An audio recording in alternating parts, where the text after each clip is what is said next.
When I was newly single after my 2-year relationship ended, I was back to living alone and swiping on Tinder and all those apps. I had been single for a few months already and had met a few people during that time. One of them was a girl named Tracy.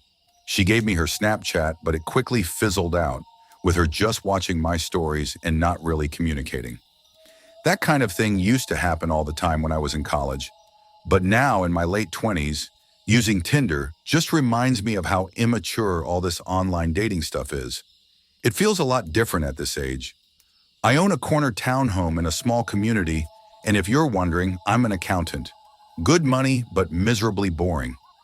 After my ex moved out, I thought I would be ready for privacy and peace and quiet, but I'd say after the first month, the novelty of that wore off. Maybe I'm more of a relationship person, or I just need people around, but being alone was getting to me. That's why I was constantly swiping on dating apps and trying to go on dates just to get out of the house. This was last December. I posted something on my Snap story related to Christmas, and guess who commented? It was Tracy, the girl I hadn't spoken to in weeks. She struck up a conversation about us doing some Christmas-themed things together, and from there, we started chatting for a bit. I suggested the most festive things I could think of, like ice skating or going to the village to look at the decorations. But she suggested we decorate my Christmas tree. First off, I had a fake tree, but it was up in the attic. I told her I hadn't set it up yet because it's kind of a two-person job getting it out of the attic. She said she'd gladly come over and help, so I figured, why not? I told her to come over around 9 that night. It was already dark when we made the plan. I remember hurriedly grabbing my keys and rushing to the liquor store to buy a couple of bottles of wine. When I got back to the house, I vacuumed and swept the floors. Ever since my breakup, the things my girlfriend used to do to clean the place were left to me, and I realized how quickly a place can get dirty. 9 p.m. rolled around, and I was low-key sitting upright on the couch, pretending like I was just chilling in the living room, watching a movie. I had set everything up to be cozy and relaxing, but I sat there for a while waiting on her to message me or for the doorbell. I sent a follow-up saying, "Let me know when you're on your way." And I eventually started to think she was flaking, until finally around 9:30, she said she was outside. She came inside and I was shocked to find that I was looking up at her. She was a couple of inches taller than me. I'm 5'10", so she had to be at least 6 feet tall. I also immediately noticed that she smelt like she was drenched in perfume. We went straight to the couch and sat down, and she sat really close to me, like our legs were touching. This is where I started to get confused about how I was feeling. She looked a bit older, maybe a little rougher. I'm not sure how to explain it, and underneath that overpowering smell of cheap perfume, I couldn't help but feel like there was a slight hint of body odor, which completely turned me off.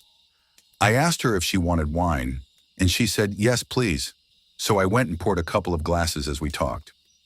Have you ever met someone for the first time after texting or DMing for a while, and when you finally meet, they end up being nothing like you pictured? That was pretty much this. Something about her felt off, like she lacked certain social cues. I handed her a glass of Merlot, and we cheered each other. I swear she almost immediately spilt a huge drop of red wine on my light blue couch. I composed myself, but I wanted to scream.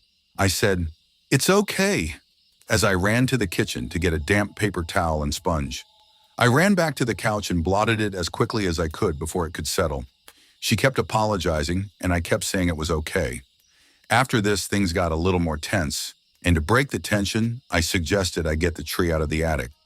I went up to the attic, slid over the giant box with all the tree parts in it, and started handing her the pieces one by one, each piece getting bigger until we got to the biggest part, the part I wouldn't be able to handle going down the ladder on my own. She grabbed it with ease. I had to remember how big this girl was. Once everything was handed down, we went back downstairs and assembled the tree in the living room with Christmas music playing. I poured her more wine, and I drank more myself. I loosened up a bit. More wine makes any situation feel better. Once we had the tree set up, the next step was the ornaments. I told her my ornaments were in the crawl space. These ornaments were from my childhood. My parents gave me bins and bins of Christmas decorations. I went down to the crawl space, and one by one I started taking out the bins while I left Tracy in the living room to relax. As I was doing all of this, I started feeling woozy, like the wine was getting to my head. I've never been a heavy drinker, so I have a low tolerance, but I felt like I hadn't drunk that much to feel this way. I grabbed the first bin and started lugging it up the stairs. By the time I got to the top, Tracy wasn't anywhere in sight. I assumed she was in the bathroom at first and called her name. I looked around each room and then saw that the bathroom was empty. I scratched my head in confusion as I kept calling her name. I went to message her on Snapchat, but she never opened the snap. I checked the 2 bedrooms too, but she was gone. I couldn't believe this. She snuck out on me. This was when I started wondering if she thought I was ugly or weird or something, even though, truthfully, I wasn't really into her either. I crashed onto the couch, which suddenly felt a lot more comfortable than before, and honestly, as far as I remember, I periodically checked my phone to see if she opened my snap, just watching whatever was on TV until my memory faded to black. I swear everything just went black, and then I woke up in darkness. No lights, no TV on. I looked around in the dark room, and I knew I was hearing things. I felt like I was still on the couch and felt weak. My limbs were hard to move, but I managed to find my phone right under me within seconds. I checked the time. The second the phone screen lit up, I saw it, even though the light was facing toward me. That glow from my phone screen with the brightness all the way up revealed the outline of a tall person's silhouette standing in front of me. For some reason, I didn't scream. I just put the phone down, bringing the room back to darkness. I finally opened my mouth to say, "Tracy?" hoping it was her, but still not remembering what had happened earlier. Whoever was standing there didn't answer me. I eventually picked my phone back up, turned on the flashlight, and saw that it was, in fact, Tracy standing in front of me. She wasn't moving. She was just looking down at me. I felt locked to the couch. I don't know if it was because of pure fear or the effects of whatever she had obviously laced me with, but I genuinely was having a hard time moving my limbs. I felt weak and helpless. All I could manage to say was, "Tracy," a couple more times. She turned toward the stairs, and again, I swear she sprinted toward them. All I heard were the disturbingly loud stomps of her running down the stairs. I heard something slam from downstairs. Looking back, I'd imagine it was the front door. Everything looked and sounded so wonky in those minutes after I woke up. Each passing minute, I felt more and more clear-headed, and moving became easier. I checked Snapchat to see that her account was gone, aka she blocked me. I looked out the front window and saw no cars outside besides my own and the neighbors. Then I realized I never saw the vehicle she arrived in, or if she even arrived in one. I checked my entire home from top to bottom, looking for anything that could have been stolen. The only items I found missing seemed kind of bizarre at first, but honestly made so much sense. Soon after, every last bottle of pills from my house was gone. My vitamins and supplements, my bottles of Adderall, and even the bottle of Oxy that I had prescribed but never fully used after a surgery. Those were in the drawer next to my bed. I noticed a bottle of vodka was taken from my mini fridge in my room too. But other than that, I didn't see anything else that could have been stolen. Still, I called the police right then and reported the robbery. I gave them the Snapchat username and explained that I never got her number or knew anything really about her identity, except the name she gave me, which was Tracy Gibson. The police knocked on my neighbor's door, since all of our homes are attached, even though it was like 1 a.m. with me standing next to them. They asked if he'd seen or heard anything strange, to which he said no. He'd been asleep. After about 20 minutes, the police left. I made sure all of my keys were still in place to prevent her from getting back in. But other than that, this Tracy person disappeared without a trace. I knew her behavior was quirky and odd from the first few minutes of meeting her, and it makes so much sense now. I won't even call it a theory, because I just know this is the truth. I think that girl, or woman I should say, was older than she claimed and was potentially homeless with a serious drug addiction. I think she drowned herself in perfume to mask the body odor that was honestly still showing through. She laced my wine with something when I was in the attic. Clearly, I don't know exactly how long I was out, but it was enough for her to scour my entire home for any and all drugs and supplements. I still remember how disturbing it was to see her tall silhouette standing in front of me while I was just waking up on the couch. Honestly, after this, I didn't even decorate the tree that year.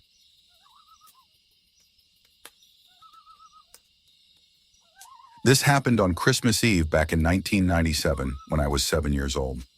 Since we're Jewish, we don't celebrate Christmas, so Christmas Eve was just like any other night for us. Our dad is a doctor, and since he's Jewish, he always works on call at the hospital during the Christmas holidays, so he wasn't home that night. That just left my little sister and me by ourselves for the evening, while our dad worked. Technically, our mom was home, but to be blunt, she was an alcoholic back then. Being a 7-year-old, I had no idea what alcoholism was. All I knew was that my mom was always passed out once it got dark and nearly impossible to wake up. Sorry if it sounds harsh or TMI, but it's relevant to my story. My sister and I were downstairs watching TV when we heard a knock at the door. Being the oldest, I went to see who it was. Our door had glass panes built into it, which made it easy to see who was on the other side. There was a man standing outside in a Santa suit holding a bag, and when he saw me, he smiled and waved at me to come to the door. I went near the door but did not open it, and I thought it was odd that someone dressed like Santa would come to our house out of anyone's house in the neighborhood. He said, "Hey kid, it's me, Santa. Let me in, I'll give you your presents." I remember point blank telling him that Santa isn't real, and that if he was, he doesn't give Jews presents anyway. That's when he said, "Of course I'm real." In the past, I only used to visit Christian homes, but lately I felt bad that Jewish kids never got any presents. So this year, I changed the rules so that you can get presents too. But I didn't buy it, and instead I remember getting mad at him, arguing that Jews get presents, we just get them during Hanukkah and not on Christmas. The smile fell from his face, and all his jolly charm disappeared as he began demanding I open the door. I told my sister to dial 911, and the guy seemed to run away. We did call the cops. However, unfortunately, the operator didn't understand what we were saying. Looking back, I think she may have thought we were just little kids excited that Santa Claus was coming to our house. Regardless, she didn't take us seriously and instead just told us that this number was to be used for emergencies only before disconnecting the call. My sister and I now got really scared because we didn't know who else to call since we were only 4 and 7. The only numbers we knew how to dial were our home number and 911. And since this was the 90s, my dad didn't have a cell phone yet, and I had no idea what the hospital number was to reach him there. And with our mom impossible to wake up, we were essentially on our own. We hoped the man wouldn't come back, but a few minutes later, he was knocking on the door again. He said he knew the cops weren't coming and to go ahead and let him in, or we'd be in big trouble. My sister started crying and ran upstairs trying to wake my mom. Not knowing what else to do, I did the one thing that made sense to my 7-year-old brain.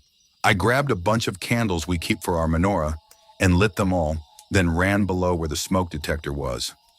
I blew out all the candles quickly before tossing them all up to the smoke detector.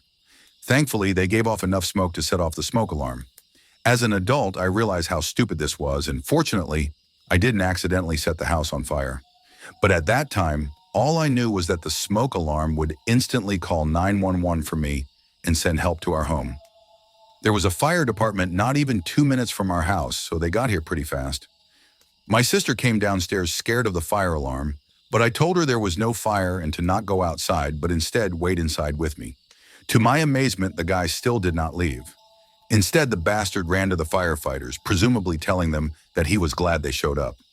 I remember that he claimed he was my dad and that he dressed up like Santa Claus for Christmas Eve to surprise us. He explained that his suit didn't have any pockets to hold his keys and that with the door locked, he couldn't get the door open to save us from the fire. So he begged the firefighters to break down the door, and surprisingly, the firefighters seemed to believe him. They were actually getting ready to break down the door and told us to stand back. But we started crying, shouting at them that he's not our dad, that our dad is working at the hospital, and that we have no idea who this guy was, and that we don't even celebrate Christmas. The firefighter who was about to break down the door thankfully stopped and listened to us. He asked, "You don't celebrate Christmas?" I told him no because we're Jewish and showed him my kippah on my head as well as our menorah. I then broke down crying, explaining how I set off the smoke alarm to try and get help because the police wouldn't believe us, and so please don't let the guy in. The firefighter thankfully believed me and then asked the guy why Santa would show up to a Jewish home. I don't remember exactly what the guy said, but the firefighters clearly didn't believe him. Two of them wrestled the guy to the ground while the other called the police to come by. They also asked what hospital my dad worked at so they could let him know what was going on. The police arrived and arrested the guy while another officer stayed with us until my dad came home and explained the situation to him. My dad was furious with our mom for being wasted and essentially sleeping through the whole thing, but mostly he was grateful that we were okay. As far as Christmases go, I was glad to have our usual boring and quiet Christmas the following year. To this day, I think being Jewish saved my sisters and my lives, because had we opened that door to let Santa in, there's a good chance that would have been our final Christmas.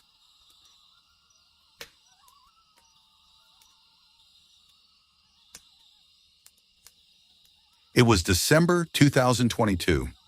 My girlfriend Charlotte and I were driving to the Pocono Mountains. We had rented a super cozy-looking Airbnb, decked out with Christmas decorations, and it was nicely located with a great view, a big property, and not far from a cute little village. To make things even more festive, a snowstorm was coming that night, so we set out a little earlier to allow time to get groceries and everything set up at the Airbnb. The drive from the city to the Poconos was about 4 hours. We made decent time, stopped at a Family Dollar for some snacks and groceries, and then went straight to the Airbnb. We turned onto the uphill gravel road through a clearing in the trees that led to the property. The house was surrounded by woods. It had a big deck with a hot tub on it, which was very appealing, especially the idea of sitting in it during a snowstorm. There were a bunch of Christmas decorations on the property, including some light-up reindeer, a big snowman, and large decorative candy canes lining the walkway to the front deck. We had to make a few trips to and from the car to bring everything inside. First impression, the place had a very comfy feeling, just as we expected from the pictures. It had a Christmas tree in one corner, stockings hung on the walls, and a bunch of smaller decorations scattered about. It had that welcoming smell of wood that you'd expect in a country log cabin, though it was more of a regular house. Then I realized why there was a stack of logs next to a big fireplace in the living room. There were 3 bedrooms, though. Of course, we only needed one. We put our luggage and such in a second bedroom. I did the usual stuff like inspecting the fridge, turning on the TV to see if there was cable or Netflix, and looking out all the windows. There was an upstairs, but it was more of a loft with a pool table and a couple of couches. Then there was a basement. For the hell of it, I went down to check it out. It was fairly big relative to the size of the house. It felt disconnected from the Airbnb, though it wasn't furnished for hanging out in. It was dark and cold and felt more like a space to do laundry, a workspace. Then there was a knock at the front door.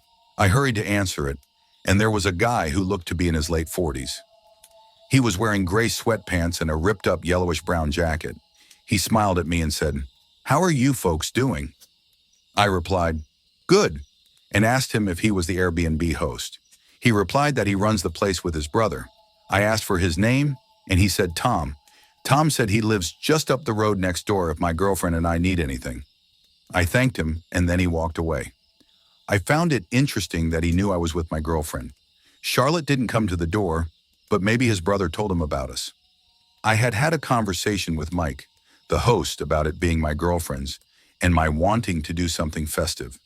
It was pitch black out, and it was snowing. We cranked up the heat in the house and started preparing the dinner we bought, which was chicken thighs, broccoli, potatoes, and cornbread. It was pretty much a grab bag. We ate on the couch with the Christmas tree lights on in the corner, giving the room a nice comfy glow as we watched the Polar Express. It was the only good Christmas movie on any of the streaming platforms. If you can't tell, we really love Christmas. After the movie, when we felt we had digested enough, we went outside to the deck to hop in the hot tub. I turned on all the decorations and Christmas lights in the front yard, and as we sat in the hot tub watching the snowfall, it felt like bliss, until the bubbles on the hot tub stopped and it went silent. We heard unmistakable footsteps from somewhere on the property. Charlotte and I looked at one another. I asked her if I should shout, "Who's there?" But she said no. The footsteps moved further and further until they were no longer audible. I told Charlotte it was probably a deer, but deep down I knew those were the footsteps of a person. After the hot tub, we went to take a shower before bed. The hot water in the shower didn't last for more than maybe 2 minutes, though. Something was wrong when the water turned ice cold. We screamed and jumped out of the shower. I messaged Mike, the host, about it. He responded within half an hour saying that's odd and that he'll have a guy come and look at the hot water heater tomorrow. We went to sleep after our half shower. In the middle of the night, though, we awoke to very aggressive bangs on the front door of the house. Charlotte was shaking me, terrified. I said I was going to check who it was, but she demanded I stay in bed and not make a sound. Honestly, I was glad she said that. No part of me wanted to know who was at the door in the middle of the night. I think there were 3 sets of really loud and angry-sounding bangs before they stopped. We sat upright for a few minutes in silence, whispering to each other. I went over to lock the bedroom door for added security, I guess. Minutes dragged on, but ultimately, after about half an hour of sitting wide awake, we eventually drifted back to sleep. First thing in the morning, I messaged Mike again about the knocks at the door. He answered more quickly this time, seeming pretty confused, like us. He basically said how strange that is. He didn't know why anyone would be roaming around late at night like that. He said if anything like that happens again, we should alert the authorities. Honestly, not the most reassuring response, but I mean, he was right. What else could he tell us? Grab a gun and shoot whoever was at the door? I didn't want to keep complaining to Mike constantly, but these were some valid concerns I was bringing up to him. There was a lot of snow outside, and it was a dark, cloudy day. There were still some flurries falling onto the ground. I went out to wipe the snow off my Jeep, and while I was doing so, I noticed footprints in the snow. They looped around the house. I remembered the knocks from the night before, and wondered if they were from the same person, but these footprints looked fresh, and it had snowed all night. Surely the footprints from last night would have filled in by now. I heard footsteps approaching now, actually, and I saw Tom walking from around my car. I told him about the hot water heater problem and that Mike said they were sending someone to take a look at it. He said he knew and that he was here to take a look at it, actually. I also told him about the knocks at the door last night and the footprints in the snow. I even showed him. He looked at them and said, "There are a lot of strange folk out here who go snooping around at night." I asked if we should refrain from using the hot tub at night, and he said no. That shouldn't be a problem. The people around here are harmless. He went inside the house and walked around for a bit before heading down to the basement. He told me he'd have a look at the hot water heater. Tom seems like a weird dude, honestly. I messaged Mike saying Tom's here now checking out the water heater. Mike replied back asking, "Is Tom the name of the plumber?" And I replied, "No, your brother." He replied, "What do you mean?" He said he's my brother. It started to click in my head. I responded, "Do you have a brother named Tom who runs this Airbnb with you?" And he replied, "No, who is this person?" I hurried to Charlotte and told her to collect her things quietly. We need to get out of here as quickly as we could. We packed our bags, grabbed all of our stuff, and brought it outside to the car in one trip. I'm sure we left behind a charger or something small, but who cares? We got in my car, and when I started it, I looked in the rearview mirror and saw Tom quickly approaching the rear of the Jeep. I put it in drive and drove out of there as quickly as I could. When we were back on the road, we called Mike and explained everything and told him he needs to call the police now. He didn't stay on the line with us for long, but 20 minutes later he called us back. We were still in the car. He said the police were there now and didn't see anyone in the house.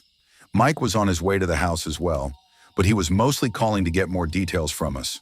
We drove around the area and explored just as a way to calm our nerves after what just happened. After a few hours, we drove home. Mike messaged me later that night, updating me and apologizing for everything. He said he didn't know anyone who resembled my description of Tom. What disturbs me is that man was watching us the entire time from the moment we arrived to when we were in the hot tub, and he was probably the one banging on the front door in the middle of the night. Who knows what his intentions were? It's a good thing we left when we did, though. When I was a kid around 9 or 10, my dad got a really high-paying job that forced us to move from middle-of-nowhere Pennsylvania to Brookmont, Maryland. I say forced, but that's probably not the best way to describe what happened. In reality, my parents were thrilled to make the move. It was a decision they barely thought about.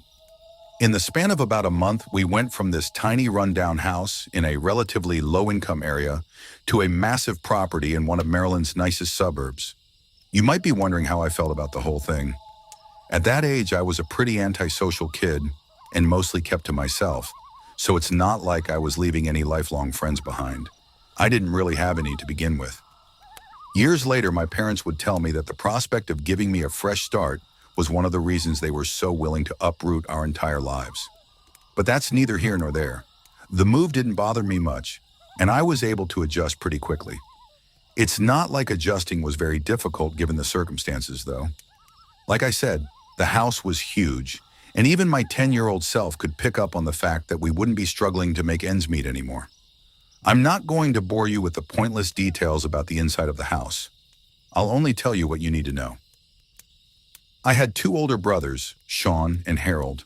The backyard was easily our favorite part. It had a big plot of twisting hedges that made for perfect games of hide and seek, tag, or whatever else we came up with. But the best feature by far was the treehouse at the right edge of the property. Each house on the block was separated by a decently large cluster of tall trees, and the treehouse was situated directly within that patch. I say treehouse, but it was more like a tree castle. It wasn't your dad's run-of-the-mill weekend project. It was massive, spanning 6 or 7 adjacent trees. It had 3 different levels and an actual staircase built into it. Not those flimsy planks you're probably used to seeing.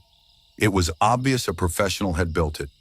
For a while, my brothers and I played in the treehouse every day. It was always the highlight of our day. But eventually my brothers got bored of the treehouse. They were older and in that awful teenage phase where nothing was cool anymore.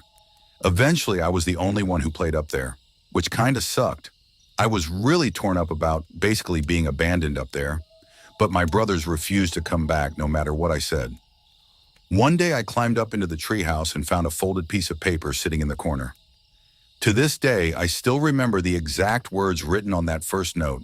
It said, "Hello, I'm the Marshmallow Man. It's nice to meet you. What's your name?" I was the happiest kid alive.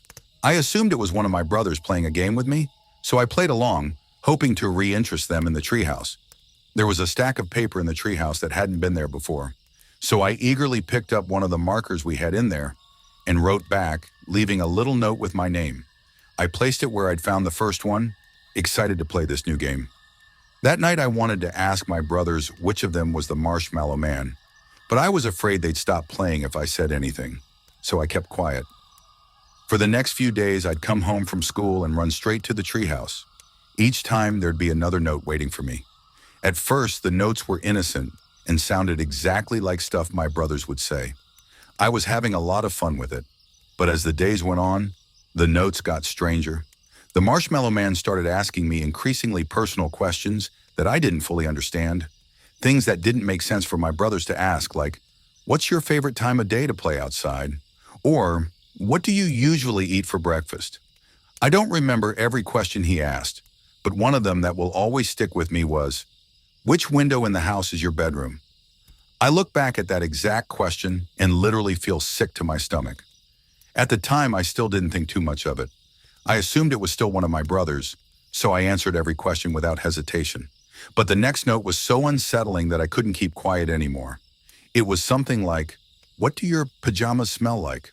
Or something nasty along those lines. I stormed inside and confronted my brothers, demanding to know which of them was behind the notes. They both started laughing at me and denied it. Both of them swore there was no such thing as the Marshmallow Man and started making fun of me for still playing make-believe. I started crying and ran out of the room. I remember being a mixture of sad and angry. I knew one of them had to be lying. Instead of going to my parents, I hatched a plan to catch them in the act. I was not prepared for what was about to happen. That night, as I lay in bed, I heard tapping at my window. I froze, feeling my heart start to beat out of my chest. I was already scared of the dark to begin with, so the tapping added a layer of fear that I couldn't deal with. I sat there in the dark for what felt like hours, too scared to move.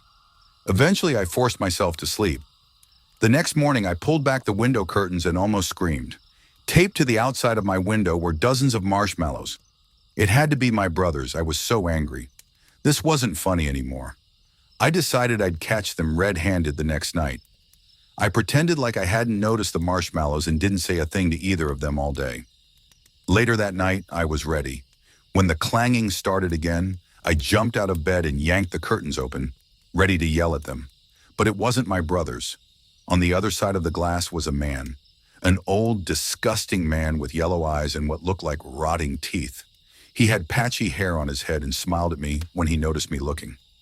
I don't think I've ever screamed louder in my life. I felt like I was going to die in that moment. My parents came running, but by the time they got to my room, the man was gone. It was a huge thing. The police searched the property, combing through every inch of the yard and treehouse, but they didn't find anything. They even checked the surrounding area, but that man was never found. Some of our neighbors came outside to see what was going on and reacted in horror when my parents filled them in. I told the police and my parents everything I knew, but there wasn't much I could even say. They took the notes in as evidence, but I doubt they really did anything with them. The man never came back.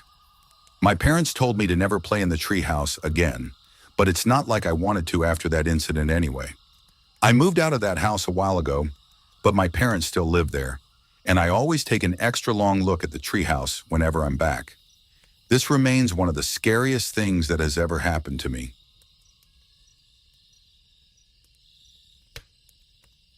This memory has been on my mind a lot lately. My youngest son Luke just went off to college, and while I'm proud of him, the house feels quieter than it ever has before.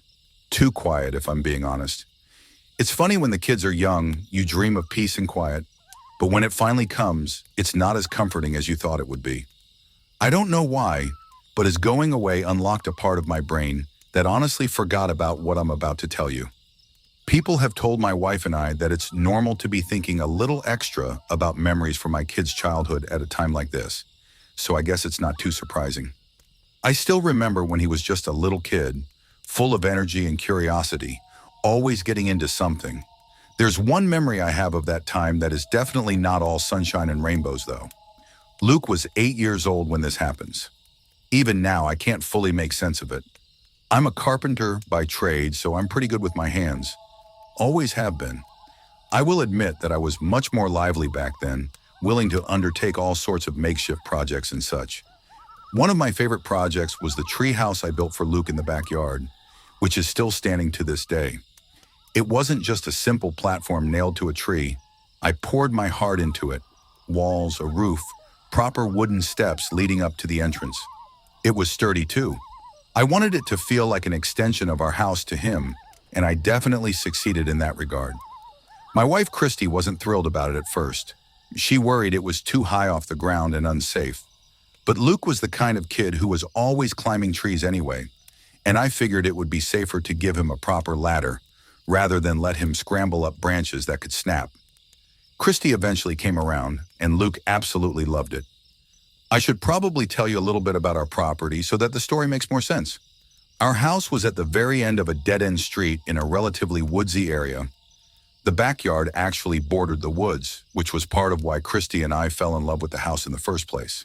It was private and peaceful, and we're the kind of people that like keeping to ourselves. I still laugh when I think about all the times friends and family members have gotten lost trying to find our house. The yard wasn't huge, but I could clearly see the treehouse from our bedroom window, which was one of the deciding factors when I was determining where to build it. I wanted to be able to keep an eye on it should Luke hurt himself or something like that.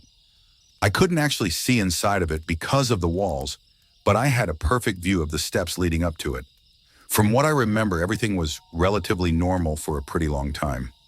Luke spent what I considered a normal amount of time playing in the treehouse. His older brother had kind of outgrown that phase, so Luke mostly played by himself in there. I can't remember exactly when, but at one point he started talking about an imaginary friend named Jake. We knew he was an imaginary friend because no one in the neighborhood had a child named Jake. It wasn't unusual for kids to have imaginary friends, but Luke was 8, not exactly the age where you'd still expect that sort of thing. Christy thought it was cute and innocent, but I was a little more skeptical. It seemed odd to me since Luke hadn't been the type of kid to make imaginary friends. Regardless, I didn't think much of it because he was only 8 years old.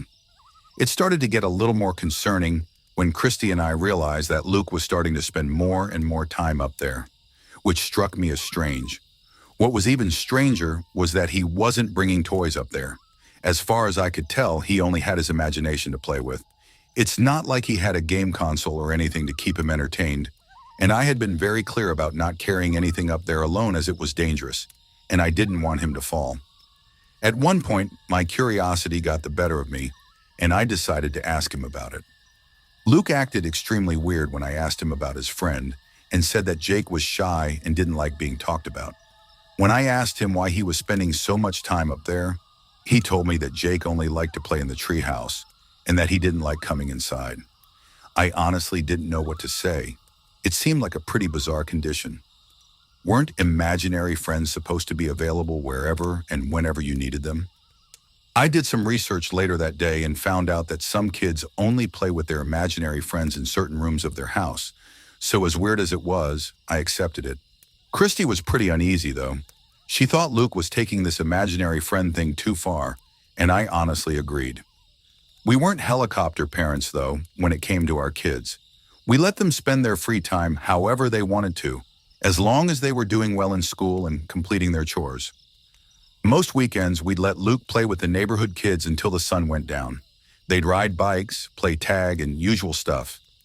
They were all good kids, and we trusted Luke to behave himself and stay out of trouble. He wasn't the type of kid to pick on other kids or get into fights, which was why I was especially concerned when Luke came home one Saturday with a black eye. I cleaned him up and asked him what happened. He looked down at the floor and didn't say anything, but I insisted that he tell me what happened, and I wouldn't be mad at him. What he said next made me shiver. He looked up at me and told me that he had gotten into a fight with Jake. I had to process whose kid Jake was before realizing that he was talking about his imaginary friend. I told him not to lie to me and that he wasn't being funny. Instead of fessing up, Luke just started crying and ran to his room. Christy was convinced he'd gotten into a fight with one of the neighborhood kids and didn't want to admit it. I agreed with that. She wanted me to take down the treehouse right then and there, but I couldn't bring myself to do it. That treehouse had taken weeks of hard work, and the thought of tearing it down didn't sit right with me. I told her that I'd talk with Luke and tell him that he was taking things way too far. Luke refused to come out of his room or talk to me for the rest of the day, so getting something out of him wasn't going to happen. The next day I decided to investigate. When I climbed up into the treehouse, what I saw made my stomach churn. Scattered around were children's socks and sneakers, all dirty and tattered. I knew for a fact that none of them belonged to Luke. I also knew for a fact that they weren't my older sons either. We had donated all his old shoes a long time ago. That's not all that was up there. There were also food wrappers, bags, utensils, even a couple of dirty plates. Weirdest of all, there were pencil drawings of wild animals on all the walls. There was a fox, a bear, some deer. I don't remember all of them, but I do remember that they were all animals. The one that stood out to me the most was what appeared to be a gigantic spider with a face that was just completely penning over it. It was just downright freaky. I immediately climbed down and asked Luke about the treehouse. He told me that Jake only liked to talk on a full stomach, so we had to bring him food and other snacks. He then told me that the shoes and socks were also Jake's, and that Jake was pretty forgetful in general. That was it. From that moment on, I forbade Luke from going into the treehouse. I knew he was still lying to me, and I wanted to punish him until he admitted to it. I was 100% sure that Luke had found those things around the neighborhood and was making up stories to cover it up. Christy was worried about Luke's mental health, and I was too. We thought about consulting a professional should things continue, but one evening I saw something that changed everything. I was looking out the bedroom window when I spotted movement near the treehouse. At first, I was livid that Luke was disobeying me, but then I realized what I was looking at. A sickly, frail-looking child was climbing down the treehouse steps. It wasn't Luke. He didn't look like any of the kids from the neighborhood either. His clothes were dirty, and he moved like he hadn't eaten in days. I ran outside yelling for that kid to stop. As soon as I opened the back door, the boy darted into the woods. I chased after him, but he was freakishly fast. Within seconds, he disappeared into the trees. Christy called every parent in the neighborhood, but all their kids were accounted for. We called the police, who searched the woods thoroughly for over an hour but found nothing. No missing children had been reported in the area either. The whole thing was beyond explanation. With my consent, the police questioned my son about that kid, and what he told them was horrifying. Apparently, Jake claimed to be a magic boy who lived in the woods with his other friends. His friends were supposedly all animals, as he called them: bear, fox, and names like that. Every time Jake would come to visit my son, he'd beg him to leave his family behind and join him in the woods with the rest of his friends. He'd then get mad when Luke would refuse and make these strange noises. I don't know why Luke never told me any of it, and there was a part of me that felt responsible for putting him in danger like that. The police conducted a full search of the woods but never found a thing. We never saw Jake again after that.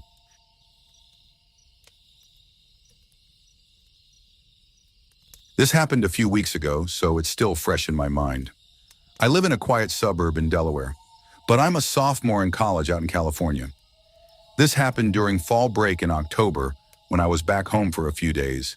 I come home every chance I can, which honestly always feels a little bittersweet. I love seeing my parents, but they're really traditional, which can be suffocating. One of the things that drives me crazy is how uptight they are about weed, even though it's recently been legalized here. They lose their minds if they knew I smoked. They've never really gotten used to the idea that I'm an adult now. I can't really understand their position on the whole thing, but at the end of the day, they are my parents, and I would never disrespect them, especially while I'm under their roof. Whenever I'm home, I have to sneak around to avoid getting caught. I hate to admit it, but sneaking around my parents is a skill I've mastered over the years. I can't even count the number of times I've snuck out of the house late at night, let alone all the other mischievous things I used to do. My dad has the nose of a bloodhound, so smoking inside isn't an option. Thankfully, my old treehouse is still standing in the front yard. My parents built it for me when I was a kid, and even though it's weathered and creaky in some spots, it's held up surprisingly well. It's high enough in the trees that it's basically hidden from view, especially from the house. From up there, I can see everything: the yard, the street, some windows of the house, but no one can see me unless they know exactly where to look. When I was younger, that treehouse was the place I went when I needed to escape, which, if you knew what I was like as a child, was relatively often. It's honestly kind of hard to talk about with all the old memories flooding back, but I'll get to the point. On the Saturday before I was supposed to fly back to school, my parents were out at some banquet or something that was going to run late into the evening. I knew they wouldn't be home for hours, but I didn't know exactly when they'd be returning. I didn't want to risk getting caught in the backyard, so I climbed up into the treehouse with my stash just to be safe. It was chilly out, and I could see my own breath in the air. I have this theory that cold weather induces more nostalgia, but that might just be me. It was quiet and peaceful up there, and it was nice being the only one around. I've always liked being up high too, so that definitely added to the experience. I watched the sunset as I thought about school, excited to go back. By the time I finished, it was mostly dark outside, meaning I had timed things just right. That's when I noticed it. As I was panning my eyes across the yard, a light turned on in the house. I froze, knowing I was the only one home. My heart started racing as I stared at the window, feeling that instinctual sense of fear that only arises from true danger.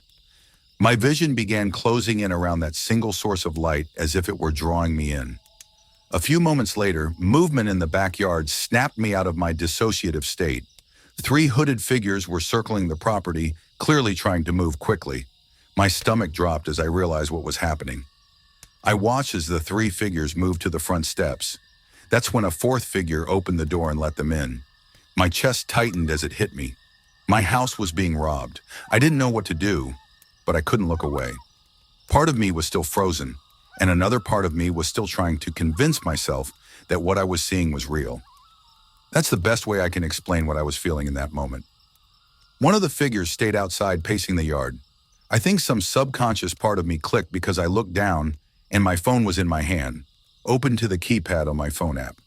Without thinking, I dialed 911 and whispered into the phone, trying to stay as quiet as possible. I told the operator what was happening and hung up. But as I was putting my phone away, the light from the screen must have caught the guy's eye because he whipped his head to look up into the trees. I ducked, but I was worried he had seen me. Not 3 seconds later, I got my answer.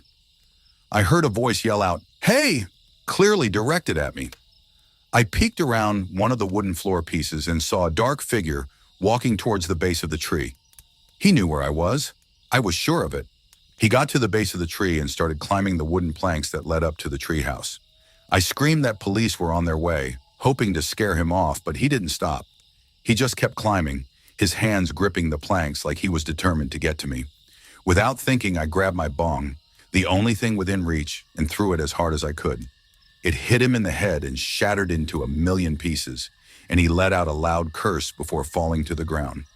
He wasn't very high up, but it was enough to make him reconsider. Instead of climbing back up again, he ran back towards the house and shouted at the other guys who were still inside. The next thing I saw was all four of them running to my backyard, where they presumably entered and exited from. My heart was still beating like crazy. Not even 3 minutes later, the police arrived. I was shaking so badly as I climbed down from the treehouse that I thought I was going to fall.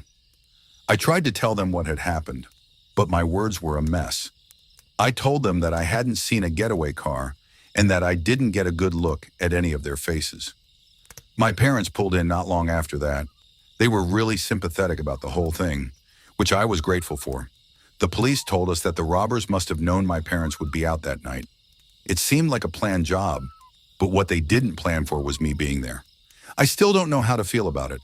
I especially don't want to think about what would have happened had that guy gotten all the way up to the treehouse.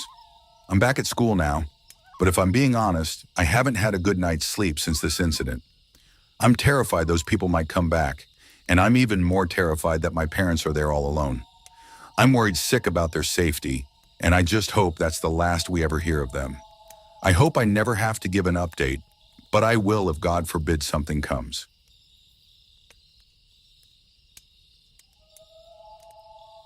When I was a kid, I had a very nightmarish experience at my childhood home. My family moved to this house when I was 4, so I really don't remember anything of the house we lived in when I was born. We lived in what I call my childhood house from when I was 4 to when I was 14, so exactly 10 years. I love that house. I have very good memories from growing up there. We moved out of state when I was just beginning high school, which was a nightmare in itself, but that's nothing to do with this story. In the backyard of my childhood home was a treehouse. It was built by the previous owner for his kids. Believe it or not, when my parents viewed the house, a major selling point was the kid-friendly nature of the house and the backyard for my older brother and me. My brother Kyle is 2 years older than me, so he was 6 when they bought the house, and my brother and I apparently were very excited over the treehouse aspect in the backyard. According to my parents, my brother and I would play in the treehouse with friends we'd made over the years. But as the years passed, I would stop playing in the treehouse like that. At a certain age, by the age of 12, I was obviously not playing in the treehouse anymore, but I was admittedly a troublemaker around this age, and I would often get in trouble with my parents. I'd get grounded often, and in general, I'd just throw a lot of temper tantrums, and there would be a lot of yelling in the house. One weekend, my dad grounded me for a repeat complaint from my guidance counselor about my behavior and grades in school, and like an angsty, annoying preteen, I thought I hated my parents at that moment. That night, I refused to sleep in the house. I took a couple blankets and pillows and went outside to the treehouse to sleep up there. It wasn't the first time I'd done this, and my parents would know about it when I do it. They didn't care. It was my little way of rebelling. Little did my dad know that I had my Nintendo DS with me. Even though I wasn't allowed to play video games or watch TV, I played Animal Crossing for literally hours before getting tired and eventually going to sleep. But I think I was only asleep for a few moments. I don't think I even entered REM sleep yet when I woke up to a voice from outside calling my name. Tommy, Tommy. I was still confused as I was waking back up. It could have been my dad's voice. Tommy, are you up there? The voice said. All I remember is it being a deep, grown man's voice. I didn't reply. My heart started to race for some reason. I heard the steps of the ladder squeaking as someone was coming up. And then, in the near pitch-black darkness, I saw someone poke their head through the opening in the floor. I couldn't see their face. I just saw the shadow of the outline of their head. He said, "Ah, there you are." I replied, "Dad?" But this was where he stopped responding entirely for about 20 seconds. I stared at this head that I presumed was staring back at me. I was waiting for my eyes to readjust to the darkness, but something told me that that wasn't my dad. I stood up and went to the window of the treehouse and started screaming, "Dad!" as loud as I could. I saw the light in my parents' room turn on, and I also heard footsteps hurrying down the ladder to the treehouse. Moments later, my parents burst outside through the back door, and my dad swore to me that he wasn't out there playing a prank on me. My parents believed me. It wasn't like some stupid horror movie where the parents don't believe a word the kid says. My uncle was still an active cop at the time, so my dad called him for advice, and my uncle made a report on the incident the next day. Not much information I could give, besides I heard a deep man's voice and saw the outline of his head and that he knew my name. Not much the police could work with. Obviously, I never spent a night in the treehouse again. My dad for a while thought it was one of the neighbors directly across from us, but he could never prove it. For years, whenever I'd see him outside and he'd say hi to me, I'd try to think back to the voice from that night, but I just couldn't remember it clearly enough to make a comparison. It still remains a very unsettling mystery in the back of my mind. It was a rainy night, and I was driving home from my shift at the late-night diner I work at. It was a quiet shift at work, but I had a weird amount of energy still, so I knew I was going to have to pop a melatonin when I got home. I was driving my usual route, a scenic road during the day but majorly dark at night, lacking many light posts. There's the occasional little parking lot with cute little strips of stores or family-owned restaurants and shops, and then just stretches of nothingness. By nothingness, I mean forest. I was passing one of the aforementioned parking lots of a well-known deli, and under a light post was a woman standing out in the rain with her arm held out. She was waving me down. I slowed as I realized it was a slightly older woman who appeared to be in her mid-50s maybe. This woman was really tall, like 5'11" or 6 feet, but very skinny. I lowered my window and yelled, "Do you need a ride?" She came over to the front door and opened it, chanting how much of a hero I was. I asked where she was heading, and she said, "Just up the road to town." She was soaking wet, getting my car all wet, but I like to think of myself as a good person, and I couldn't in good conscience leave another woman out there in the cold rain. However, picking up a random man, on the other hand, would be a different story. The woman seemed sweet, but I noticed, as I looked at her while talking to her, that she was missing a few teeth. Very, very off-putting. I had to now wonder if she was homeless. She didn't smell or look like a homeless person, though, but the rain soaking her and her clothes could have been masking any sense temporarily. Plus, her hair was so wet that what may have usually been scraggly, undone hair could now have been weighted down and straightened by the water. Either way, the woman was smiling the whole time and didn't seem like a threat. We pulled up to an intersection with a gas station on one corner. I pulled in next to a pump. Might as well fill up. I asked her if she wanted anything from inside. I was really doing my good deed for the week. She said, "No, thanks, honey." So I went inside to pay the attendant for gas and some spiked seltzers since tomorrow was the weekend. When I got back to my car, the woman was gone. I looked around the gas station lot real quick, but it was tiny. She was gone. She must have run off somewhere. I felt slightly bad, feeling like she was some lost, helpless woman, but part of me also felt slightly relieved. I filled up the tank of my SUV, and I was on my way home. When I got back to the house, I went straight inside my apartment, which is the first level of a 2-family house. There's a tenant upstairs and me. The front door into the foyer was usually left unlocked. Then the 2 doors leading to each apartment were locked. I let myself in, out of the rain, and into my apartment. I set the seltzers down on the counter. I wasn't that tired yet, so I took a melatonin and tried to go to bed. Even with the melatonin, though, I was having a hard time sleeping that night. My mind was kind of going wild with thoughts. A lot of thinking about that woman I picked up earlier and what happened to her. At certain points, I heard slight sounds from outside of my bedroom, but I dismissed them as sounds from the upstairs tenant. Boy, do I wish I was more suspicious before falling asleep. I woke up in my dark bedroom, something that usually would never happen when I take a melatonin. I usually sleep like a baby through the night. I sat up feeling drowsy, feeling really thirsty too. I reached over to the table next to my bed for my water, and then I saw and heard something across the room from me. I saw someone crouched in the corner of my bedroom behind a clothing dresser with their legs folded. I had to be hallucinating it. I shook my head violently and made weird noises. I even slapped myself in the face. And now, whoever was in the corner stood up and walked out of the room. I didn't scream. I didn't say a word. I sat in my bed in literal shock.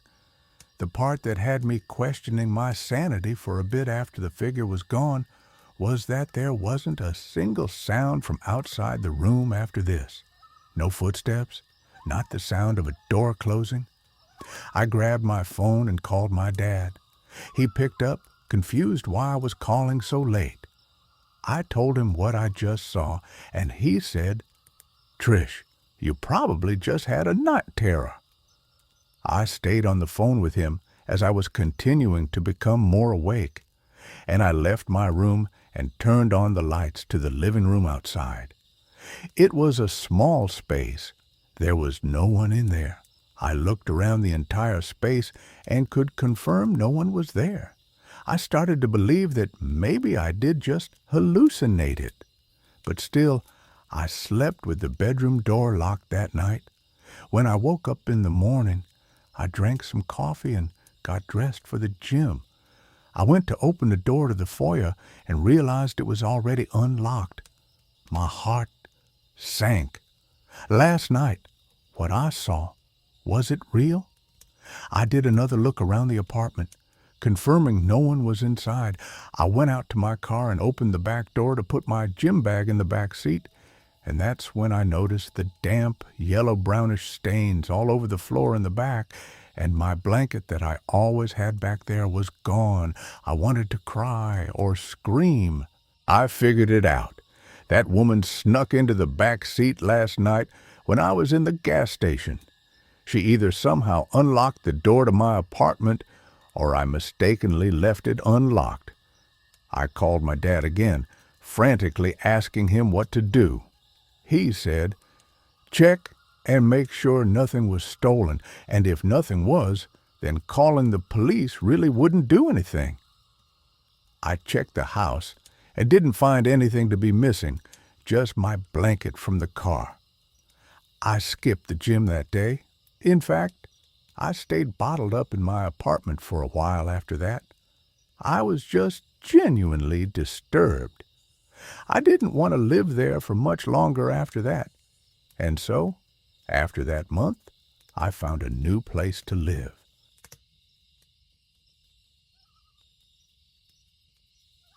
This happened a few months ago, and I don't know why I agreed. But I decided to go with my friend Michael to a house party he was attending during our first year of high school, even though I wasn't even invited.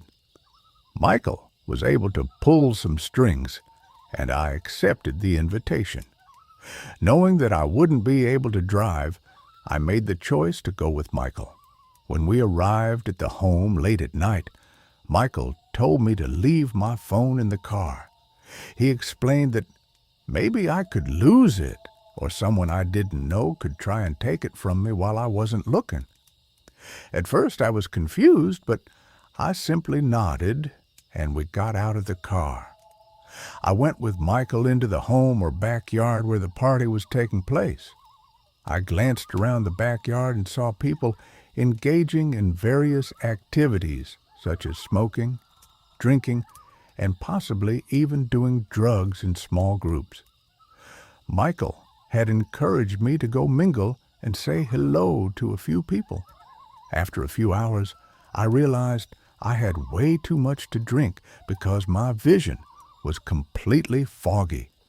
After getting closer to the house, I leaned against the wall to support myself. As I did so, I noticed the time on my watch indicated that it was either midnight or 1 o'clock in the morning.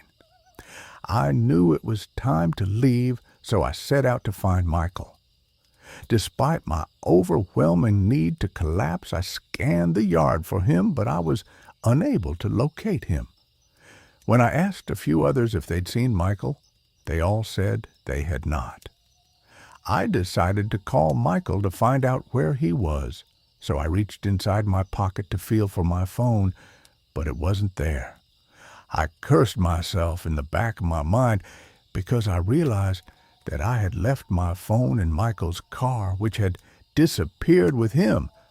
I realized there was only one way to get home: walking. I remembered my house wasn't too far from this one, but the night was chilly because it was fall. I thought about just asking someone else to take me home, but I didn't know anyone else who could help. So I stuck with my idea of walking home in the darkness by myself. I then got to the road and started stumbling down the street. I knew I had too many drinks because I felt lightheaded and dizzy. A few minutes later, I made it to the main area of the street and kept walking.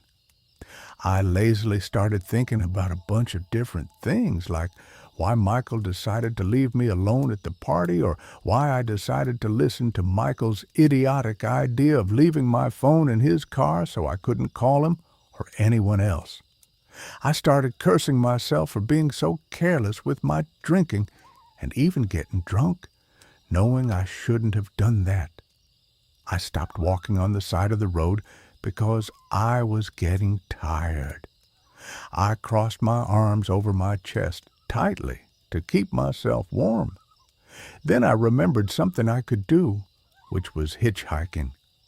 I held out my arm and stuck out my thumb, hoping someone would see me. I watched as a couple of cars drove past me. They wouldn't stop, and as minutes ticked by, I started feeling uneasy, thinking I would have to start walking again. It was past 1 in the morning, and there were a few cars driving past me, but no one was stopping, either because they didn't notice me or didn't care. I hesitated and thought about walking home again, but I realized that in my drunken state, it would be too daunting. I was still holding out my thumb when a gray truck pulled up and stopped in front of me. I smiled as I stumbled towards the vehicle. The window rolled down, and an older-looking man with a beard asked me if I needed a ride. I told him yes, and then told him where my house was before getting into the truck, feeling grateful for the ride.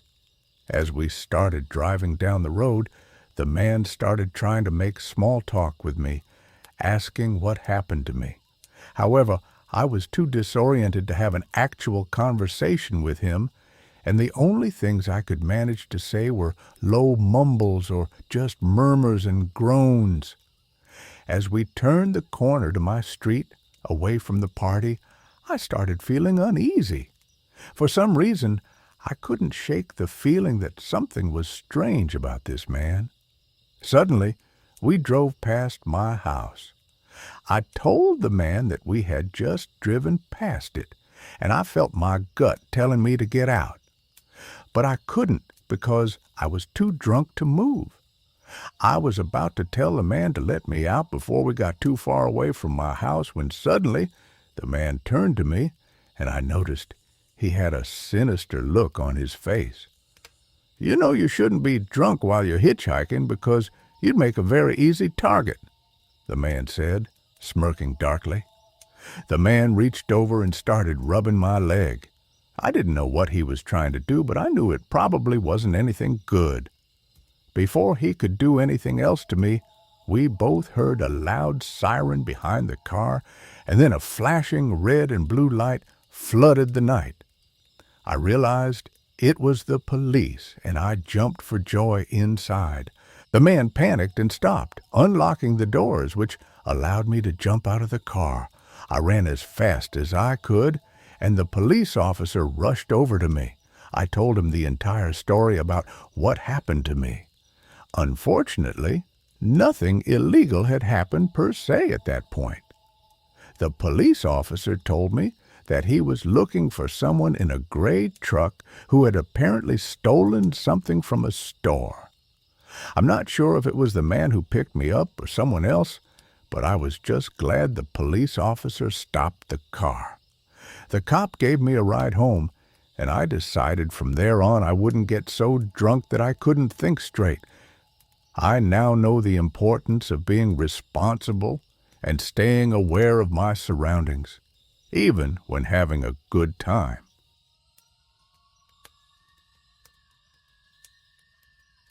I was still in college when this happened. I went to a big party school in upstate New York. I wasn't in a sorority, but I attended a lot of the frat parties. I had a heavy drinking phase in college, unfortunately, but I guess it's good that I got it out of my system.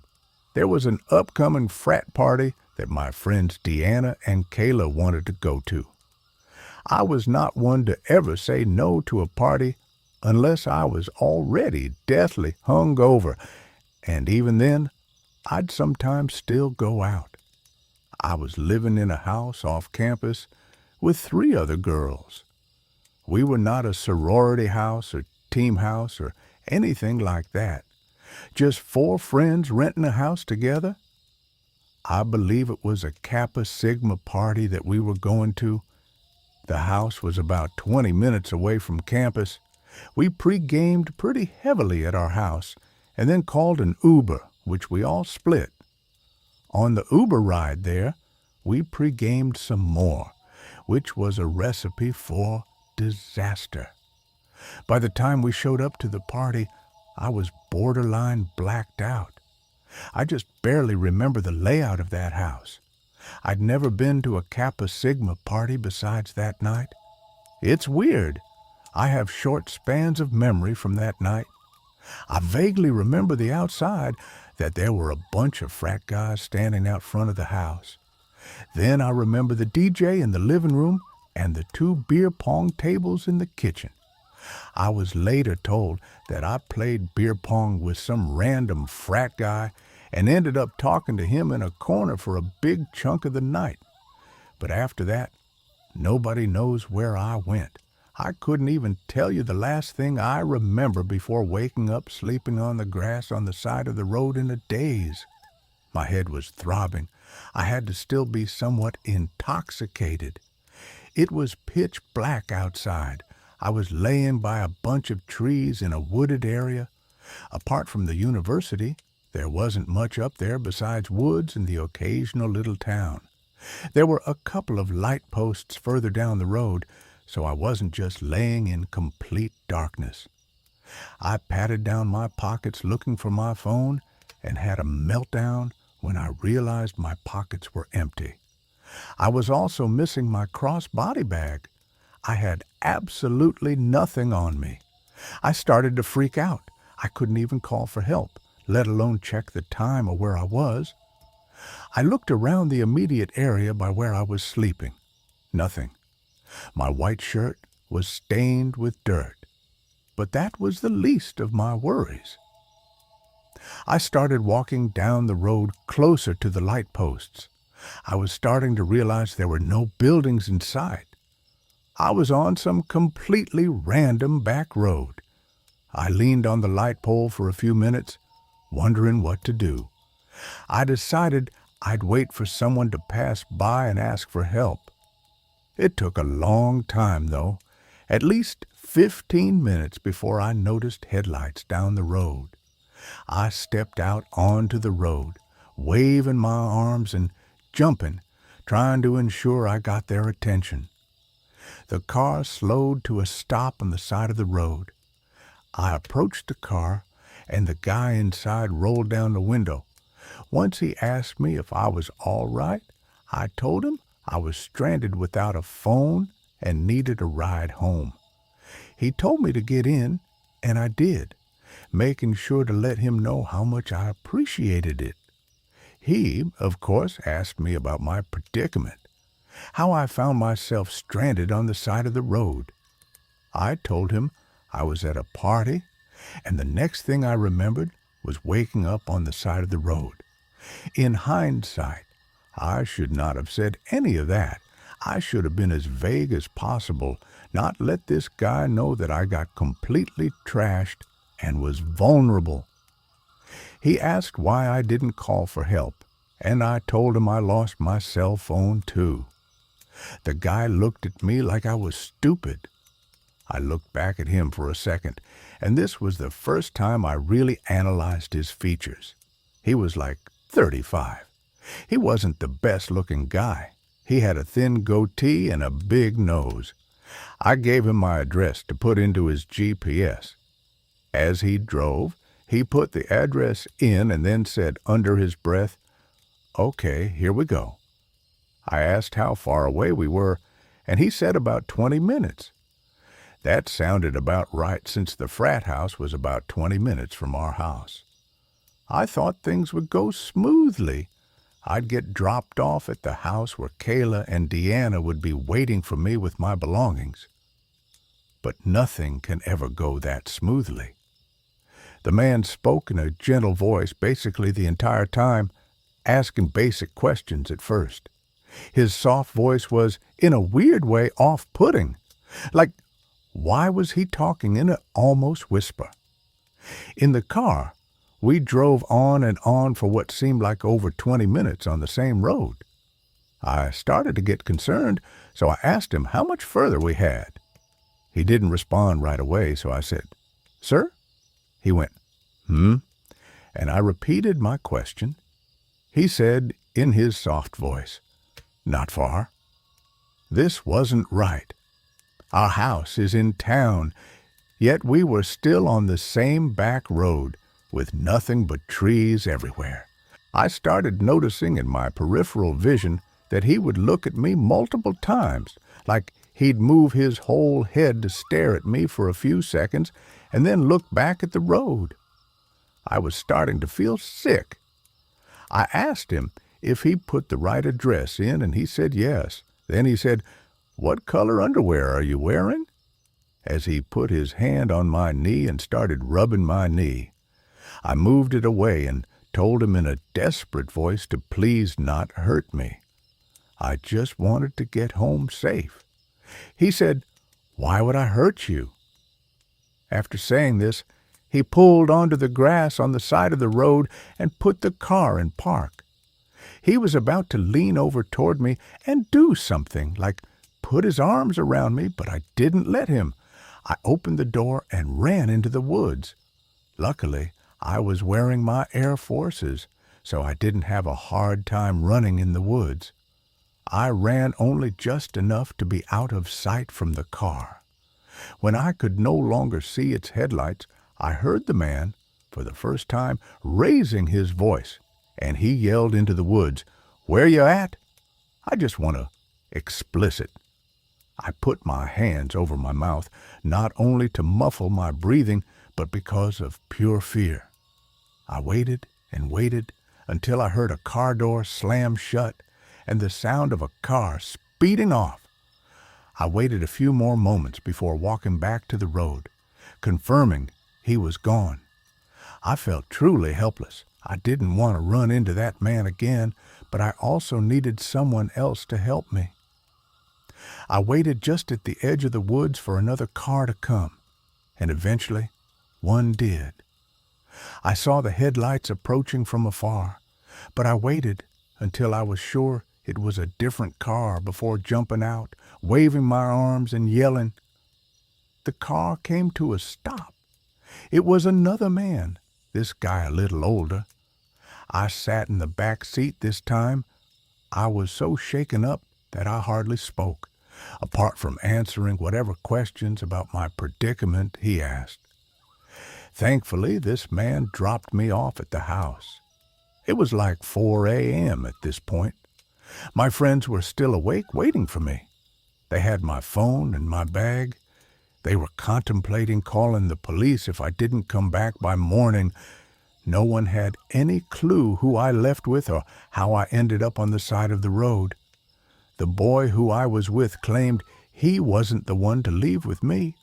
In fact, there's no solid proof that I even left with anyone. But that leaves no explanation for how I ended up sleeping on the side of the road. I cut back heavily on the drinking after this night, and I never want to be in a situation again where I have to hitchhike.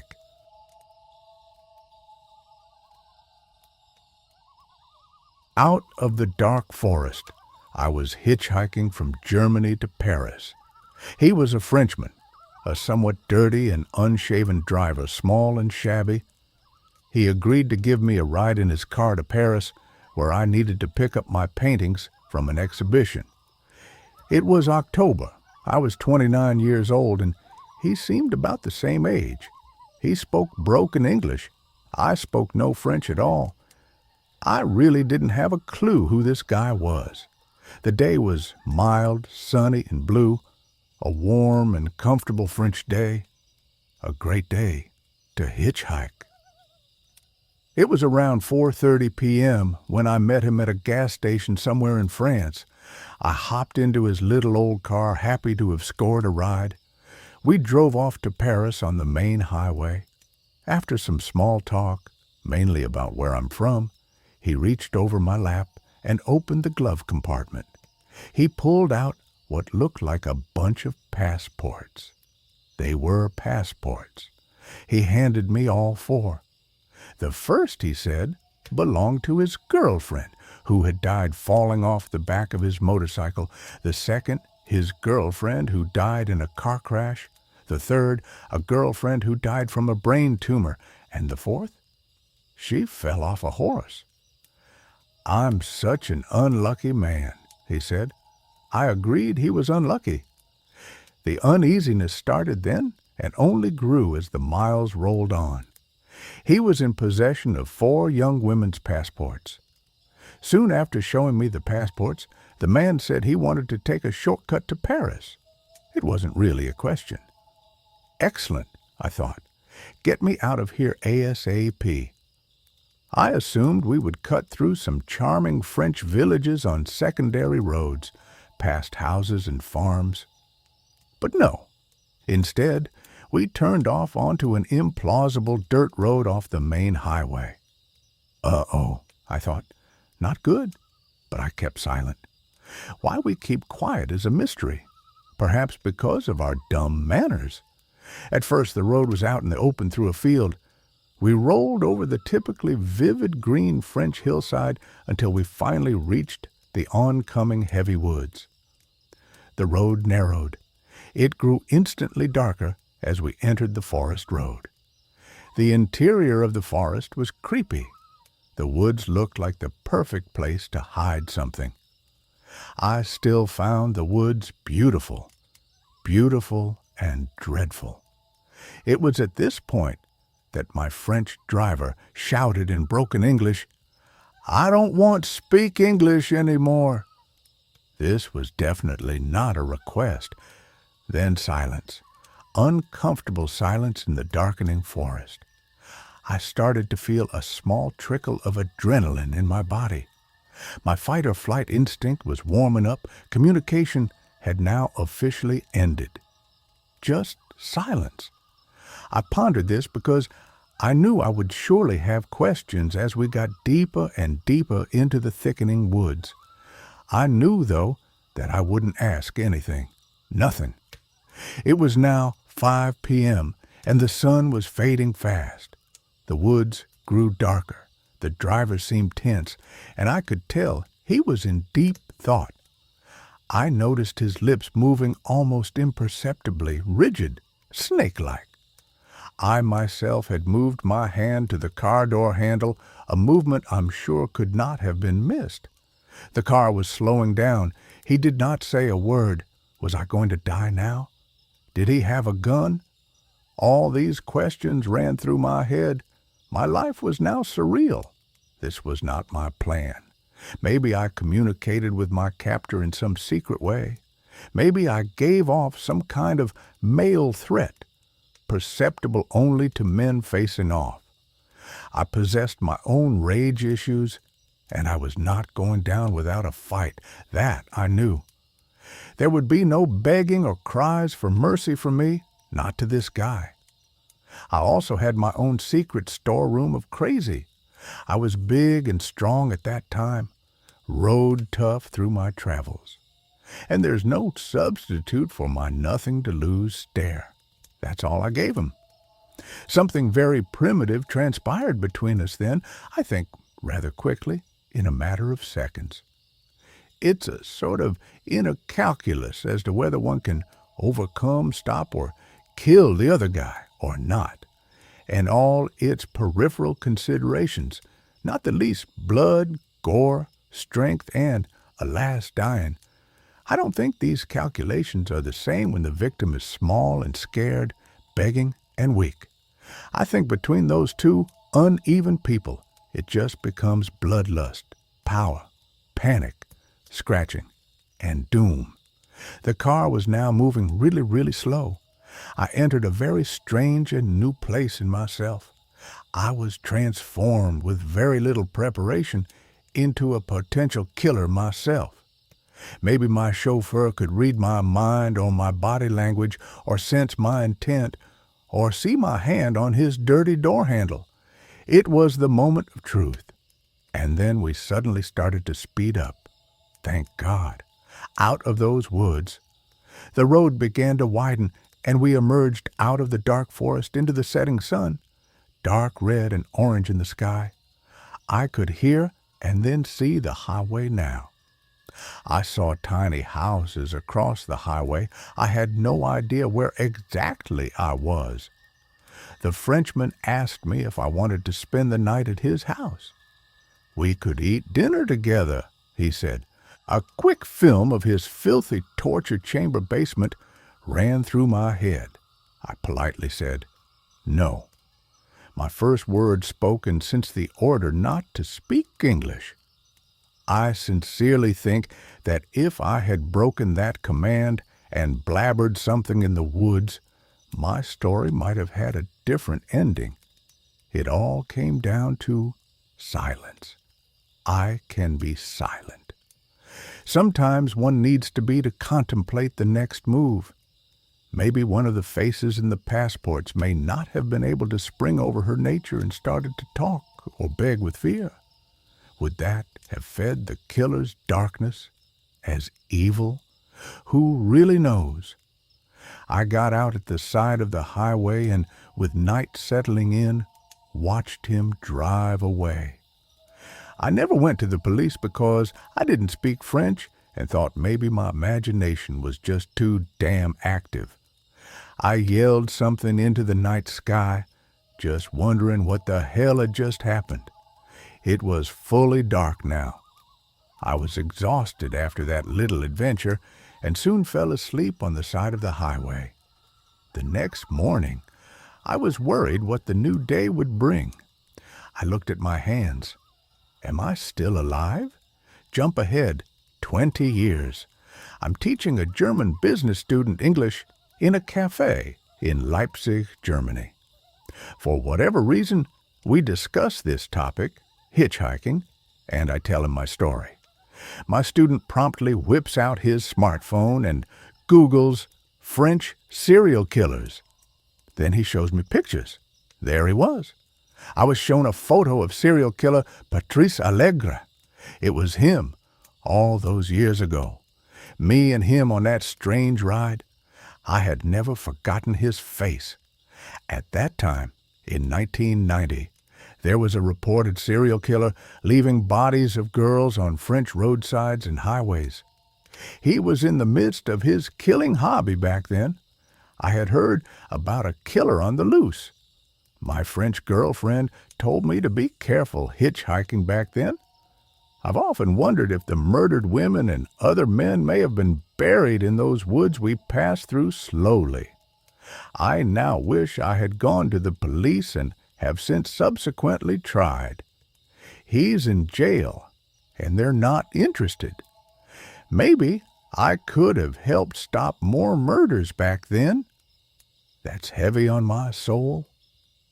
And since then, I've felt the dark light in my body. Maybe the souls of the girls escaped with me, desperate to get out of the forest. There's something wrong with the empty tent we found in the Cascades.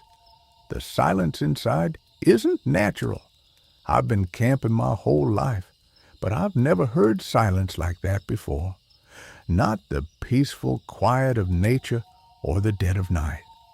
I mean true, absolute silence, the kind that makes you question if you still exist. That's what we found in that tent, and I wish to God we'd never unzipped it in the first place. My girlfriend Mia and I had been planning this hiking trip for months.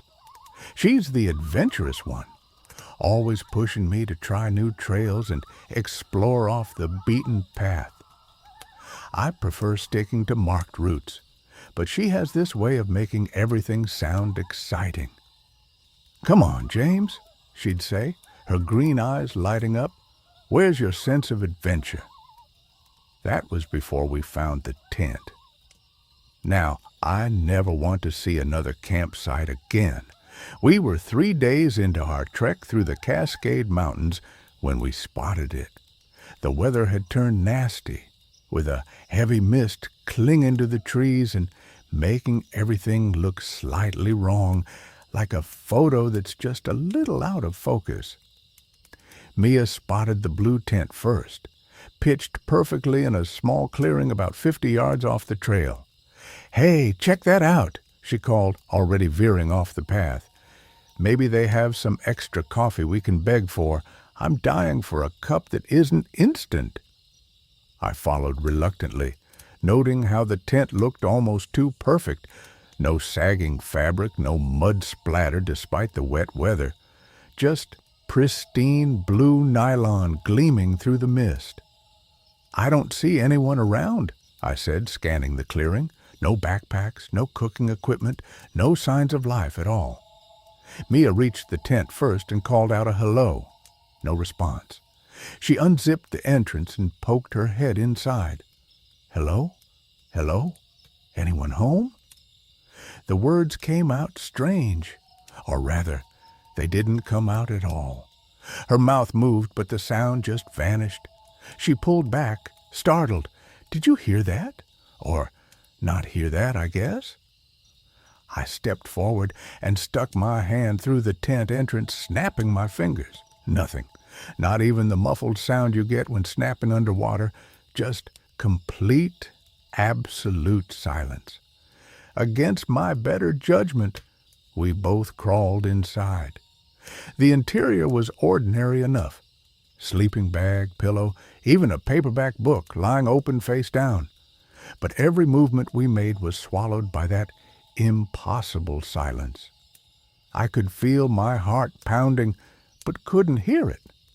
Mia mouthed something to me, and I shook my head, pointing to my ears. The silence felt like a physical presence pressing against my eardrums. We got out of there fast. Mia wanted to set up our tent nearby. "Safety in numbers," she argued. I wanted to hike on, but the light was failing, and the mist had thickened into a proper fog. Reluctantly, I agreed to camp in the clearing, but insisted on positioning our tent so we could see the blue one from our entrance. At night, I couldn't sleep. The sound of Mia's steady breathing beside me was reassuring, normal, but I kept straining to hear anything from the other tent. Around 3 a.m., I heard it, a rustling sound like someone moving around inside fabric. I shook Mia awake, and we both listened. The sound came again, definitely from the blue tent. Mia grabbed our flashlight before I could stop her. "We have to check," she whispered. "What if someone's in trouble?" The beam of our flashlight cut through the fog as we approached. The rustling had stopped. Mia's hand trembled as she reached for the zipper. Inside, empty, just like before. We searched the whole tent, but there was no sign anyone had been there. That's when Mia gasped. I followed her gaze to our left, where another tent had appeared, identical to the first. Same pristine blue nylon, same perfect pitch. But something was wrong. Wrong with its shape, like the geometry wasn't quite right. Mia moved toward it. I grabbed her arm. "Don't." "We have to know," she said, using that same tone she always did when convincing me to take risks. She pulled away and approached the new tent. The zipper sounded impossibly loud in the night air as the entrance opened. I saw nothing. Not darkness, not emptiness, but nothing. It was like looking into a void that shouldn't exist, a hole in reality itself. And it was spreading, the edges of the tent opening seeming to widen impossibly. Mia stood transfixed. I saw her mouth move, forming words I couldn't hear. Then she took a step forward. I lunged for her, grabbing her jacket just as she began to lean into that impossible darkness. For a moment, we struggled at the edge of the void, me pulling back, her drawn forward by something I couldn't see. Then she blinked, like waking from a trance, and we both scrambled backward. We ran, left everything except what we were wearing, ran until our lungs burned and our legs gave out, following the trail by moonlight until we reached the ranger station at dawn. They never found our equipment or the blue tent or its impossible twin. The clearing itself seemed to have vanished. The ranger said there was no such spot where we described it. Mia doesn't go hiking anymore. She says she's lost her sense of adventure. But sometimes I can't help but wonder what would have happened if we'd entered deeper into that tent.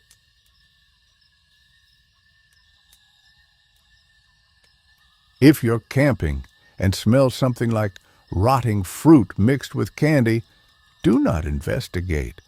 I should have known something was wrong when Maya's nosebleed wouldn't stop. We'd been camping for just 2 nights when it started, but none of us connected it to that sickeningly sweet smell that had been hanging around our campsite. You know how it is when you're out in the woods. Everything has its own weird scent, and after a while, you just stop questioning it. God, I wish we had questioned it sooner. There were 5 of us on this trip. Me, my boyfriend Derek, his sister Maya, our friend Chris, who organized the whole thing, and Chris's new girlfriend Jen, who none of us really knew that well. We'd planned this getaway for months, wanting to escape the summer heat in the city and explore some of the more remote trails in Blackwood Forest. Chris had found this spot online, far enough from the marked trails that we'd have total privacy, but still technically within the park boundaries. At least that's what he claimed. The first day was perfect. We set up our 3 tents in a small clearing surrounded by towering pines, the kind that block out most of the sunlight even at noon. Derek and I took the blue tent. Maya had her own small one, and Chris shared his with Jen. We spent the afternoon hiking and gathering firewood, and that evening we sat around the campfire trading stories and passing around a bottle of whiskey Chris had brought. That's when I first noticed the smell. It was faint, like overripe fruit left in the sun too long, but with an underlying sweetness that reminded me of cotton candy.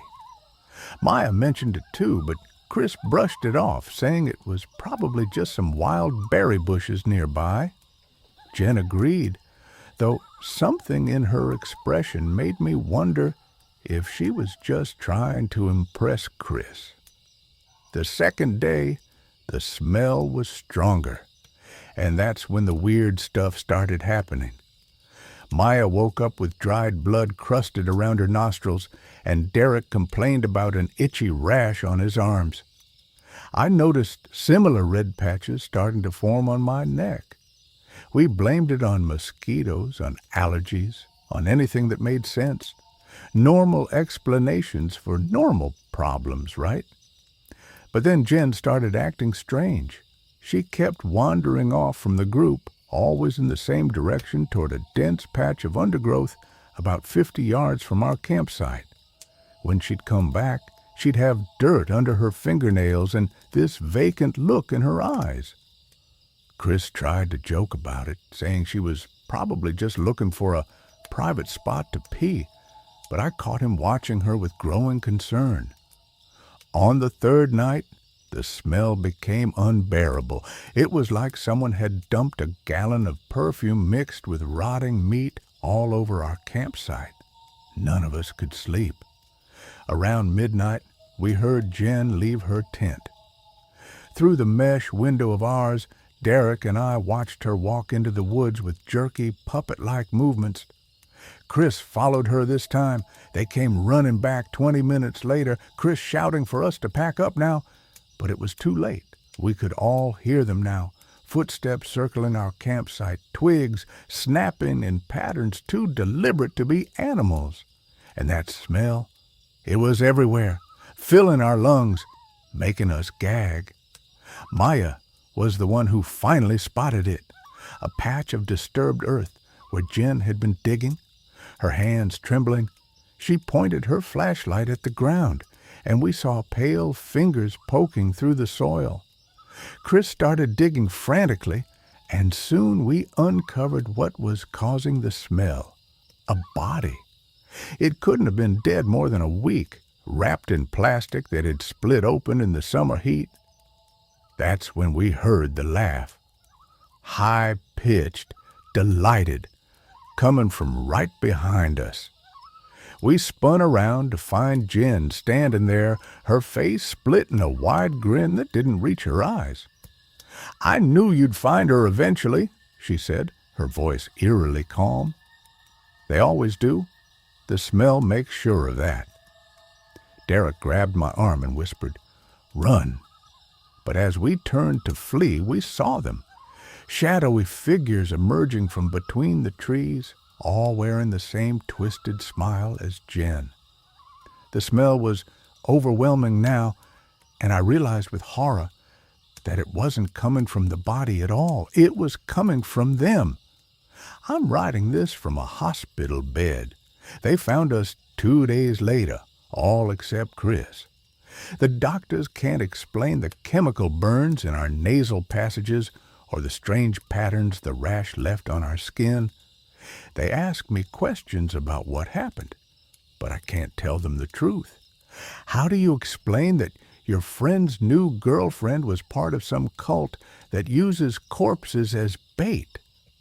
That they get off on watching people slowly realize they're being hunted? The police found 6 more bodies buried in that clearing, all recent, all wrapped in the same plastic. They never found Chris or Jen. If you're planning a camping trip and you catch a whiff of something sweet, something that reminds you of cotton candy and rotting fruit, run. Run as fast as you can.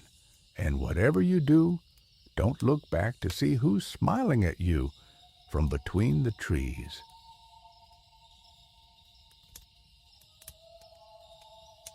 My friends and I found a strange wax shrine while camping. Now I'm the only one left to warn others. I wish I could blame this all on exhaustion or paranoia, but the waxy residue still under my fingernails proves otherwise. It's been 3 days since I made it out of Mystic Grove Forest, and I still can't shake the smell, that sickly sweet mixture of beeswax and something else. Something that reminds me of rendered fat left too long in the sun. I need to write this down while the details are fresh, while I can still remember Charlotte's face when she realized what we'd done. God, Charlotte, I'm so sorry. It was supposed to be a simple camping trip.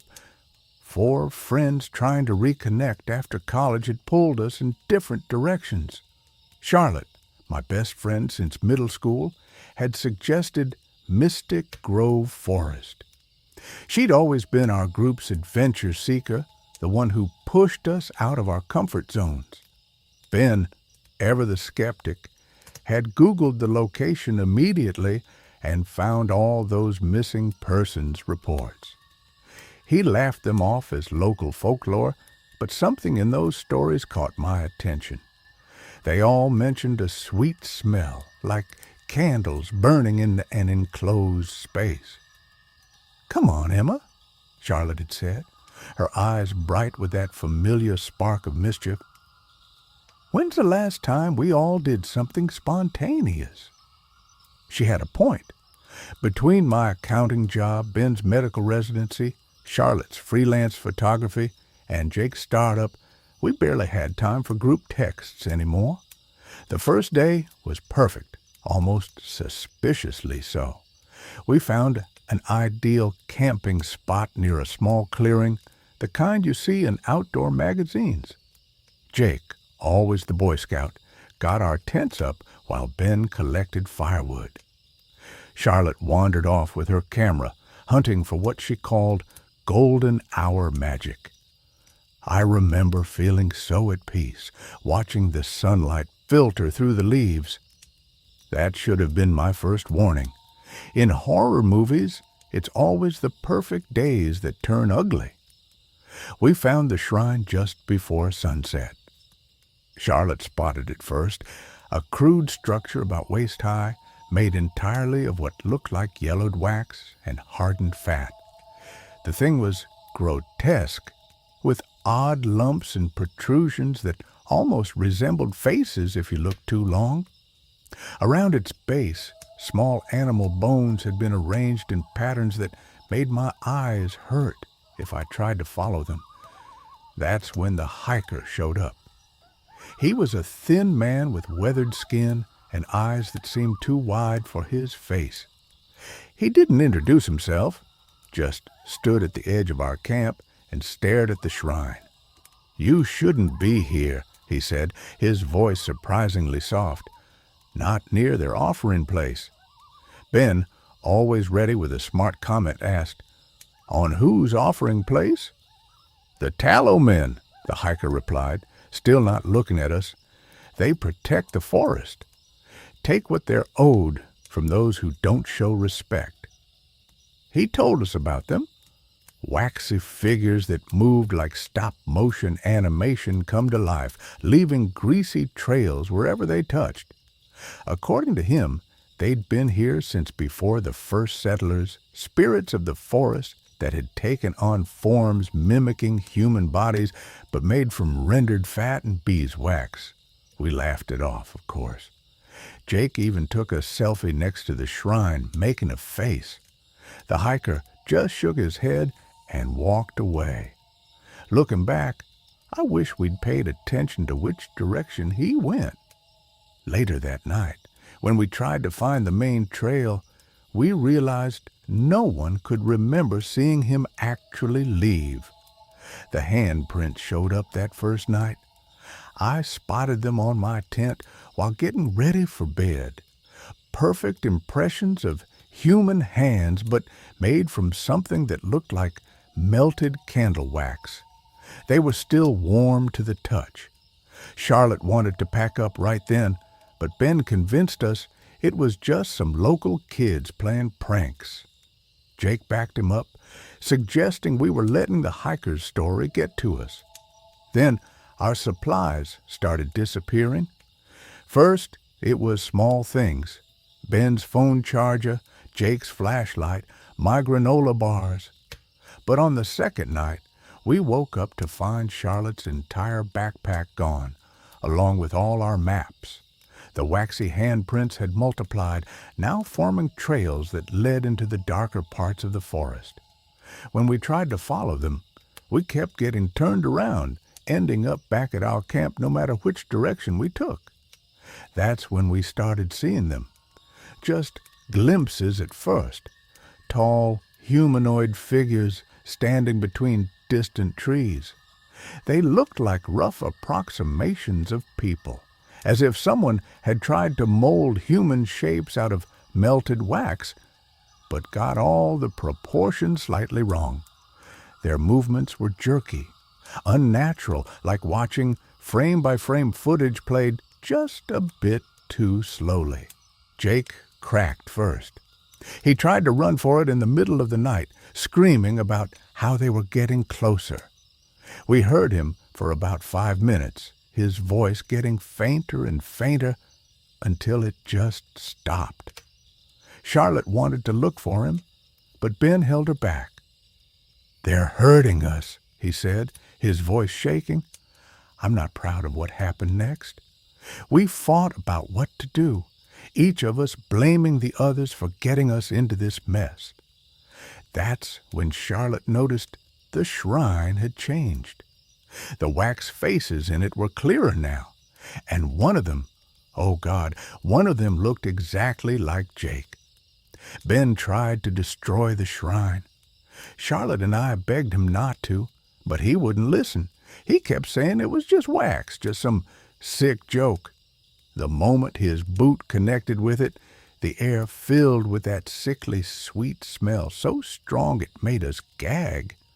And the figures, they stopped being glimpses. They stepped out into the clearing, their waxy bodies glistening in the moonlight, moving with that horrible stuttering motion. I ran. I'm not proud of it, but I ran. The last thing I heard was Charlotte screaming of Ben's name and a wet sound like candle wax being poured onto stone. I made it out somehow, though the next few hours are a blur. The police didn't believe my story, of course. They're still searching for the others, but I know they won't find them. If you're planning a camping trip to Mystic Grove Forest, please stay away from any shrines you might find, and if you smell something sweet, like beeswax and rendered fat, back off.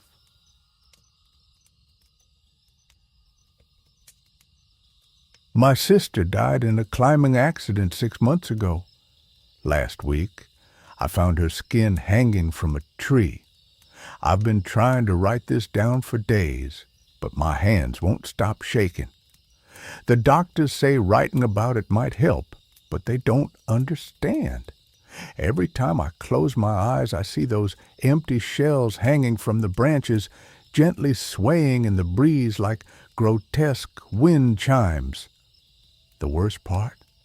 I keep checking my own skin, running my fingers along the seams, making sure it isn't becoming loose, making sure it still belongs to me.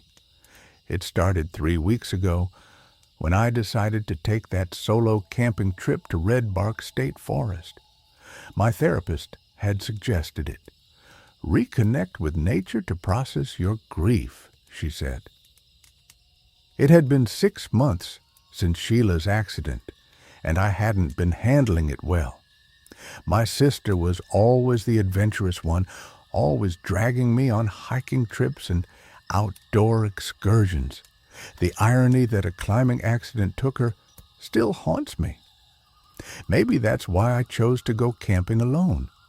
Some misguided attempt to channel her spirit. The first 2 days were actually peaceful. I found a secluded spot near Crystal Lake, far from the marked trails and tourist-friendly campgrounds. Sheila would have loved it. Pristine water, ancient pines, and that profound silence you can only find deep in the wilderness. I spent my time setting up camp, taking photos of interesting fungi, my latest hobby, and trying to identify bird calls using an app she had installed on my phone months ago. The third morning, everything changed. I was gathering firewood when I spotted something pale hanging from a branch about 15 feet up. At first, I thought it was just some trash left behind by careless hikers. But as I got closer, my blood ran cold. It was a deerskin, complete, unblemished, and impossibly intact. No blood, no tears, no sign of violence. It looked as if the deer had simply stepped out of it. I've seen taxidermied animals before. This was different. The skin was fresh, almost translucent in the morning light, with a weird silvery sheen to it. What really got to me were the edges.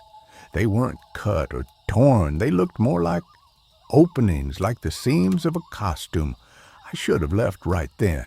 Sheila would have. She always said the wilderness demands respect, and that when something feels wrong, you listen to that instinct. But I convinced myself there must be a logical explanation. Maybe it was some kind of art installation, or perhaps local hunters had strange practices. I took some photos and tried to put it out of my mind. That night, the whispers started. I was drifting off to sleep when I heard it, a sound like dry leaves being crushed underfoot, circling my tent. Then came the breathing, heavy and wet, like someone with fluid in their lungs. I lay perfectly still, my heart threatening to burst from my chest. The footsteps stopped right outside my tent. "Warm," whispered a voice that wasn't quite human. It had too many layers, like multiple people speaking slightly out of sync. "This one's still warm," another voice responded, higher pitched, but with that same unsettling multiplicity. Fresh, supplemental, perfect. I didn't sleep that night. As the first rays of dawn broke through the trees, I finally worked up the courage to unzip my tent. What I found made me wish I hadn't.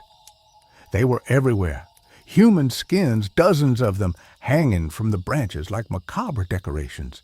Men, women, even children, all complete, all hollow, all with those same strange seams. Some were fresh, with that same silvery sheen as the deer skin. Others were older, dried and darkened like ancient parchment. Each face was frozen in an expression of terror. That's when I noticed something that made my stomach lurch. One of the fresher skins looked familiar. It took me a moment to place it, but when I did, my world shattered. The small crescent-shaped scar on the left shoulder, the tiny tattoo behind the ear, it was Sheila. What they found at the bottom of that cliff hadn't been her body. It had been an empty shell. I ran. I'd like to say I was brave, that I tried to investigate or fight back. But primal terror took over. I left everything except my phone and car keys as I sprinted through the forest. I could hear them pursuing me, not just their footsteps, but the horrible sound of their not quite right movements, like leather stretching and creaking. "Such lovely seams," they called after me, "such a perfect fit." I made it to my car, though I still don't remember most of that desperate flight through the woods. The authorities found my abandoned campsite, but of course there were no skins hanging in the trees. Just some loose trash caught in the branches, they said. They're monitoring me now, concerned about my episode. But I know what I saw. More importantly, I know they're still out there. Sometimes I've been finding silvery strands stuck to my clothes, like the delicate threads you might use to sew a costume. My skin feels looser these days. The doctors say it's just anxiety, that I'm imagining things. But this morning, I found something in the mirror that I can't explain away. A thin, silvery line along my shoulder, exactly like the seams I saw in the forest. I think they're coming to finish what they started. And the worst part? Part of me wants to know what it feels like, stepping out of yourself, becoming hollow. Sheila would understand. After all, she's one of them now. If you're reading this and you go camping, remember, not everything that looks human is wearing their fur skin, And if you hear whispers in the night about warmth and perfect fits, run away as fast as you can and never go back, because they're always looking for new skins to wear.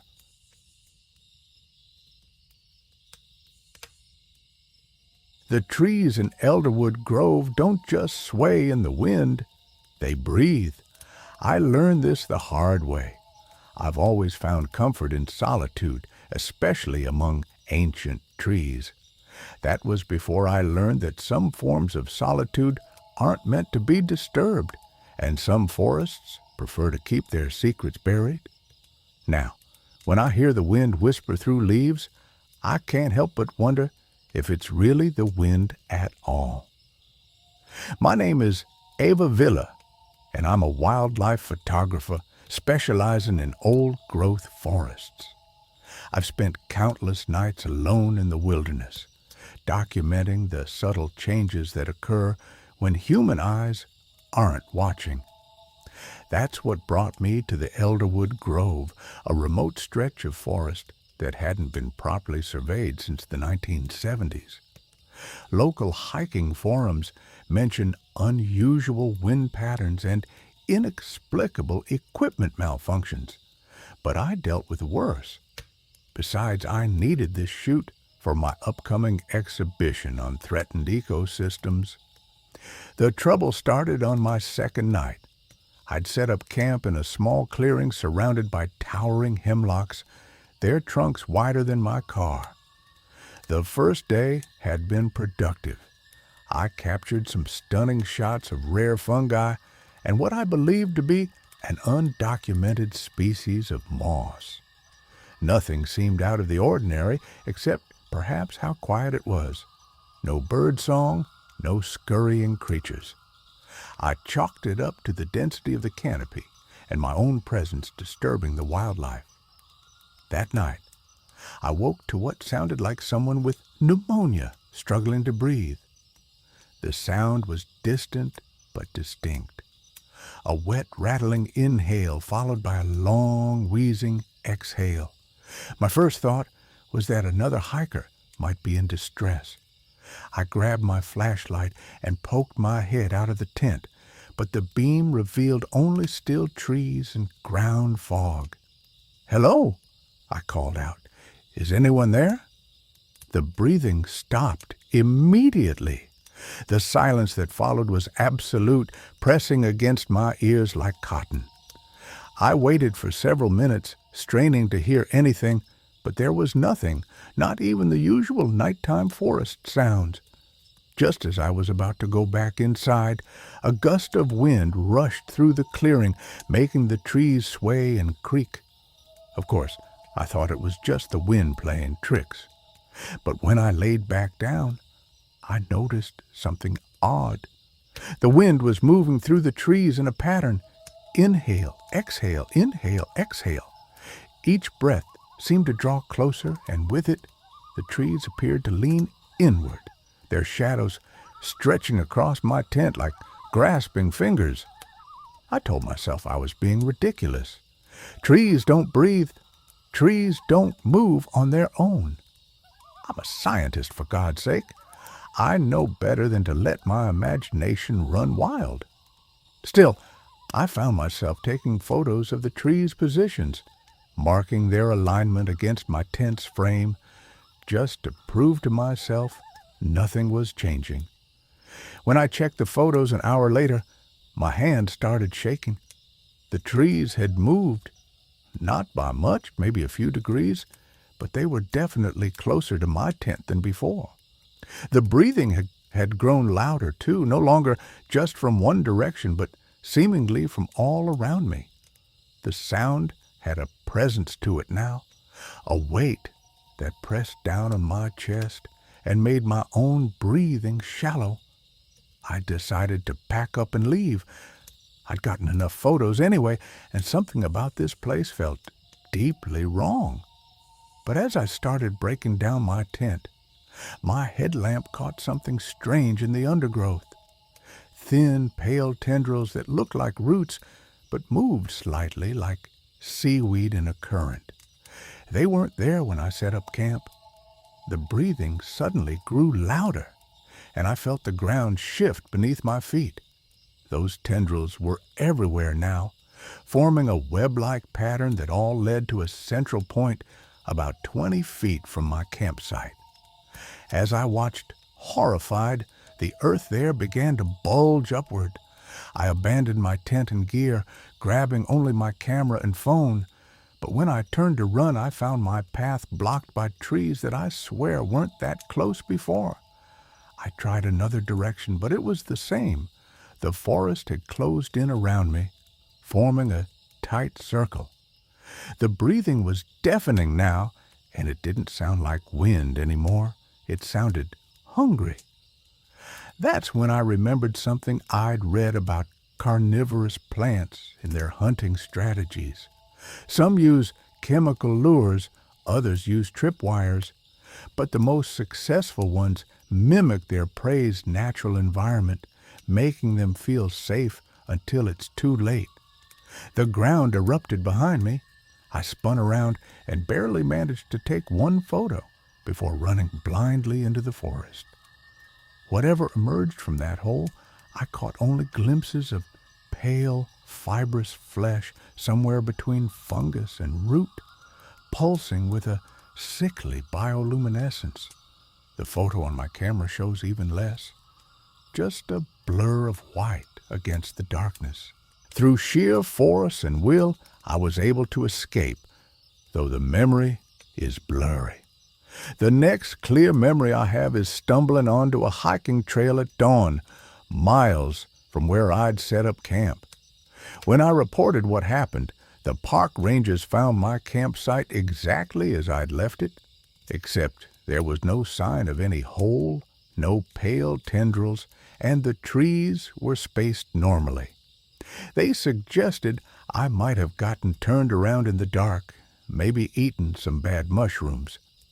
But I know what I saw, I know what I heard, and I know that somewhere in the Elderwood Grove there's something ancient and patient, something that's learned to hunt by making the forest itself into a trap.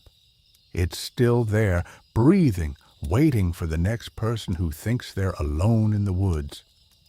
I still work as a wildlife photographer, but I don't do solo camping anymore. And when the wind blows through the trees, making that soft rushing sound, I can't help but hold my breath and listen just to make sure it's really the wind I'm hearing. I've spent my entire career studying the secrets of the past, but nothing could have prepared me for what I found beneath Stonehenge. My name is Dr. Elia Marlowe, and this is likely to be my final testimony. If you're reading this, it means I failed to seal the horror I've unleashed upon our world. It all began on a crisp autumn morning, just weeks before my planned retirement. The fog clung to the ancient stones like a shroud, as if trying to keep their secrets hidden. I'd grown up in the shadow of these monoliths, their mystery a constant whisper in my ear. My grandmother used to tell me stories of the old ways of druids and sacrifices, but even her wildest tales paled in comparison to the truth. I remember the day I decided to become an archaeologist. I was just a boy, no more than 10, playing in the fields near Stonehenge. My friends and I were digging for treasure as children do, when my small shovel struck something hard. It was a piece of pottery, nothing special to the untrained eye, but to me, it was a window into the past. I ran home, clutching my find, and declared to my bemused parents that I would uncover all of Stonehenge's secrets. How naive I was then, how innocent of the horrors that lay dormant beneath the earth. Over the decades, I built my career on studying Neolithic sites across Britain, but Stonehenge always called me back. It was an obsession, a siren song I couldn't resist. I published papers, gave lectures, and slowly climbed the academic ladder, all while feeling that the true secret of the stones remained just out of reach. When the opportunity came for this final excavation, I jumped at the chance. Our team had been granted unprecedented access to conduct ground-penetrating radar surveys around the site. It was supposed to be my swan song, a final contribution to the field I dedicated my life to. If only I'd known then what I know now, I would have walked away and never looked back. The first week of the survey was uneventful. We meticulously gridded the area, taking readings and compiling data. My younger colleagues joked about finding hidden chambers or ancient treasures, but I learned long ago to temper my expectations. Archaeology is often a game of patience, of piecing together the smallest clues to form a larger picture. It was on the 8th day that everything changed. The first anomaly appeared on our screens like a dark smudge, easy to dismiss as a glitch or a natural formation, but as we refined our scans, a pattern emerged. A perfect circle far too precise to be natural, hidden just meters below the surface. My heart raced with excitement, my scientific mind already conjuring images of hidden chambers and ancient artifacts. We began the excavation with painstaking care, every centimeter of soil meticulously documented and preserved. The local press buzzed with speculation, but we kept our findings tightly under wraps. Each layer we removed seemed to vibrate with a strange energy, as if the very earth was holding its breath in anticipation. It wasn't until we reached the capstone that I felt the first inkling of dread. The stone was unlike anything I'd ever seen, darker than obsidian, with strange shifting patterns that seemed to move when you weren't looking directly at them. And the symbols carved into its surface, they weren't like any known ancient script. They seemed to writhe and squirm, making my eyes water if I stared too long. I should have stopped there. I should have reburied everything and warned the world never to dig here again. But curiosity, that damned human trait that's led us to our greatest discoveries and our darkest hours, pushed me forward. It took our entire team to shift the capstone, and as it grated across the ground, a gust of stale, fetid air rushed up from below. The stench was indescribable, not the musty smell of an ancient tomb, but something far older, far wronger. It carried with it whispers, barely audible, in a language that made my skin crawl. The chamber below was vast, far larger than should have been possible given the area we'd excavated. Its walls were lined with the same dark stone as the capstone, pulsing with a sickly greenish light that seemed to absorb the beams from our flashlights. And at its center stood an altar, if you could call it that, a twisted mass of stone and metal shaped into a form that hurt the mind to look upon. I approached it, drawn by an impulse I couldn't explain. The whispers grew louder, and I realized with horror that they were coming from inside my own head. Images flashed before my eyes, vast, incomprehensible beings that existed before time itself, using our reality as a playground, a testing ground, a doorway. I saw great cities of non-Euclidean geometry built by beings of such alien aspect that my mind rebelled at the sight of them. I witnessed the rise and fall of civilizations on distant worlds, each one a mere experiment in the grand designs of these eldritch entities. And I saw Earth, our precious blue marble there, nothing more than a speck of dust in their unfathomable cosmic game. And Stonehenge, it wasn't just a religious monument or an astronomical calendar. It was a lock, a seal keeping something out or in. The standing stones above were keys, their placement a complex mechanism that, when aligned properly, would open a gateway to somewhere else. A place beyond our comprehension, where the laws of physics were mere suggestions and madness was the only sane response. I don't know how long I stood there, my mind reeling from visions no human was meant to comprehend. When I came to my senses, I was alone in the chamber. My team, God, my team.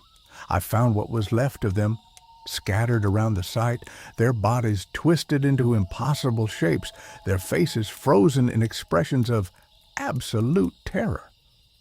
Dr. Sarah Chin, my brilliant protege, lay crumpled at the base of one of the stones, her limbs bent at angles that defied anatomy.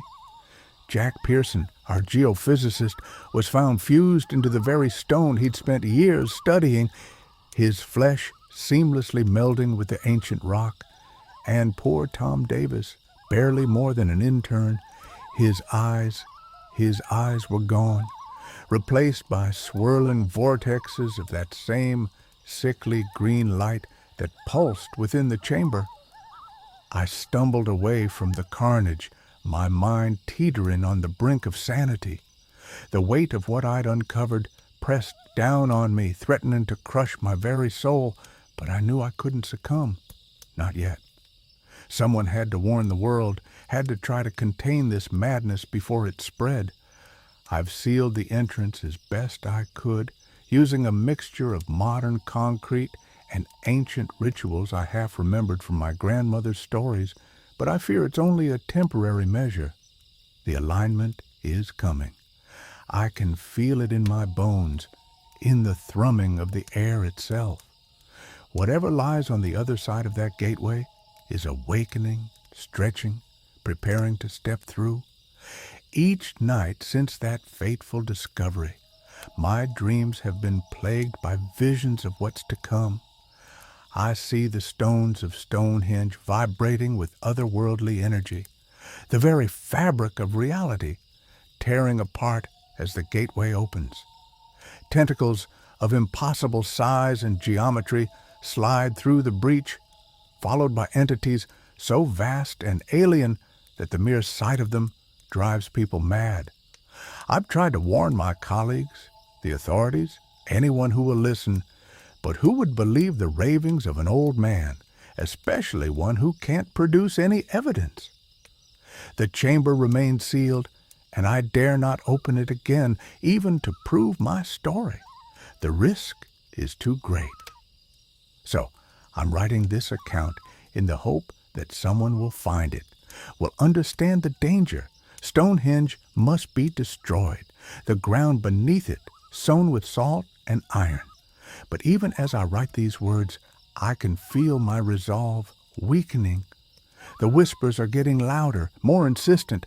They promise knowledge, power, transcendence. Part of me wants to stay to see what emerges when the stars align and the gateway opens. That's how they get you, I suppose. Not with threats or brute force, but with temptation. The offer of answers to questions we were never meant to ask. I find myself drawn back to the site night after night, standing just beyond the perimeter, staring at the looming silhouettes of the stones against the starry sky. Sometimes I swear I can see shapes moving between them, things that vanish when I try to focus on them. And always there are the whispers. They tell me I'm special, that I was chosen for this, that my lifetime of study and dedication was all in preparation for this moment. They promised me knowledge beyond human comprehension, power beyond mortal reckoning. All I have to do is return to the chamber, to stand before the altar and speak the words that now burn in my mind. But I resist, clinging to the last shreds of my humanity. I think of my granddaughter, of the world I want her to inherit, not one of chaos and madness, but of beauty and wonder. And so I fight, even as I feel my grip on reality slipping day by day. If you're reading this, heed my warning. Stay away from Stonehenge. Forget the mysteries, the allure of discovery. Some secrets are meant to stay buried, some doors left unopened. And if you hear whispers on the wind promising you the world, run. Run and don't look back. For what lies beneath Stonehenge is older than humanity, older than Earth itself, and it hungers for a way back in. I don't know how much longer I can resist the call. Each day is a battle against the knowledge that burns within me, threatening to consume what's left of my sanity. I've made arrangements for this manuscript to be delivered to multiple sources should anything happen to me. It's my last hope, my final stand against the darkness that looms on the horizon. To whoever reads this, I'm sorry. I'm sorry for my hubris, for thinking I could uncover the secrets of Stonehenge without consequence. I'm sorry for unleashing a horror upon this world that I cannot hope to contain. And I'm sorry for the burden I now place upon you, the knowledge of what lurks beneath those ancient stones. The alignment is coming. The gateway will open. And when it does, may whatever God still listens have mercy on us all. This is Dr. Elijah Marlowe signing off for the last time. Remember Stonehenge not as a wonder of the ancient world, but as a warning. Some doors are meant to stay closed, some secrets never meant to see the light of day. Farewell and good luck. You're going to need it.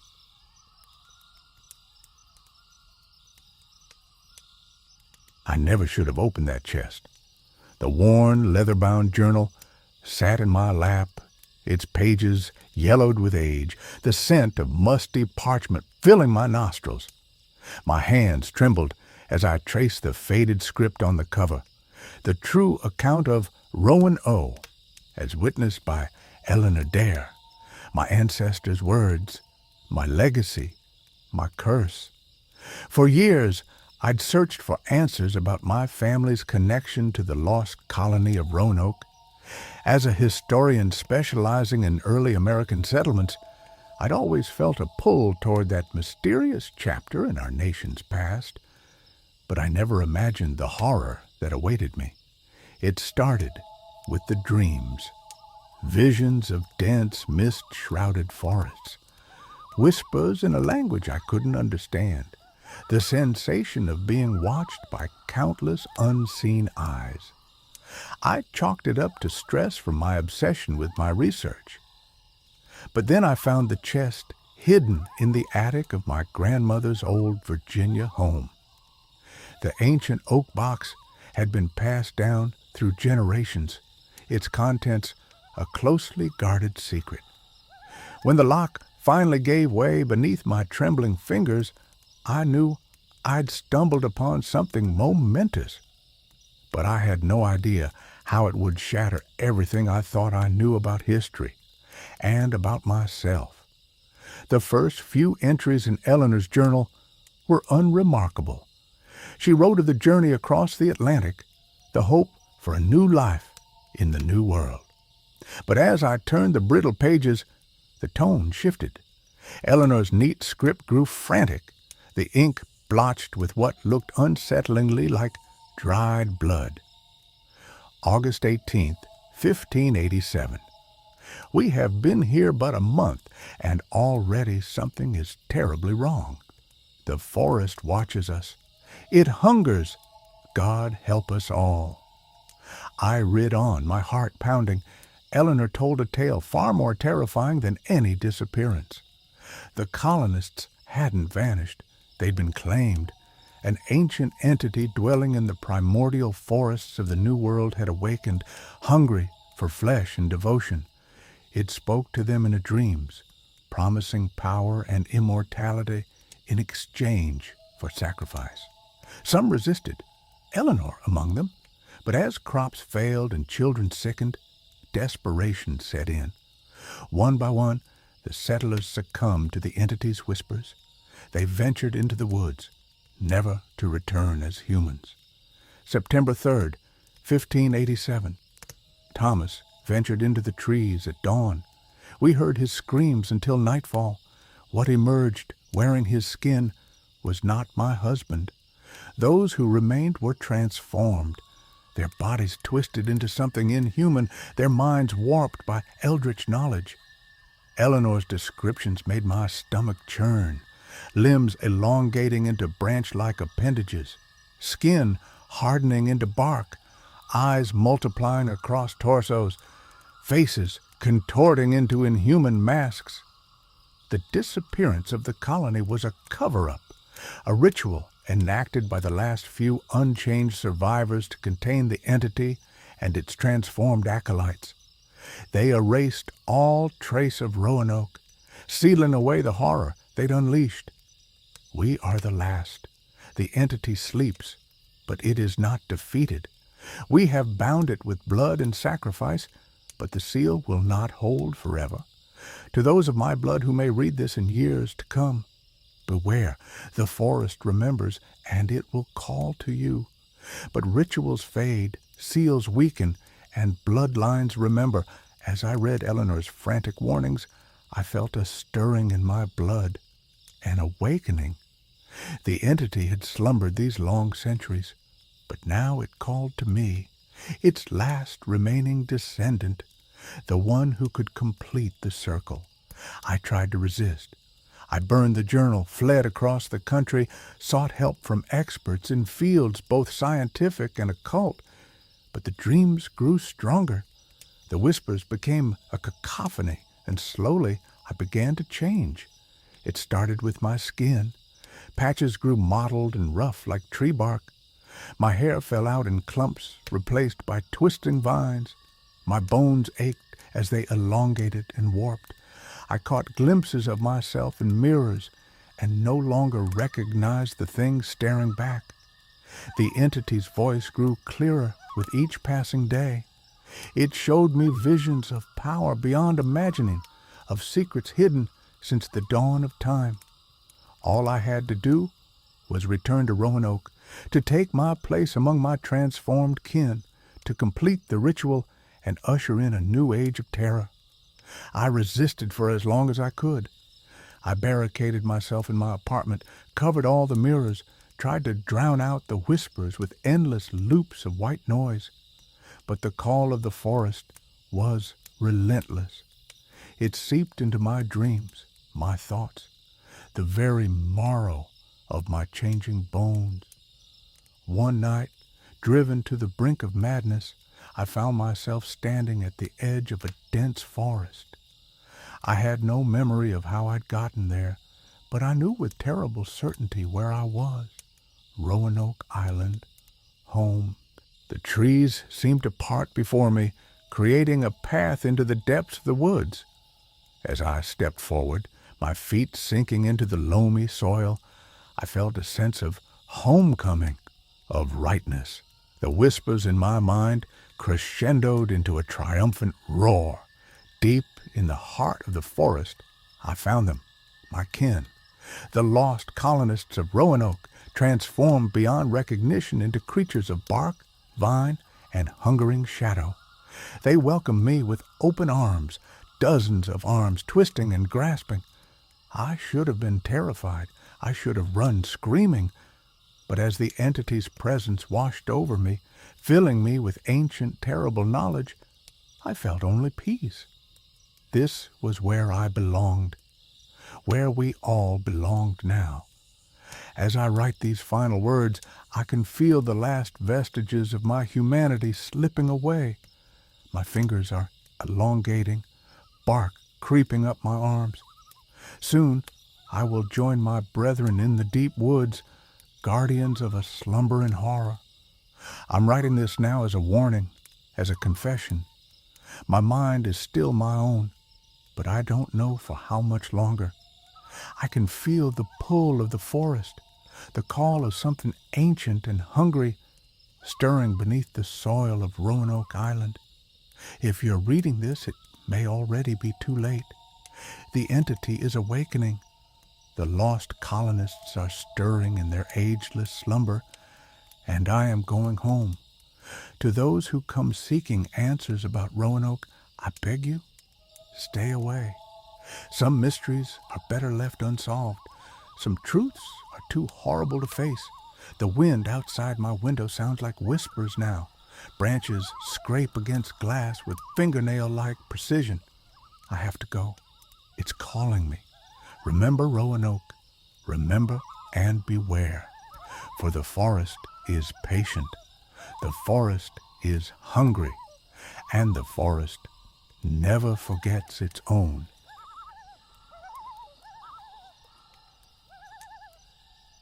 I've carried this secret for far too long. The weight of it has bent my spine and whitened my hair, but it's nothing compared to the burden of knowing what's out there waiting in those cursed mountains. You've all heard of the Dyatlov Pass incident, I'm sure. 9 hikers found dead under mysterious circumstances. But what you don't know, what they've kept hidden all these years, is that there was a 10th member of our group, me. My name is Nikolai Andreev, and I'm the sole survivor of what really happened in the Ural Mountains on that frigid February night in 1959. I was 24 then, a student like the others, but with one crucial difference. I'd spent my childhood summers with my grandfather, an old hunter who taught me the ways of the taiga. Those skills saved my life, but sometimes I wonder if death wouldn't have been kinder. We were young, ambitious, ready to conquer the world one mountain at a time. The trek to Mount Otorten was supposed to be challenging, but not impossible. How could we have known we were walking into the hunting grounds of something ancient and hungry? I remember the day we set out like it was yesterday. The sky was a pale, wintry blue, and our breath frosted in the air as we shouldered our packs. Igor Dyatlov, our unofficial leader, checked our supplies one last time. His confidence was infectious, and we all felt invincible. Yuri strummed his mandolin, and Lyudmila's laughter rang out across the snow. We were 10 friends on an adventure, blissfully unaware of the horror that awaited us. The first few days were uneventful, filled with the kind of camaraderie that only comes from shared challenges. We'd huddle around the campfire at night, sharing stories and dreams. Tatiana talked about the thesis she was working on, while Alexandra regaled us with jokes that had us clutching our sides with laughter. Those moments of joy make what followed all the more terrible. As we ventured deeper into the pass, the landscape began to change subtly. The trees became more gnarled, their branches reaching out like grasping fingers. An unnatural silence fell over the land.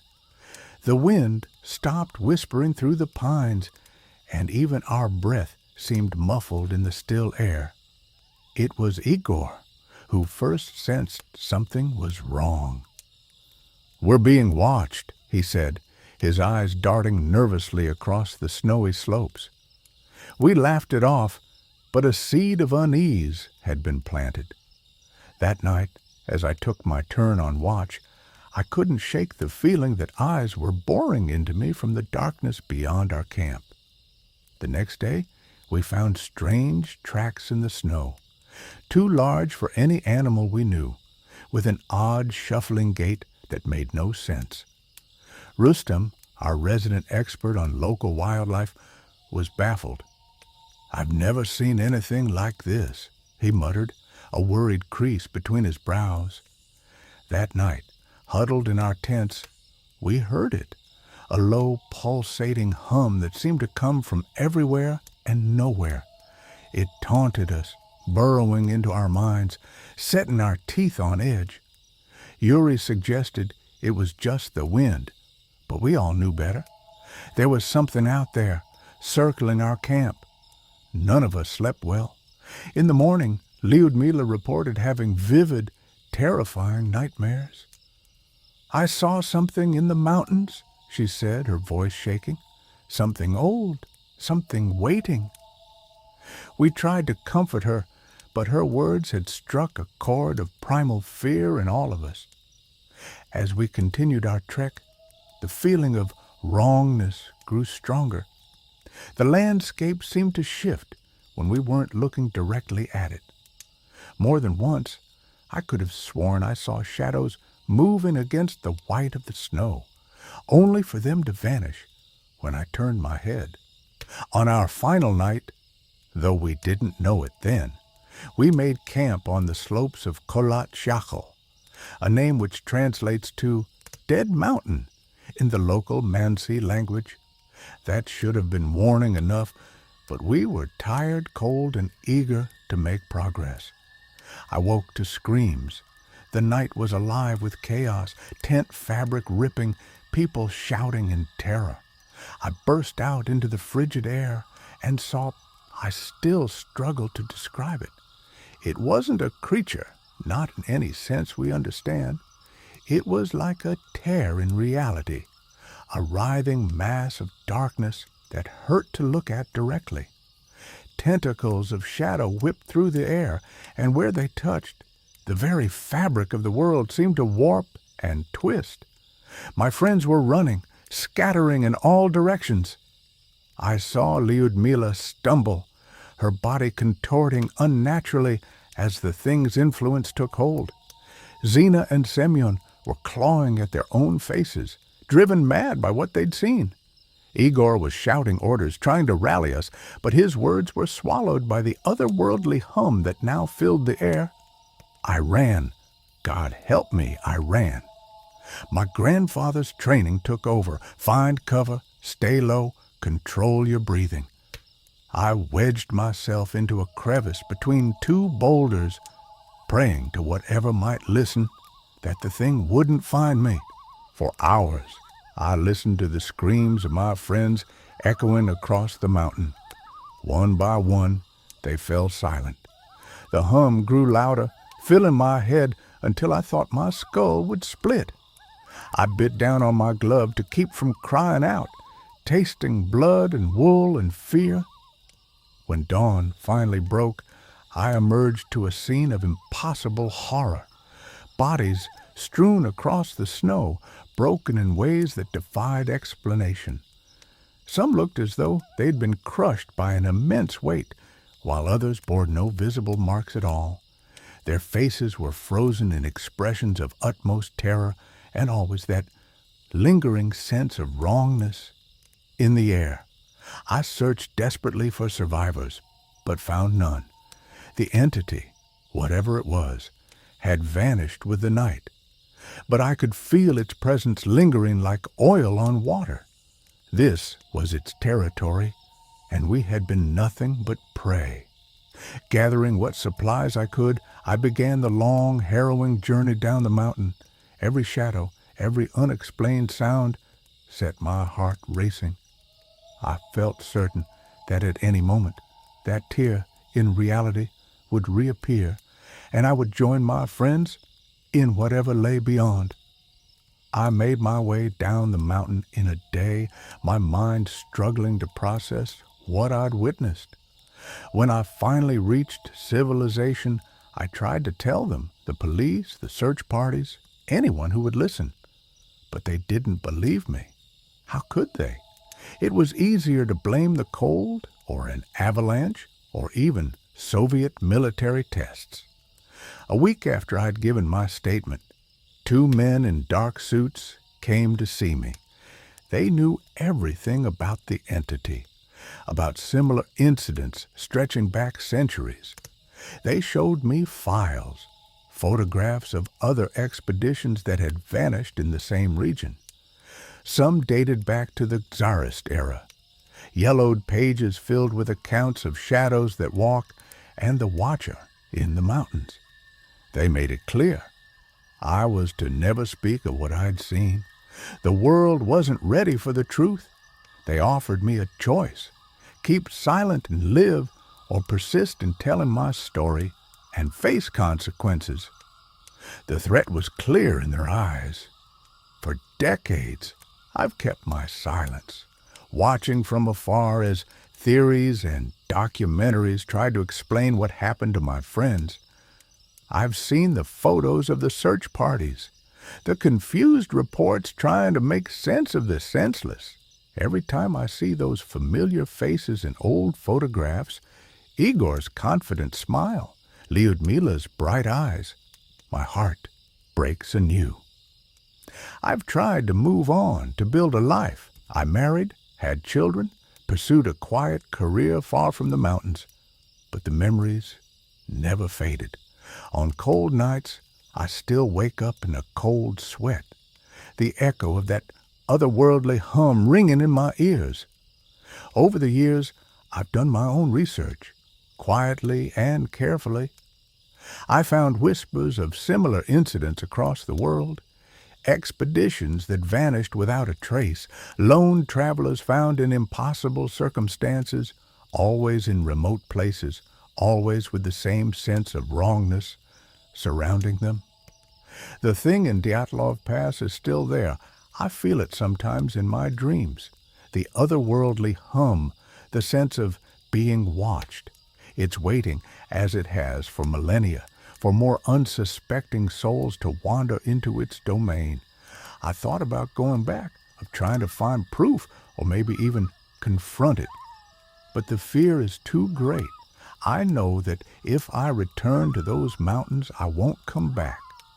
I'm an old man now, and I fear what might happen if this secret dies with me.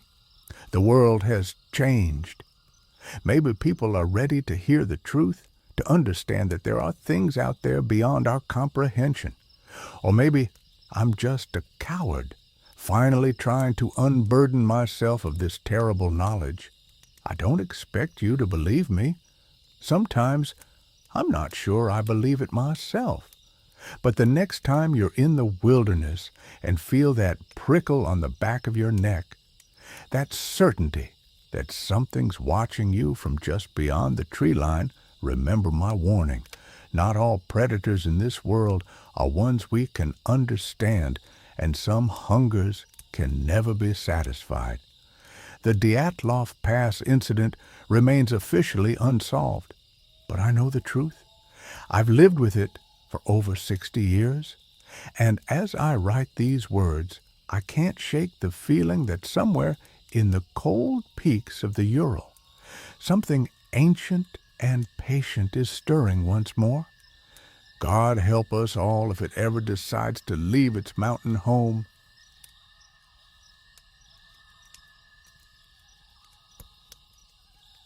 The Bermuda Triangle isn't just a place where things disappear, it's where they're taken. I know because I was one of them for 42 years.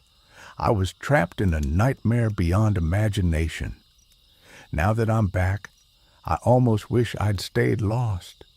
The horrors I've seen, the things I've experienced, they've changed me in ways I can't even begin to describe, but I have to try. People need to know the truth about what's out there waiting in that timeless abyss. My name is Jack Hawkins. In 1982, I was a 28-year-old sailor with salt in my veins and adventure in my heart. I'd grown up on the docks of Miami, learning to tie knots before I could write my name. The sea was my home, my love, my life.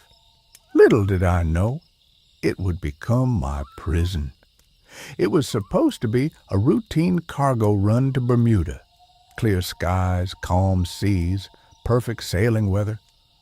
I remember joking with my crew as we entered the triangle. We'd all heard the stories, of course, but none of us really believed them. They were just tall tales to scare the greenhorns, right? I remember checking my watch as we crossed into those infamous waters, 2:14 p.m., July 17th, 1982. That was the last time I saw a clock for over 4 decades. The change was sudden. One moment, we were cutting through blue waves under a blazing sun. The next, we were enveloped in an impenetrable fog. The air grew thick, almost gelatinous, and breathing became difficult, like trying to inhale syrup. I tried to call out to my crew, but my voice sounded muffled, as if I were shouting underwater. Then came the silence, the constant hum of the ship's engines, the lapping of waves against the hull. All of it vanished in an instant. In that deafening quiet, I heard something else. Whispers, countless voices speaking in languages I'd never heard, some that didn't even sound human. It was like listening to the murmur of a crowded room, but the words were all wrong. The cadences were alien and unsettling. I don't know how long we drifted in that fog. Time, it didn't work right there. Sometimes the sun would rise and set in what felt like minutes. Other times, the night would stretch on for what seemed like weeks. My watch had stopped, its hands frozen at 2:14, but it wasn't just broken. Sometimes I'd look at it, and the hands would be in different positions, as if it was trying to tell time but couldn't quite remember how. The fog played tricks on our minds. We'd see things, impossible things, islands that appeared and disappeared in the blink of an eye, sea creatures larger than our ship, their bodies twisting in ways that defied physics. Once, I swear, I saw another ship sailing alongside us. It looked ancient, like something out of a history book. I called out to it, and for a moment I locked eyes with a man on its deck. He looked as terrified as I felt. Then the ship was gone, swallowed by the fog. It was during one of those endless nights that I first saw them. We called them time wraiths. Imagine a shadow-given form, constantly shifting and writhing. They moved through the air like oil through water, leaving trails of distorted reality in their wake. When they passed nearby, I could feel time stretching and compressing around me. One moment, I'd be young again, the next, ancient and withered.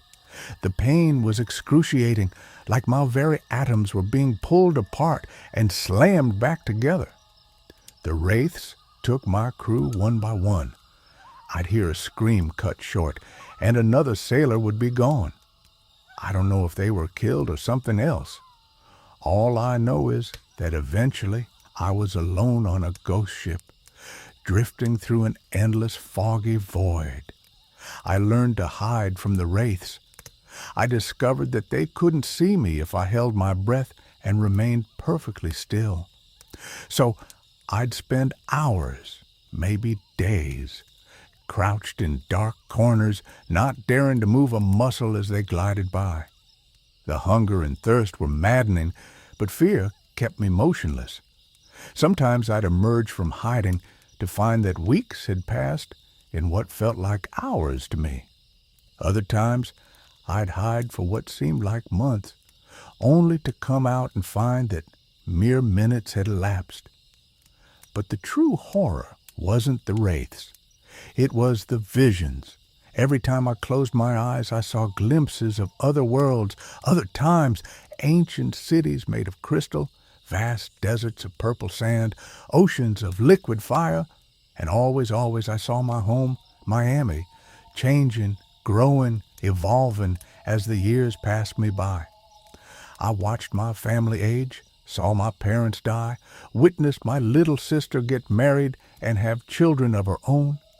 It was like a cruel movie playing behind my eyelids, showing me everything I was missing.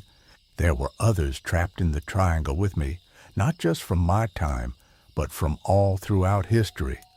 I met a Roman centurion, his armor corroded by time, but his body unchanged. We couldn't speak the same language, but the terror in his eyes needed no translation.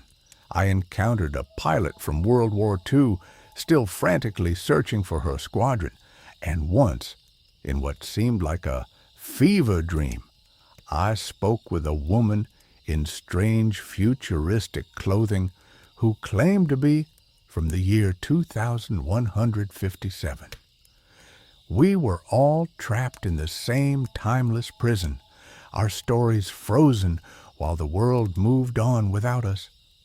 I don't know how I escaped. One moment I was huddled in the ship's hold, hiding from a particularly persistent wraith. The next, I was standing on a beach in the Florida Keys, coughing up seawater, a family having a picnic nearby called 911. When the paramedics arrived, they couldn't believe their eyes. To them, I was a living ghost, a man who hadn't aged a day since he disappeared in 1982. The world had moved on without me. My parents were gone. My little sister was a grandmother. The docks I grew up on had been replaced by luxury condos. Everything was louder, faster, more crowded. I felt like a relic, a man out of time. The technology alone was overwhelming. Smartphones, social media, self-driving cars. It was like I'd stepped into one of those sci-fi movies we used to watch on the ship during long voyages. The doctor couldn't explain my condition. Physically, I was the same 28-year-old who had set sail in 1982. But my mind, that was different. I had memories spanning decades, experiences that had aged me far beyond my years. The government got involved, of course. I spent months being debriefed, tested, studied. They wanted to know everything about the triangle, about the wraiths, about the other dimension. But how could I explain the inexplicable? How could I make them understand what it felt like to be unmoored in time? But that wasn't the worst of it, because I brought something back with me. The wraiths, they followed me. I see them sometimes out of the corner of my eye, a flicker of movement in a mirror, a shadow where there shouldn't be one.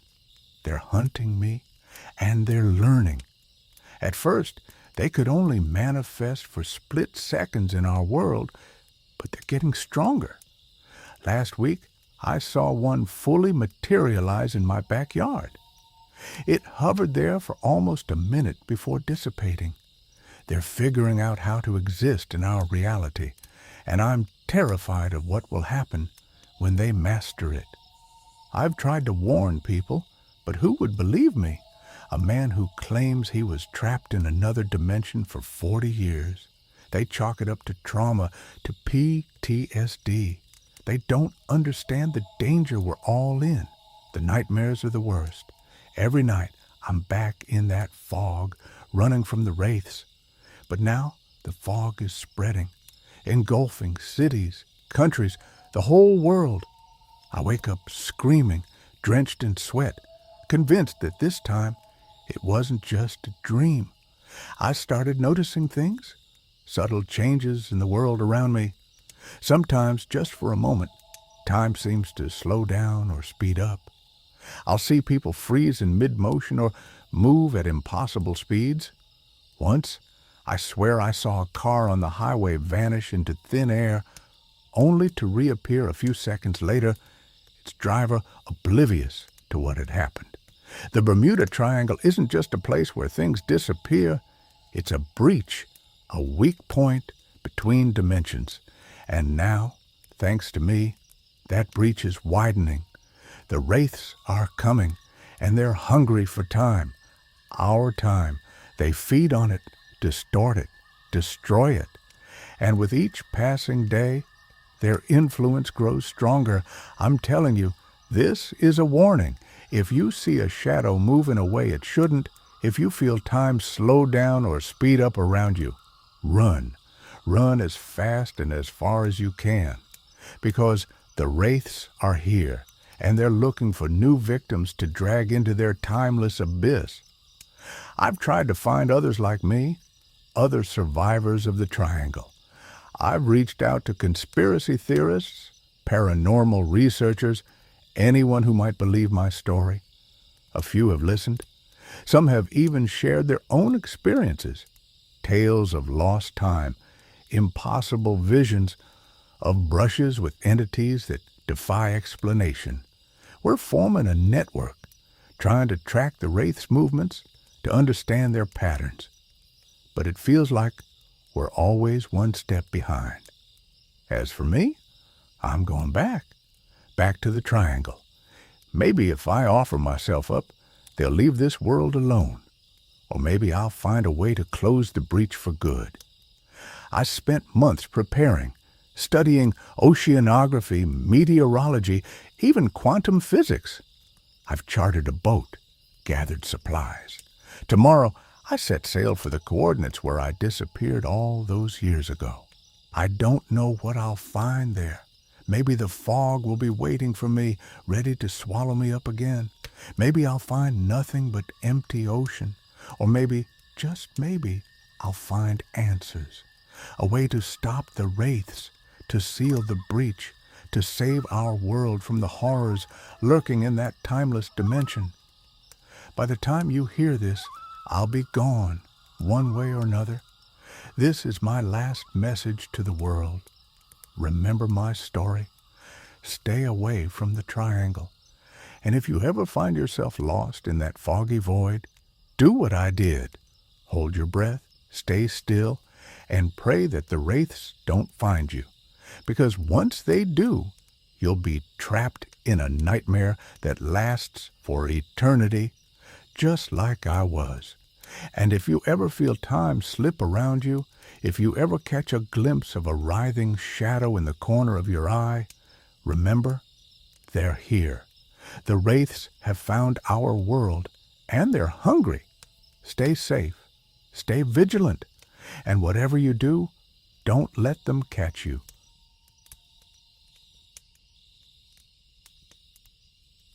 The Phoenix Lights weren't just UFOs, they were the first wave, and they've been here ever since. I know because I was there, coordinating the Air Force's response from Luke Air Force Base. Colonel Jack Harmon, at your service. Well, former colonel. I doubt I'll keep my rank after breaking nearly 3 decades of silence, but the truth needs to come out, even if it destroys me. You've probably heard the official story. Flares, military exercises, mass hysteria. It's all expletive. What really happened that night in March 1997 was the beginning of the end for humanity as we know it, and I've been carrying this burden for far too long. I remember every detail of that night like it was yesterday. The cool desert air, the stars twinkling innocently above, completely unaware of the chaos about to unfold. I was pulling a late shift, nothing unusual for a Friday night.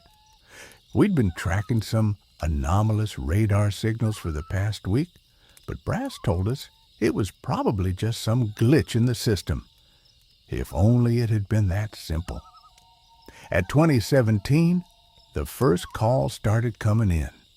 Civilians reporting strange lights in the sky, moving in perfect formation. I brushed it off at first. You'd be surprised how often people mistake normal aircraft for UFOs. But then the volume of calls exploded. This wasn't just a few confused stargazers. Something big was happening. I remember picking up the red phone, the one that connected directly to my superior, General Hawthorne. "Sir," I said, trying to keep my voice steady, "we've got a situation here." There was a long pause on the other end, too long. When the general finally spoke, his voice was tight and controlled. "Colonel Harmon, initiate protocol Zulu 9. This is not a drill." I repeat, this is not a drill. My blood ran cold. Zulu 9 was a protocol I'd only ever seen in training exercises, a response to confirmed extraterrestrial contact. This couldn't be happening. Not here. Not now. I scrambled a couple of F-16s to intercept. Standard procedure. What wasn't standard was the sudden appearance of black SUVs and men in suits at our base. They took over our comms, feeding us coordinates, barking orders. These guys weren't from the Air Force. Probably NSA or some shadowy agency I'd never heard of. The pilots reported visual contact with something. Their voices were tense, confused. "Sir, this doesn't make sense. It's changing shape. Oh, God." Then static. Both jets went dark simultaneously. That's when all hell broke loose. Alarms blared, radar systems went haywire, and a blinding light flooded the base. For a moment, I thought I was dead. When my vision cleared, they were there, among us. They looked human, mostly, but their eyes empty, reflective, like polished obsidian, and their movements were too fluid, too precise. I'll never forget the chill that ran down my spine when one locked eyes with me and smiled. It wasn't a human smile. The men in black seemed to know them, speaking in hushed tones, words like integration and assimilation floating around. I was ushered out, debriefed, and sworn to secrecy. They said it was a matter of national security and that the public wasn't ready for the truth. For years, I kept quiet. I watched the news, saw the ridiculous flare explanation, and noticed the subtle changes in society, technology, and politics. They were infiltrating every level, slowly but surely, hybrid beings, part human, part something else. Products of a long-term plan we'd unknowingly agreed to. I tried to live a normal life after that night. Got married, had kids, tried to forget. But how do you forget something like that? How do you look at the world the same way when you know it's really out there? I started noticing things, little things at first, the way some people moved just a bit too smoothly, the way technology seemed to advance in sudden leaps as if guided by an unseen hand, the subtle shift in our culture towards uniformity, towards a kind of eerie calmness in the face of global chaos. I tried to investigate discreetly, of course. I reached out to some of the other officers who were there that night. Most wouldn't talk to me. Those who did seemed changed. Their words were right, but their eyes were wrong, empty, like they'd been hollowed out and filled with something else. One night, about 5 years after the incident, I got a visit from an old friend, Major Tom Rye. He'd been one of the pilots that night, one of the ones we thought we'd lost. He showed up at my door looking haggard, desperate. "Jack," he said, his voice barely above a whisper, "they're everywhere. They're in our governments, our schools, our families. We didn't stop an invasion that night. We opened the door for one." Before I could ask him more, a black van pulled up. 2 men in suits got out. Tom's eyes went wide with fear. He shoved a USB drive into my hand and ran.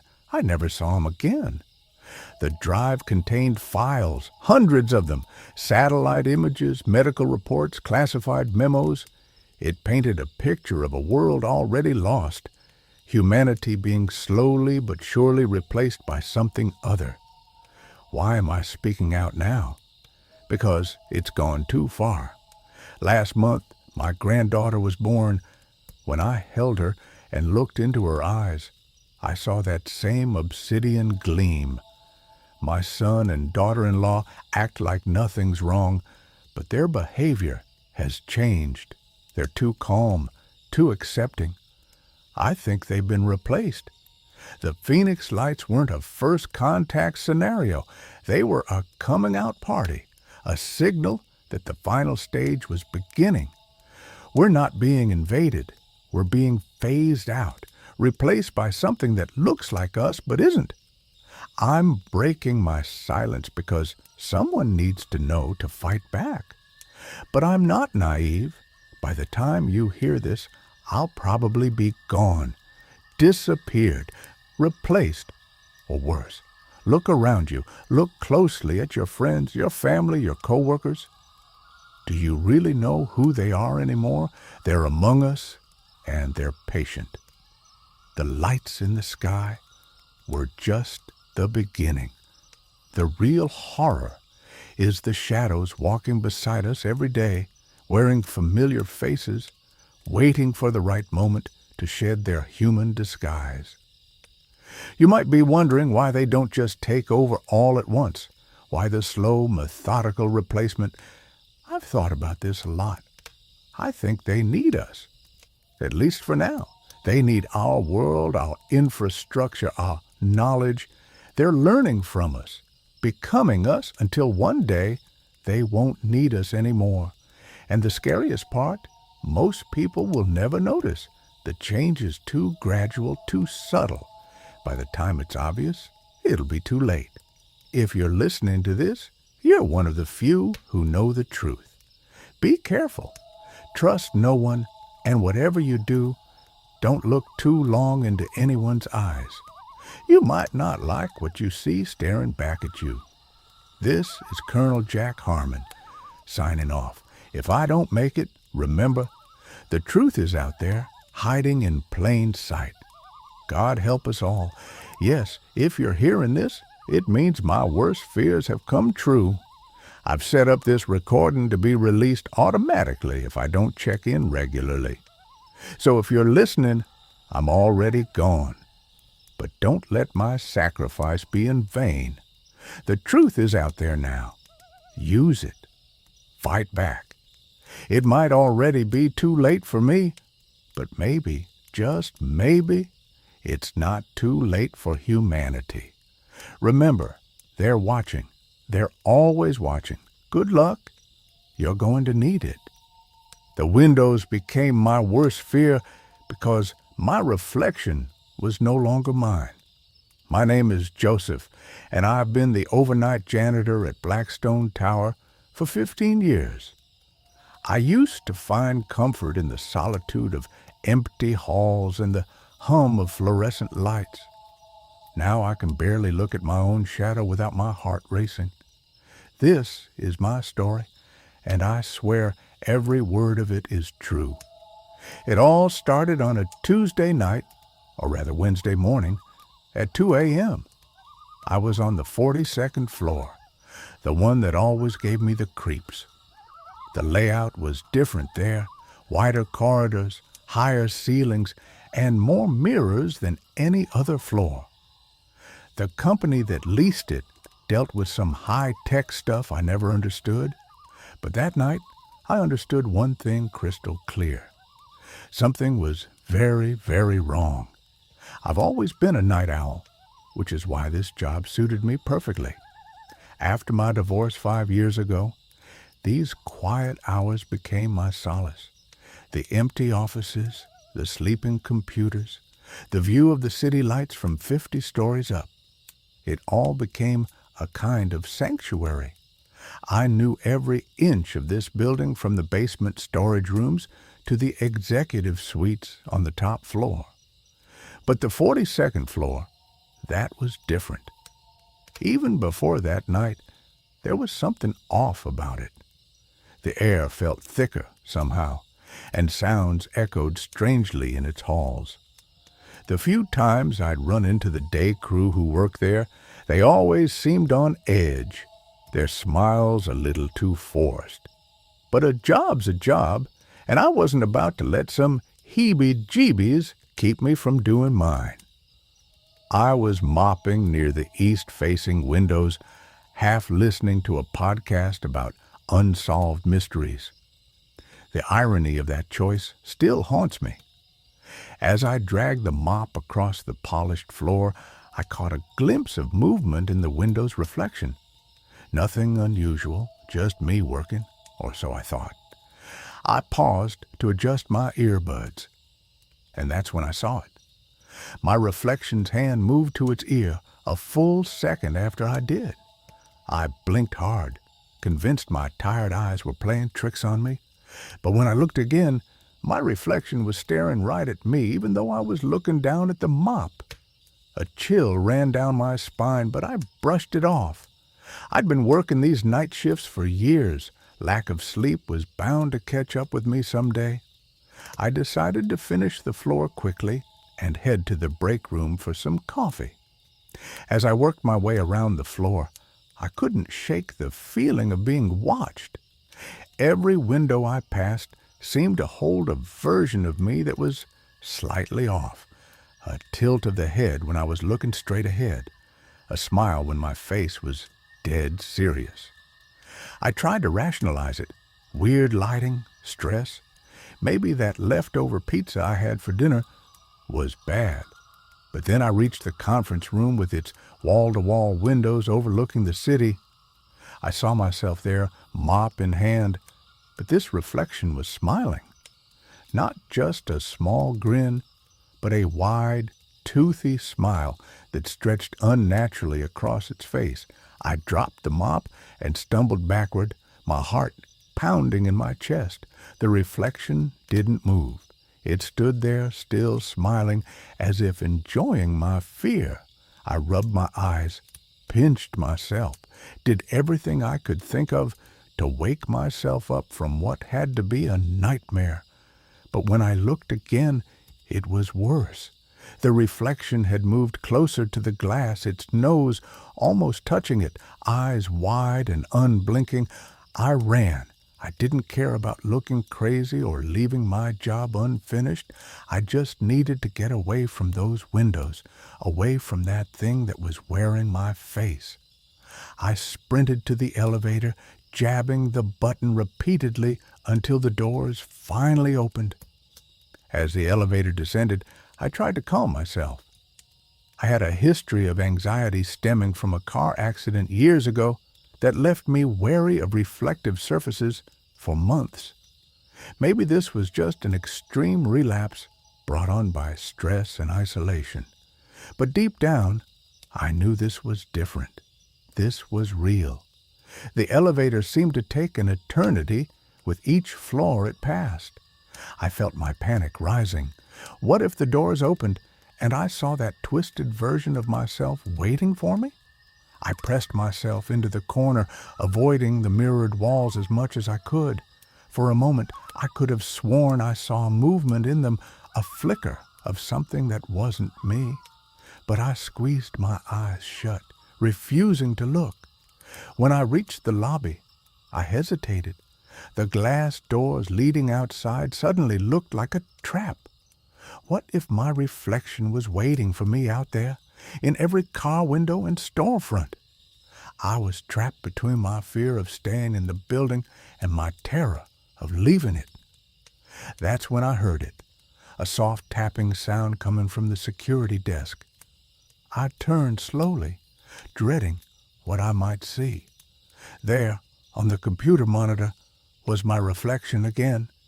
But this time, it was knocking on the screen from the inside, its smile now a pleading expression, as if it wanted to be let out. I'd love to tell you that I bravely confronted whatever was happening, that I solved some ancient mystery or battled a dark entity. But the truth is, I ran. I burst out of those doors and didn't stop until I reached my car. I drove home in a daze, avoiding every reflective surface I could. The next few days were a blur of paranoia and sleepless nights. I called in sick, unable to face the thought of returning to that building. My small apartment became both a sanctuary and a prison. I covered all the mirrors, turned off my phone, and kept the TV dark. But even then I couldn't escape the feeling of being watched. In those quiet hours, my mind raced with possibilities. Was I losing my grip on reality, or had I stumbled upon something beyond my understanding? I thought about the odd behaviors of the day crew on the 42nd floor, wondering if they had experienced similar things. Had they simply been better at hiding their fear, or was I somehow special in my ability to see what was really happening? I considered quitting my job, but the thought of trying to explain why to a new employer seemed impossible. Who would believe me? More importantly, who would hire someone who claimed to be running from their own reflection? After a week, desperation and the need for a paycheck drove me back to Blackstone Tower, I requested a transfer to the day shift, spinning a story about trouble sleeping that wasn't entirely untrue.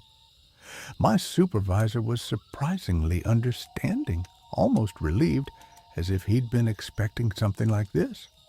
Now, I still work at Blackstone Tower, but I can't bring myself to go above the 40th floor. Sometimes, out of the corner of my eye, I think I see my reflection moving on its own in the lobby's shiny floor or a chrome trash can, but I never look directly at it.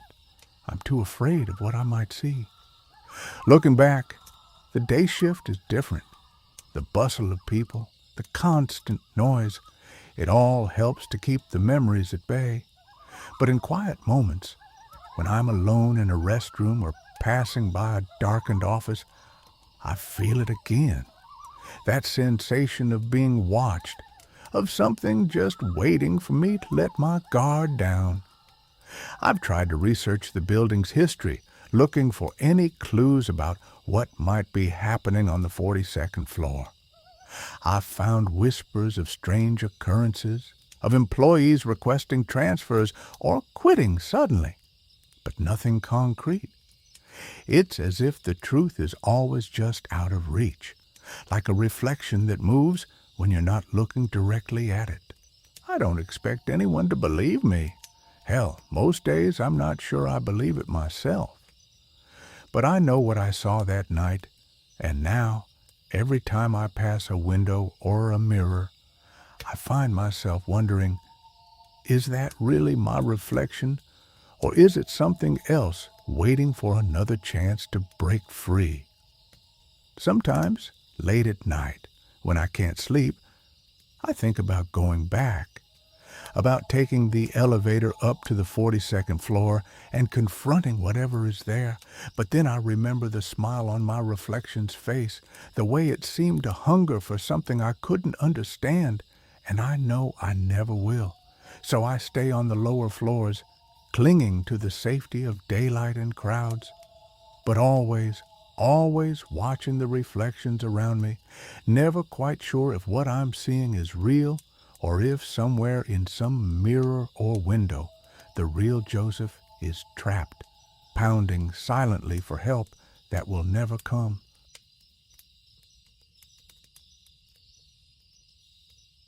I've been driving trucks for nearly 3 decades, and I've seen my fair share of weird on the road, but nothing, and I mean nothing, compares to what happened to me last month on that godforsaken stretch of Highway 50 in Nevada. Even now, weeks later, I find myself hesitating before I get behind the wheel of any vehicle. The open road used to be my home, my sanctuary. Now it's the stuff of nightmares. It started like any other long-haul run. I was hauling a load of electronics from Sacramento to Denver, a route I'd driven more times than I could count. The dispatcher had called me in last minute. The original driver had called in sick, and they needed someone reliable to make the delivery on time. That should have been my first warning sign.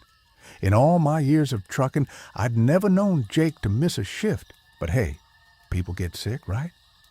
I set out just as the sun was setting, the sky a bruised purple fading to inky black. The night was moonless with a light drizzle that made the road gleam under my headlights.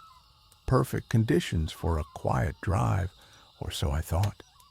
I had my thermos of coffee, my audiobook playing low on the speakers, and 1,200 miles of open road ahead of me. About 3 hours in, somewhere east of Fallon, I noticed something in my rearview mirror. At first, I figured it was just a trick of the headlights, some reflection or shadow playing tricks on my tired eyes. But as the miles rolled by, that figure kept following me, always the same distance away. I'm not the jumpy type. Hell, after years on the road, you learn to brush off the strange and unexplained. I've seen things that would make most people's skin crawl, accidents that defied explanation, hitchhikers that vanished into thin air, lights in the sky that no plane could make. So I ignored it, cranked up the radio to drown out the patter of rain, and focused on the asphalt ribbon unfurling before me. But it didn't go away. Every time I glanced in that mirror, there it was, a dark silhouette, barely visible in the misty night, but undeniably there, always in the corner of my eye, always the same distance behind me. I tried changing speeds, slowing down, speeding up, but nothing made a difference. That figure remained constant, like it was tethered to my truck by some invisible cord. I tried to rationalize it. Maybe it was another trucker on the same route, keeping a steady pace. But as the hours wore on and the shadows deepened, that explanation felt hollower and hollower. No headlights ever illuminated that figure, no matter how dark it got.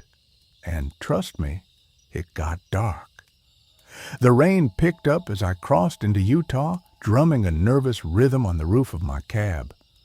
The windshield wipers squeaked back and forth, like a metronome counting down to something I didn't know. My knuckles were white on the steering wheel, and I realized I'd been grinding my teeth so hard my jaw ached. That's when things started getting really weird. The fog rolled in thick and fast, swallowing the road ahead. I slowed down, squinting into the gloom, and that's when I saw them. Shadows darting across the highway, not animals, not other vehicles, just shapes moving too fast, too erratically. They flitted across my headlights, gone almost before I could register them, but with each passing mile they seemed to grow bolder, larger, staying in view just a little longer each time. I white-knuckled the steering wheel, my heart pounding in my chest. The rational part of my brain kept saying it was just my imagination, just fatigue playing tricks on me, but deep down, I knew better. This wasn't normal road hypnosis or sleep deprivation. This was something else entirely. And all the while, that figure remained in my mirror, watching, waiting. I tried calling into dispatch, hoping the sound of another human voice might ground me, but all I got was static, a harsh, grating noise that set my teeth on edge. I flipped through the radio stations, desperate for anything to fill the silence. Nothing but white noise and snatches of garbled voices too distorted to make out. As I approached the outskirts of Salt Lake City, a sound cut through the steady thrum of my engine. It was faint at first, barely audible over the rain and road noise, but it grew louder, more insistent. A low, keening wail that seemed to come from everywhere and nowhere. It rose and fell like some hellish wind, forming almost words that danced just at the edge of comprehension. I couldn't take it anymore. I pulled into the first rest stop I saw, tires screeching on the wet asphalt. I needed to clear my head, reassure myself that I wasn't losing my mind. The brake hissed as I brought the rig to a stop, the sound unnaturally loud in the pre-dawn quiet. The parking lot was empty, bathed in the sickly glow of flickering sodium lights. I climbed down from the cab on shaky legs, the cold rain shocking me back to reality. My boots squelched in puddles as I paced back and forth, trying to work some warmth back into my stiff limbs. I turned slowly, dreading what I might see on the highway behind me. Nothing, just an empty road stretching back into the fog-shrouded night. I let out a breath I didn't realize I'd been holding. Maybe it had all been in my head after all. The long hours, the monotony of the highway, the rain, they can do strange things to a man's mind. I've heard stories from other truckers, tales of hallucinations and near misses. born of exhaustion and isolation. I was about to climb back into the truck when I heard it. Footsteps, slow, deliberate, coming from just beyond the circle of light cast by the rest stop's lamps. A steady splash, splash, splash, splash that sent ice water down my spine. I froze, my hand on the door handle. Every instinct screamed at me to get in the truck, to drive away as fast as I could, but I couldn't move. I was rooted to the spot, watching as a figure emerged from the darkness.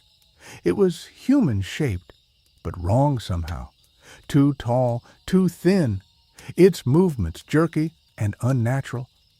As it stepped into the light, I saw its face, or rather, the lack of one. Where features should have been, there was only a smooth, featureless expanse of skin. Time seemed to stretch like taffy as we stood there face to not face. I could hear my heart thundering in my ears, drowning out even the sound of the rain.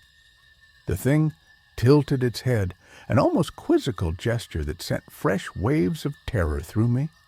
Then, slowly, deliberately, it raised one impossibly long arm and pointed directly at me. I don't remember getting back in the truck. The next thing I knew, I was tearing down the highway, my hands shaking so badly I could barely keep the wheels straight. The speedometer needle crept past 80, past 90, but it didn't feel fast enough. Nothing felt fast enough to outrun the memory of that finger pointing at me, marking me. The sky was just starting to lighten with the first hints of dawn when I blew past the Welcome to Colorado sign. I drove straight through to Denver without stopping, without looking in the rearview mirror even once. By the time I reached the delivery depot, my shirt was soaked with sweat, and my eyes were burning from the effort of staying awake. I made my delivery in a daze, barely registering the concerned looks from the warehouse staff. I handed in my resignation on the spot, ignoring my supervisor's protests and questions. I haven't set foot in a truck since. Some nights, I still wake up in a cold sweat, convinced I can hear those footsteps coming, closer, closer. The rational part of me says it was just a hallucination, a waking nightmare born of too many hours on the road. But then I'll catch a glimpse of something in a mirror, a tall, thin shape just at the edge of vision, and the terror comes flooding back. I know how this sounds. Believe me, I've spent countless hours trying to convince myself it was all just a hallucination brought on by fatigue and isolation. I've talked to therapists, to sleep specialists, trying to find some explanation that doesn't end with, and that's when I saw the monster. But deep down, I know what I saw, what I experienced.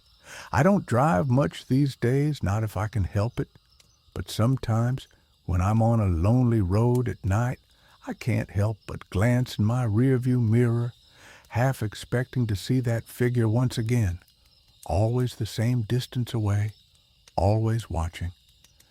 And in those moments, I hold my breath and pray to whatever might be listening that this time, just this time, the mirror will show nothing but an empty road behind me.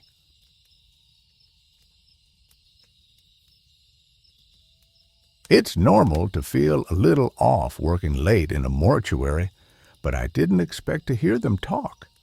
The first time it happened, I was hunched over Mrs. Abernathy's body, carefully applying her favorite shade of lipstick, Crimson Sunset. Her daughter had insisted. The mortuary was silent, save for the soft hum of the air conditioning and the occasional creak of the old building settling. Then, barely audible, I heard it, a whisper, light as a breath, coming from somewhere in the room. I straightened up, my heart suddenly pounding. "Hello?" I called out, feeling foolish even as I did so. Of course, there was no response. I was alone in the mortuary, as I had been countless nights before. I shook my head, trying to dispel the unease that had settled over me. It was just my imagination, I told myself. Too many late nights, too much coffee. I bent back over Mrs. Abernathy, determined to finish her makeup before calling it a night. That's when I heard it again, a soft murmur, like someone talking in their sleep. It seemed to be coming from... No, that was impossible. I forced myself to look at Mrs. Abernathy's face, half expecting to see her lips moving. They weren't, of course. She lay there, peaceful and still, just as she had been when her family brought her in. I hurried through the rest of my work that night, my hands shaking slightly as I packed up my tools. As I locked up the mortuary, I promised myself I'd take a few days off. Clearly, I was overworked, but I didn't take time off.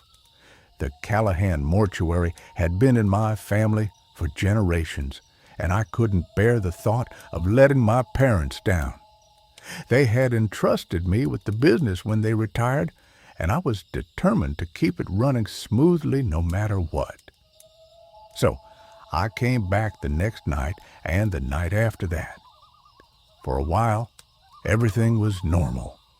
I went about my work, preparing the deceased with the care and respect they deserved.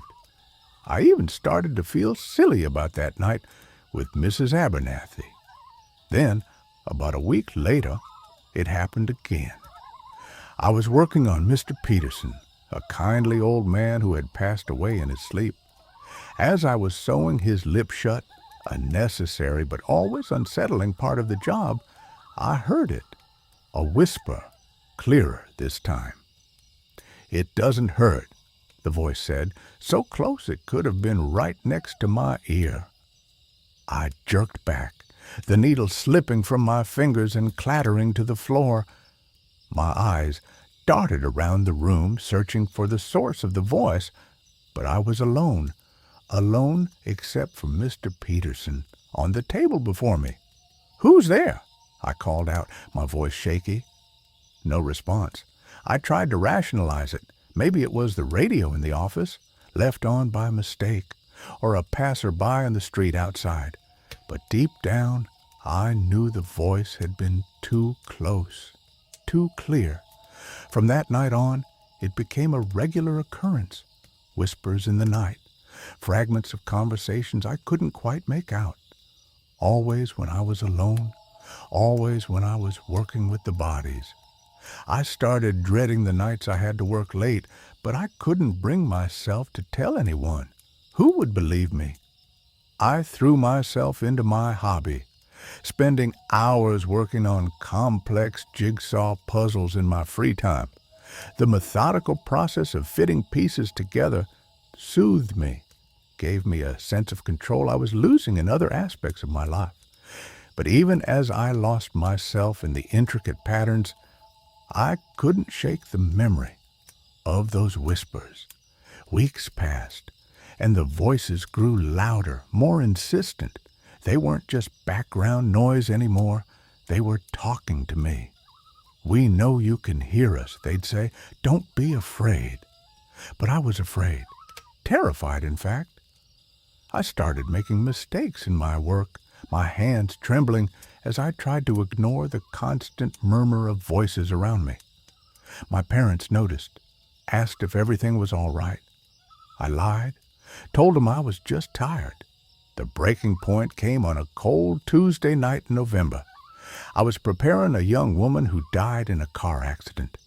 As I worked, the voices started up again, louder than ever. "She's so young," one voice said mournfully. "Too young?" another agreed. "Tell her family she loves them," a third voice insisted. I dropped my tools, backing away from the table. "Stop it," I whispered, then shouted, "Stop it!" The voices fell silent for a moment, then came back in a cacophony of whispers, all talking at once. I couldn't make out individual words anymore, just a rising tide of noise that threatened to drown me.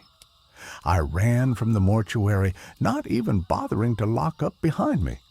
I drove home in a daze, my hands shaking on the steering wheel. When I got home, I called my parents. "I can't do it anymore," I told them, my voice breaking. "I'm sorry, but I can't." They were confused, concerned. They asked what was wrong, if something had happened. I couldn't bring myself to tell them the truth. How could I explain that the dead were speaking to me? In the end, I simply said that the stress of the job had become too much, that I needed to step away, to find something else. They were disappointed, I could tell, but they understood, or at least they thought they did. I left the family business and found a job in an office, where the only voices I heard were from the living.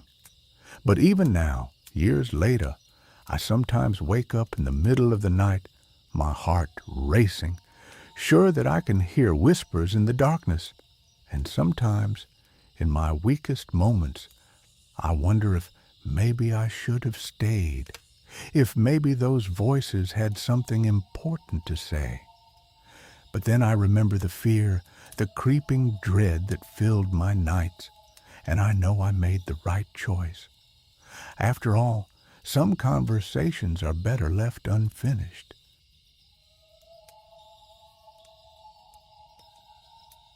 After the second collapse, I realized we weren't alone down there. The mine was watching us. The rocks had eyes and they were hungry. But let me back up, because you need to understand how I got here, sitting in this dingy bar on the outskirts of Elko, Nevada, my hands shaking as I down another shot of whiskey. My name's George, and I'm from Kansas originally. I've got a wife and 2 kids back home, but the job market was tough. When I heard about the good money in Nevada's mineral mines, I jumped at the chance. That was 4 months ago. 4 months of descending into the belly of the earth, chipping away at stone that's been there since before mankind learned to walk upright. At first, it was just a job. Hard work, sure, but nothing I couldn't handle. My buddy Mike and I would joke around to pass the time, our headlamps cutting through the darkness as we worked our way deeper into the mine. We'd talk about our families, our dreams, anything to distract from the tons of rock looming above us. But then things started to change. It was subtle at first, a strange formation here, an odd shadow there. I'd turn my head, and out of the corner of my eye I could swear I saw something move. But when I looked directly at it, it was just another rock face, cold and unmoving. Mike noticed it too. "Hey, George," he said one day, his voice echoing in the narrow tunnel. "Does that look like a face to you?" He pointed his lamp at a section of wall we'd just exposed. I squinted, and for a moment I could see it. 2 deep hollows for eyes, a jutting outcrop for a nose, and a jagged line that could have been a mouth. I laughed it off. "You're seeing things, man. Too much time underground is messing with your head."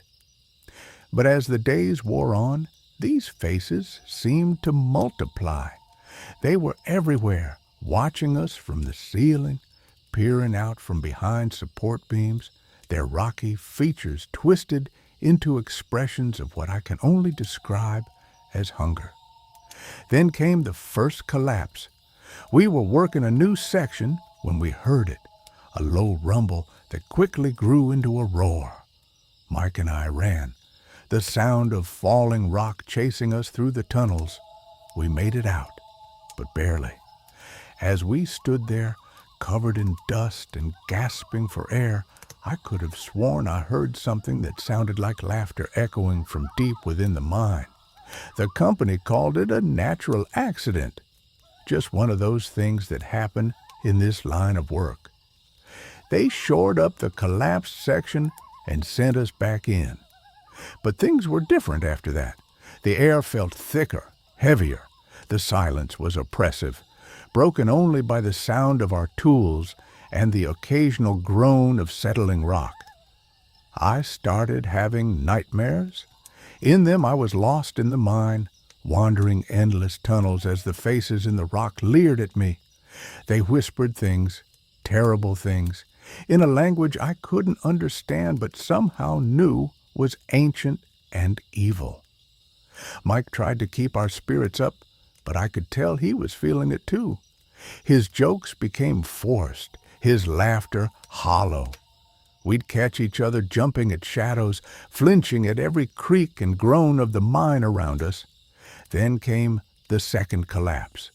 We were deeper than ever before, working a rich vein of minerals. I was chipping away at the rock face when I heard Mike scream. I turned just in time to see the ceiling come down on him. I ran toward him, but the ground beneath my feet shifted, and suddenly I was falling. I don't know how long I was out. When I came to, I was in complete darkness. My headlamp was gone and I could taste blood in my mouth. I called out for Mike, but there was no answer, just silence. And then something else, a scraping sound, like stone against stone coming from all around me. I fumbled for my backup flashlight, my hand shaking so bad I almost dropped it. When I finally got it on, I wish I hadn't. The faces were there, no longer just vague impressions in the rock. They were moving, shifting, their mouths opening and closing as if they were speaking, and they were all looking at me. I ran. I don't know how I found my way out. Maybe the mind let me go, deciding I wasn't worth the trouble. Maybe it was saving me for later. All I know is I didn't stop running until I hit daylight, and I haven't been back since. The company says it was another accident. They're still digging, still sending men down into that hole. But I know the truth. That mine is alive, and it's hungry.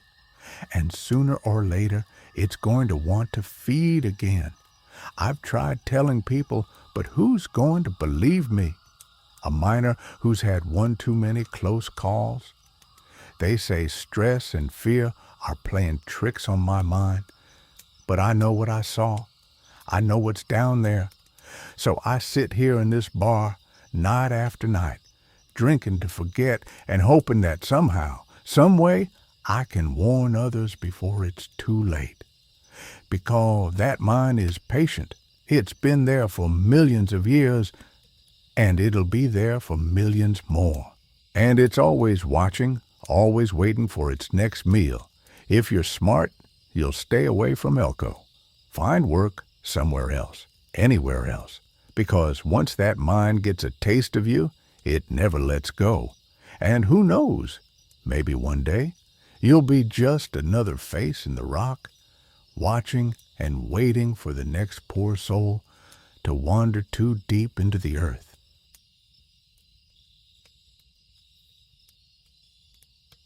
I could handle the long shifts, but seeing the patients I'd lost, that was too much. It started innocently enough, just glimpses out of the corner of my eye. A familiar face here, a recognizable gait there. But as the autumn nights grew longer and the clinic's halls emptier, those glimpses became impossible to ignore. 8 years I'd been at this rural clinic, a lifetime really. I knew every creak of the old building, every flickering fluorescent light. The night shift had become my domain, a quiet world where I could make my rounds in peace, tending to the handful of overnight patients we kept. It was late October when I first saw Mr. Johnson. He'd passed away 2 weeks prior. Pneumonia that his frail 90-year-old body just couldn't shake. I was charting at the nurse's station when movement caught my eye. There he was, shuffling down the hall in that blue and white striped robe he always wore, IV pole in hand. I blinked hard, convinced my tired mind was playing tricks. When I looked again, the hallway was empty. Just the wind, I told myself, rattling an empty wheelchair or something. But deep down, I knew better. The encounters grew more frequent as November's chill set in. Mrs. Takanawa, who'd succumbed to a stroke in the spring, appeared seated in the waiting room, flipping through a magazine as if waiting for an appointment she'd never keep. Little Tommy Brooks, taken by leukemia far too young, peeked around doorways, giggling silently before vanishing. I kept it to myself, of course. Who would believe me? The other nurses already thought I was odd for preferring the solitude of nights. No need to give them more reason to whisper. Besides, these visits, they weren't menacing. If anything, they felt comforting, like old friends stopping by to check on me. But comfort turned to unease the night I heard them speak. It was a particularly brutal shift. We'd lost 2 patients before midnight, a car crash victim and an elderly man with heart failure. I was making my final rounds, bone-weary and emotionally drained, when I heard it. A whisper, barely audible over the hum of medical equipment. "Nurse, please." I froze, my hand on a door handle. The voice had come from behind me, from the room of Mrs. Clear, who had died peacefully in her sleep just last week. Slowly, I turned. There she was, sitting up in her old bed, pale and translucent in the dim light. Her eyes, cloudy with cataracts and life, now shone with an unnatural clarity. "I need your help," she said, her voice a dry rustle like autumn leaves. "We all do." My throat closed up. This was different. This was real in a way the other sightings hadn't been. I wanted to run, to scream, to hide in the supply closet until dawn chased away whatever madness this was. But I couldn't move. "What do you need?" I managed to croak out. Mrs. Clear's face softened into a sad smile. "To be heard," she said. "To be remembered. You're the only one who can see us, dear. The only one who hasn't forgotten." As if summoned by her words, other figures began to materialize in the hallway. Mr. Johnson, Mrs. Takanawa, little Tommy, and dozens more patients I'd cared for over the years. Lives I couldn't save despite my best efforts. They didn't crowd me or reach for me with spectral hands. They simply stood there, watching with eyes full of a longing I couldn't quite understand. "We're not here to harm you," Mr. Johnson said, his voice stronger now than it had been in his final days. We need someone to know that we mattered, that our lives and our deaths meant something." I felt tears streaming down my face, my clipboard clattering to the floor. "Of course, you mattered," I whispered. "I remember all of you. How could I ever forget?" As I spoke, I realized it was true. Each face before me carried a story, a life I'd been privileged to be a part of, even if only at the end. The weight of those memories, the grief I'd never fully processed, came crashing down. I sank to my knees, surrounded by the spectral crowd. And there, in the darkest hour of the night, I began to talk. I spoke of Mr. Johnson's jokes, of Mrs. Takanawa's fierce love for her grandchildren, of Tommy's bravery in the face of endless treatments. I recounted final words, shared secrets, and moments of grace I'd witnessed in this very building. As I spoke, the apparitions seemed to grow more solid, more present. They nodded, smiled, and sometimes wept along with me. It was catharsis, for them and for me. I don't know how long I knelt there, pouring out 8 years of bottled-up emotion. When I finally looked up, pale dawn light was creeping through the windows. The hallway was empty once more, but the air felt lighter somehow, cleaner. I pulled myself to my feet exhausted but strangely at peace. As I gathered my scattered papers, I caught a glimpse of movement in a darkened room, but this time I didn't feel fear. Instead, I smiled and whispered, "Sleep well. You're not forgotten." Since that night, I've continued to see them. Occasionally, a familiar face in a mirror, a comforting presence during a difficult case. But they no longer seek me out, no longer plead for acknowledgement. I've started a journal, recording the stories of those we've lost, not just names and dates, but the little details that made them human, the lives they lived, the love they shared, the marks they left on the world. It's not much, but it's a way to honor their memory, to ensure that even in this small rural clinic, no life passes unmourned or unremembered. Some nights, when the halls are quiet and the veil between worlds feels thin, I could swear I hear a whispered thank you on the wind. And I know that, in remembering them and carrying their stories, I've found a way to help my patients one last time. I was hired to evaluate an abandoned hospital wing. I found out why they sealed it off 40 years ago. The smell hit me first. That distinct mixture of stale air and chemical disinfectant that seems to linger in every abandoned hospital. But there was something else too, something I couldn't quite place. As I stood at the entrance of St. Michael's Hospital's East Wing, my flashlight beam cut through decades of darkness, and I couldn't shake the feeling that I wasn't alone. I'm Dr. James Ryan, and after 15 years of evaluating defunct medical facilities, I thought I'd seen it all. I was wrong. The hospital administration had been oddly specific about conducting this evaluation at night. Fewer disruptions, they said. Easier to assess the structural integrity without the day-to-day chaos. But as I reviewed the maintenance logs from 1987, the year they mysteriously shut down this wing, I knew there was more to the story than they were telling me.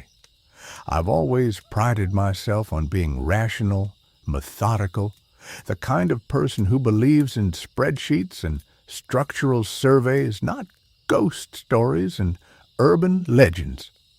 But what happened in that wing over the course of 1 week changed everything I thought I knew about reality. The first red flag should have been Nurse Martinez. I met her in the cafeteria during my preliminary visit, her hands shaking as she stirred her coffee. "Dr. Ryan," she said, her voice barely above a whisper, "I worked in that wing back in '87. Whatever they told you about why it closed, it's not the whole truth. The patients—" She stopped then, her eyes darting around the room. "Just be careful what doors you open. Some things should stay locked away." I dismissed her warning as the ramblings of someone who'd spent too many night shifts alone. Now, as I walked down the dimly lit corridor of the 3rd floor, her words kept echoing in my mind. My footsteps echoed off the peeling walls, each sound seeming to bounce back slightly delayed, as if the space itself was playing tricks with time. The patient records room was my first stop. Standard procedure. Assess the documentation before examining the facilities. The door creaked open with surprising ease, considering its age. Inside, metal filing cabinets lined the walls, their surfaces dulled by years of dust. As I pulled open the first drawer, a photo slipped out, a group shot of the wing staff from 1987. Their smiles seemed forced, strained, all except one, a tall, gaunt doctor standing at the back, his expression unsettlingly vacant. The name on the back read, Dr.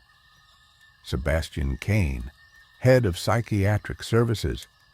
I'd read about Kane in the preliminary reports. Brilliant, but controversial, known for his experimental treatments. He disappeared the same week the wing closed, leaving behind a trail of questions and a handful of dead patients. Official cause? Heart failure? All of them. The odds of that happening naturally were astronomical. The sound of footsteps overhead made me freeze. I was supposed to be alone up here. The entire wing was sealed off. I killed my flashlight, listening. The footsteps continued, moving in a distinct pattern. 3 steps, pause. 3 steps, pause, like someone pacing. "Hello?" I called out, immediately regretting it. The footsteps stopped. Then came the humming, a low, monotonous tune that seeped through the ceiling. I recognized it, an old lullaby, the kind mothers sing to their children.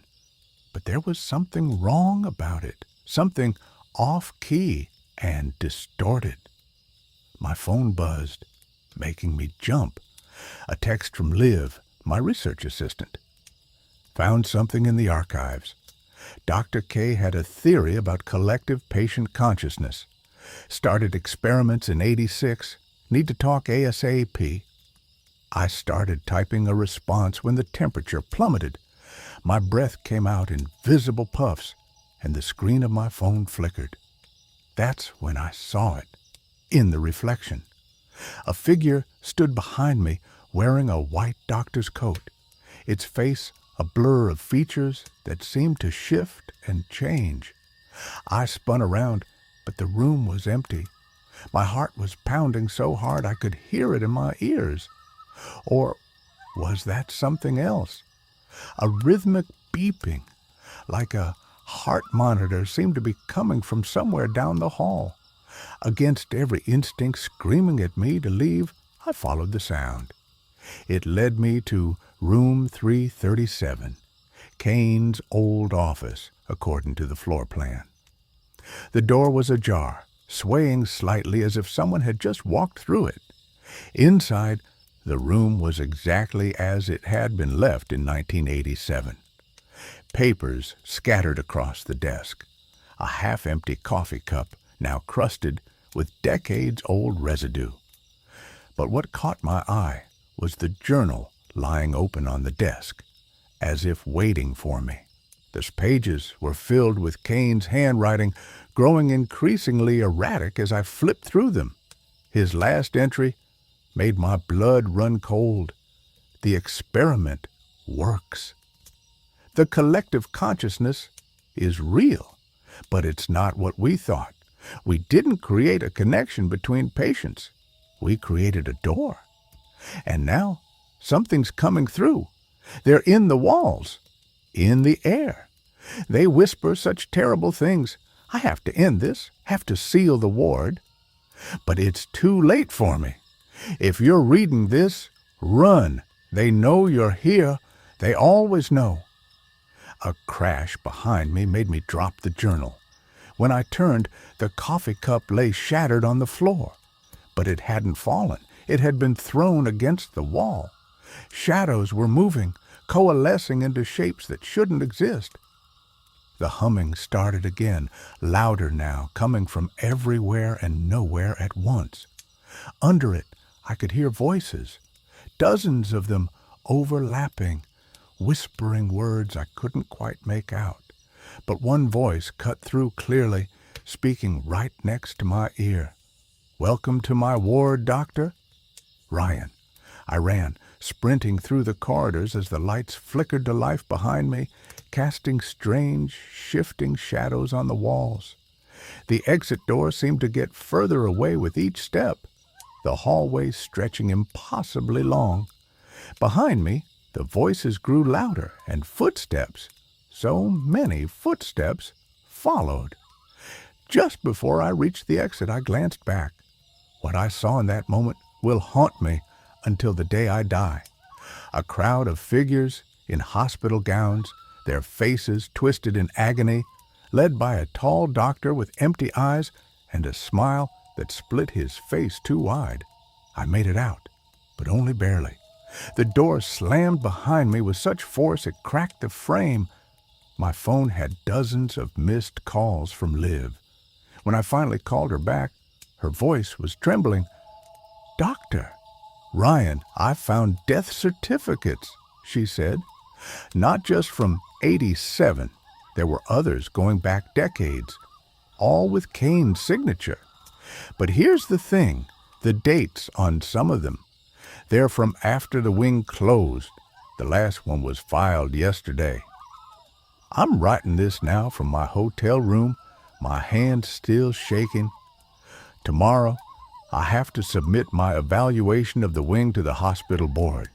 They're eager to reopen it, to expand their capacity. But I know now what Nurse Martinez was trying to tell me. Some doors should stay closed, some wounds shouldn't be reopened.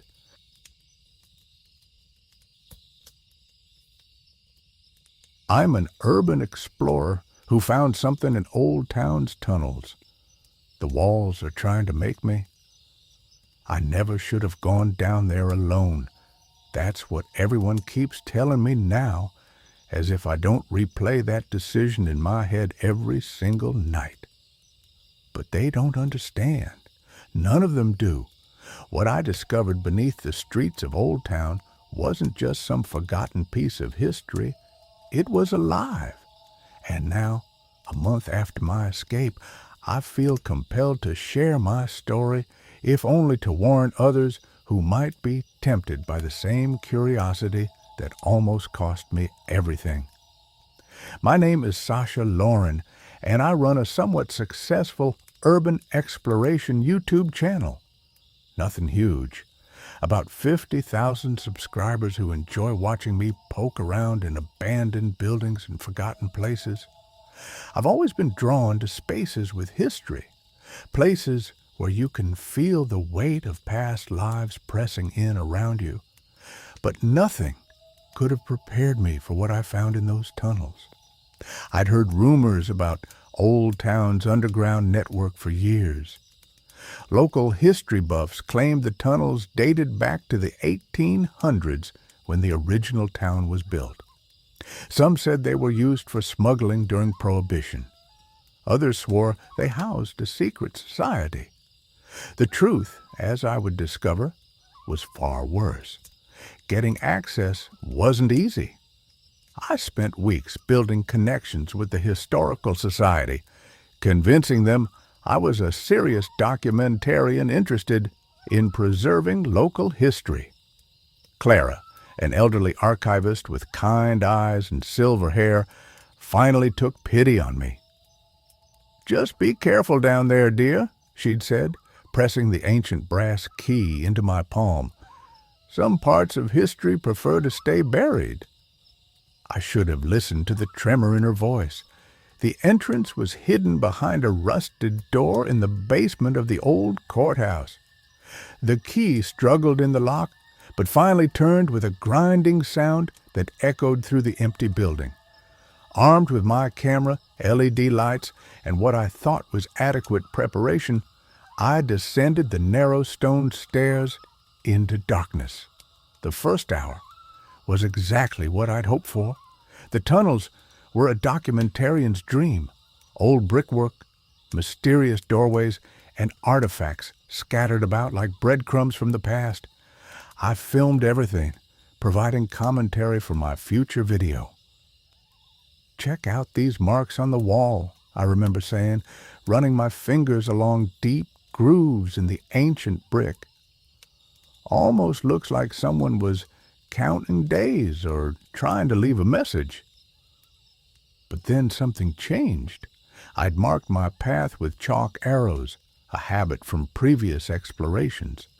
Except when I turned around to head back, the arrows weren't pointing the way I remembered. At first I told myself it was just disorientation.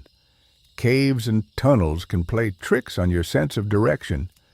But then I saw one of my arrows change. I'm not speaking metaphorically. I watched through my camera's LCD screen as the chalk marking shifted like wet paint running uphill. The arrow that had pointed left now pointed right. I replayed the footage immediately, hands shaking. The video showed nothing but static during those crucial seconds. That's when I heard the humming. It was faint at first, easily dismissed as the buzz of distant pipes or electrical systems, but it had a melody, something almost familiar, a lullaby maybe, but slowed down and distorted, and it was getting closer. I switched my camera to night vision mode, hoping to conserve battery life. That's when I saw her, a woman in what looked like early 1900s dress standing at the end of the tunnel. She was turned away from me, one hand trailing along the wall, making those same grooves I'd noticed earlier. "Hello?" I called out, my voice surprisingly steady. "I'm a documentarian. I'm not here to disturb anything." She turned, and I dropped my camera. Where her face should have been, there was only brick, the same ancient brick as the tunnel walls. But somehow, impossibly, she spoke. "You already have." Hearing my name in her voice sounded wrong, like stones grinding together. We all wanted to be remembered, to be documented, to be found. Other figures emerged from the walls, each one a horrifying fusion of human form and architecture. "And now you're here to tell our story." I ran, the tunnels twisted in impossible ways, defying the mental map I'd made. Each turn brought me face to face with more of them, men, women, children, all partially consumed by the very tunnels they haunted. Their voices merged into a chorus of that terrible lullaby. What happened next exists in my memory as fragments. The feel of brick dust in my lungs, the sound of my own screams echoing back at me in voices that weren't mine, the sensation of walls trying to pull me in to make me part of their eternal documentation of Old Town's forgotten souls. I survived because of Clara. She'd followed me down, suspicious of my real intentions. She found me just as the walls began to claim me, my left arm already numb and taking on the texture of brick. The last thing I remember is her voice, strong and commanding. "She's not for you. She's already telling your story just as I have." When I woke up in the hospital, Clara was there. The doctors diagnosed exhaustion and hallucinations from possible gas leaks in the tunnels. My arm had severe abrasions and mysterious mineral deposits that took weeks to fade. The footage from my camera was completely corrupted, except for one frame. A clear image of Clara, looking about 60 years younger, standing among a group of people in early 1900s clothing, all of them smiling, all of them whole. Clara never visited again. When I asked the Historical Society about her, they claimed no one by that name had ever worked there. But they did show me a photograph from 1922, showing the original town council. And there she was, the same kind eyes, the same knowing smile.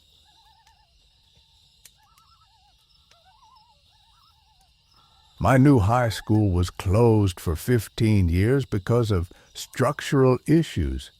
That's not why they shut it down. I should have known something was wrong when I saw those scratch marks on my locker. Not the typical teenage vandalism kind. These were deep gouges in the metal, like something was trying to claw its way out. But hey, it was my first day at Blackwood High, and I wasn't about to let some damaged school property freak me out. Looking back now, I wish I'd trusted my gut and run while I still could. My name is Sophia Vera, and I'm writing this because someone needs to know what's happening at Blackwood High. The school reopened this fall after being shut down for 15 years, and the official story about the previous closures is such obvious nonsense. They claim it was structural issues, but my research tells a different story. Between 1995 and 2008, 17 students vanished without a trace. The police never found bodies, never made arrests, and the cases just went cold one by one until the school finally shut down. My first week started normally enough. I made exactly one friend, Jamie Shin, a quiet guy from my AP history class who prefers sketching in his notebook to actual socializing. We bonded over being the only freshmen in that class and our mutual hatred of the school's queen bee, Madison Walsh, who took an instant dislike to me. Classic high school stuff, right? But then the whispers started. At first, I thought I was hearing other students talking in the halls between classes, except when I turned to look, no one was there.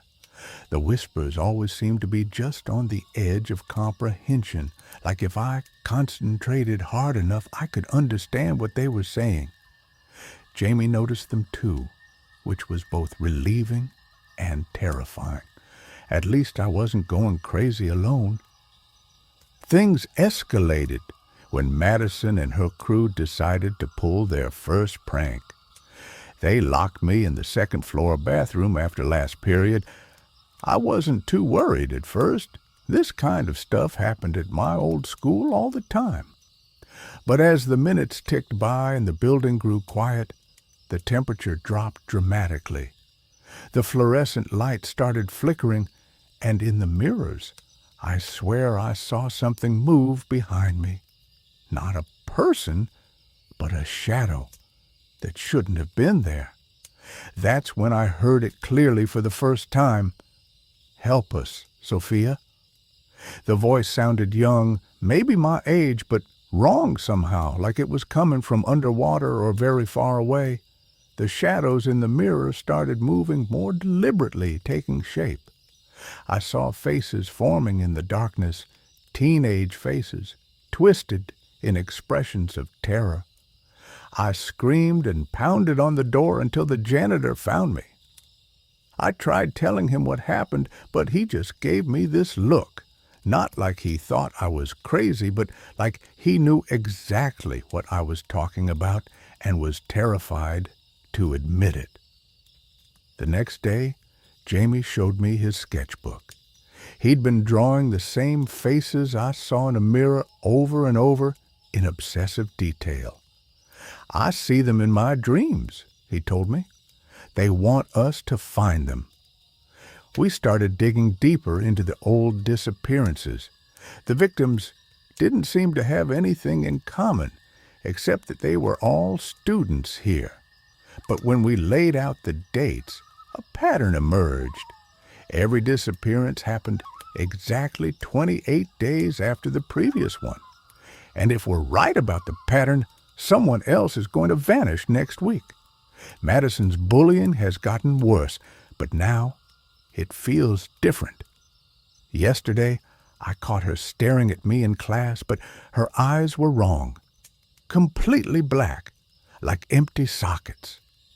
When she blinked, they went back to normal, and she acted like nothing happened. I don't think she's behind the haunting anymore. I think something is using her the same way it probably used others to lure away those 17 students. Jamie and I found an old yearbook in the library from 2008. The missing students' photos are all marked with the same symbol, a spiral with what looks like teeth around the edges. The same symbol is scratched into the basement door, which is always locked. We've seen lights down there at night, even though the administration swears nobody has access to that level. The whispers are getting louder now, more urgent. They're trying to tell us something about the basement, about what's really under this school. Jamie thinks he's figured out why we can hear them. We're both exactly the same age as the last victims were when they disappeared.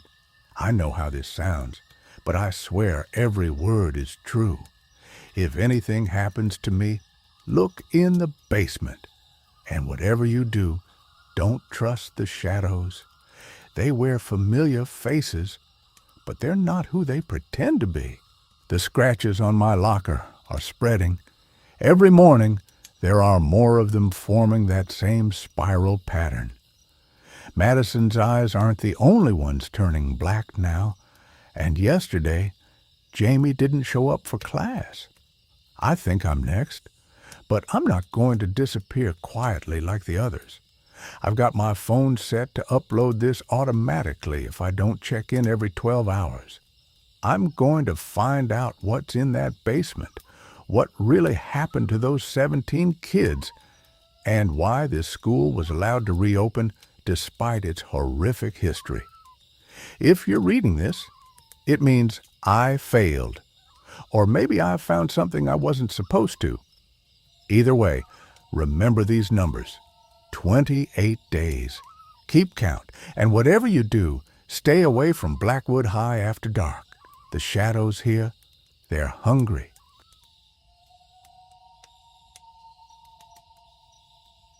The carousel horses cried real tears, not the rusted streaks you might see on an old carnival ride, but actual droplets that rolled down their painted cheeks and splashed onto their poles. I watched one fall, caught it on my finger, and tasted salt. That's when I knew I'd made a terrible mistake signing the contract with Mr. Grimshaw in my own blood. Not that he'd forced me to. I'd offered. God, I was so desperate to escape my old life that I practically begged him to let me join Grimshaw's midnight carnival. Now, I understand why he smiled that way when I did. It's been 3 months since I started working here, and I need to get this story out before I can't anymore. My name is Jesse Davenport, J.D. to everyone here, and I'm writing this from the back of my trailer, listening to the copy music that never quite stops, even when the power's off. If you're reading this, stay away from any carnival that appears in your town overnight, especially if the Ferris wheel looks like it's made of black iron and bone. I ran away from home at 17 after my stepdad put me in the hospital for the 3rd time. Living on the streets wasn't much better, but at least I could choose when to run. That's how I ended up in Somerset when Grimshaw's rolled into town. I was sleeping in an abandoned warehouse when the carnival started setting up in the empty lot next door. By sunrise, it looked like it had been there forever. The work wasn't hard at first. I helped set up booths, ran the cotton candy machine, and cleaned up after closing. The other workers, we call ourselves midnight children, seemed normal enough, though none of them would talk about how they got here. There was May, who ran the fortune-telling booth and never took off her gloves. Tom, the knife thrower, who wouldn't eat or drink anything but black coffee, and Riley, who worked the Hall of Mirrors and always wore sunglasses, even at night. Everything changed during my 4th week when Mr. Grimshaw promoted me to the freak show. "You've got the right look in your eyes, J.D.," he said, his breath smelling like burnt sugar and copper, the look of someone who understands pain. That should have been my first real warning. The freak show wasn't what you'd expect. No bearded ladies or sword swallowers here. Instead, we had other things. Lunda, the artist who hadn't eaten in 30 years but never died. The puppet master, whose marionettes danced without strings and screamed in children's voices. And the twins, God, the twins, I still can't talk about what they do to the volunteers from the audience. But it was Sheena from the carousel who really opened my eyes to what was happening. I found her crying behind the ride one night, mascara running down her face like black rain. "I used to be in the audience," she whispered. 3 years ago, I made the mistake of riding the carousel at midnight. The horses, they weren't wooden anymore, J.D. They were flesh and blood and they were suffering. I tried to help them, and that's when Mr. Grimshaw found me. I didn't believe her then, but last week I stayed late to repair one of the horses. As the clock struck midnight, I watched it transform. The paint became skin, the poles became bones, and those glass eyes, they turned real and looked right at me. It whimpered, "Help us," in a voice that sounded horrifyingly human. I started noticing other things after that. How the cotton candy machine sometimes spun out strands that looked like veins. How the funhouse music contained screams if you listened closely enough. How none of the midnight children ever seemed to age or leave, but the carnival always had new faces among its workers. Yesterday, I tried to quit. Mr. Grimshaw just laughed and showed me my contract again. The words had changed. They were written in a language I didn't recognize, but somehow I could still read them. My soul wasn't mine anymore. It belonged to the carnival, just like the others. I'm writing this now because I can feel myself changing. This morning, I found sawdust in my bed, and my skin feels like it's hardening into wood. I think I know which carousel horse I'm going to become. But maybe, just maybe, someone will read this and stay away. Or better yet, help us. If you see Grimshaw's Midnight Carnival in your town, run. Don't look at the lights. Don't listen to the music. And whatever you do, don't sign anything. We're all still here, trapped in this eternal show, performing for the crowds night after night. And soon, I'll be joining the performance permanently.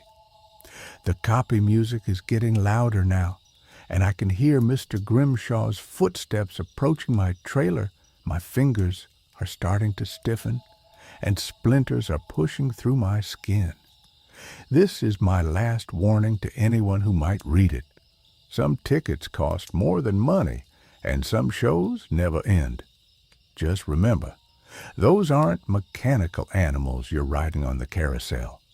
They're us. They've always been us.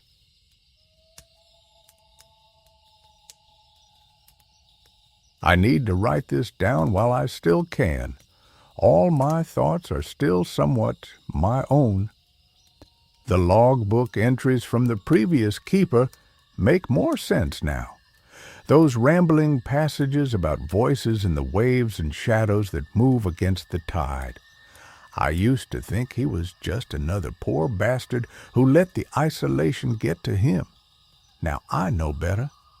Now I understand why they found him in the lighthouse tower, his fingernails worn to bloody stumps from clawing at the walls. My name is James Thompson, Jim to the few folks who know me, and I've been the keeper of the Black Rock Lighthouse for exactly 37 days. The isolation doesn't bother me. After 20 years at sea, I'm used to long stretches with nothing but salt water for company.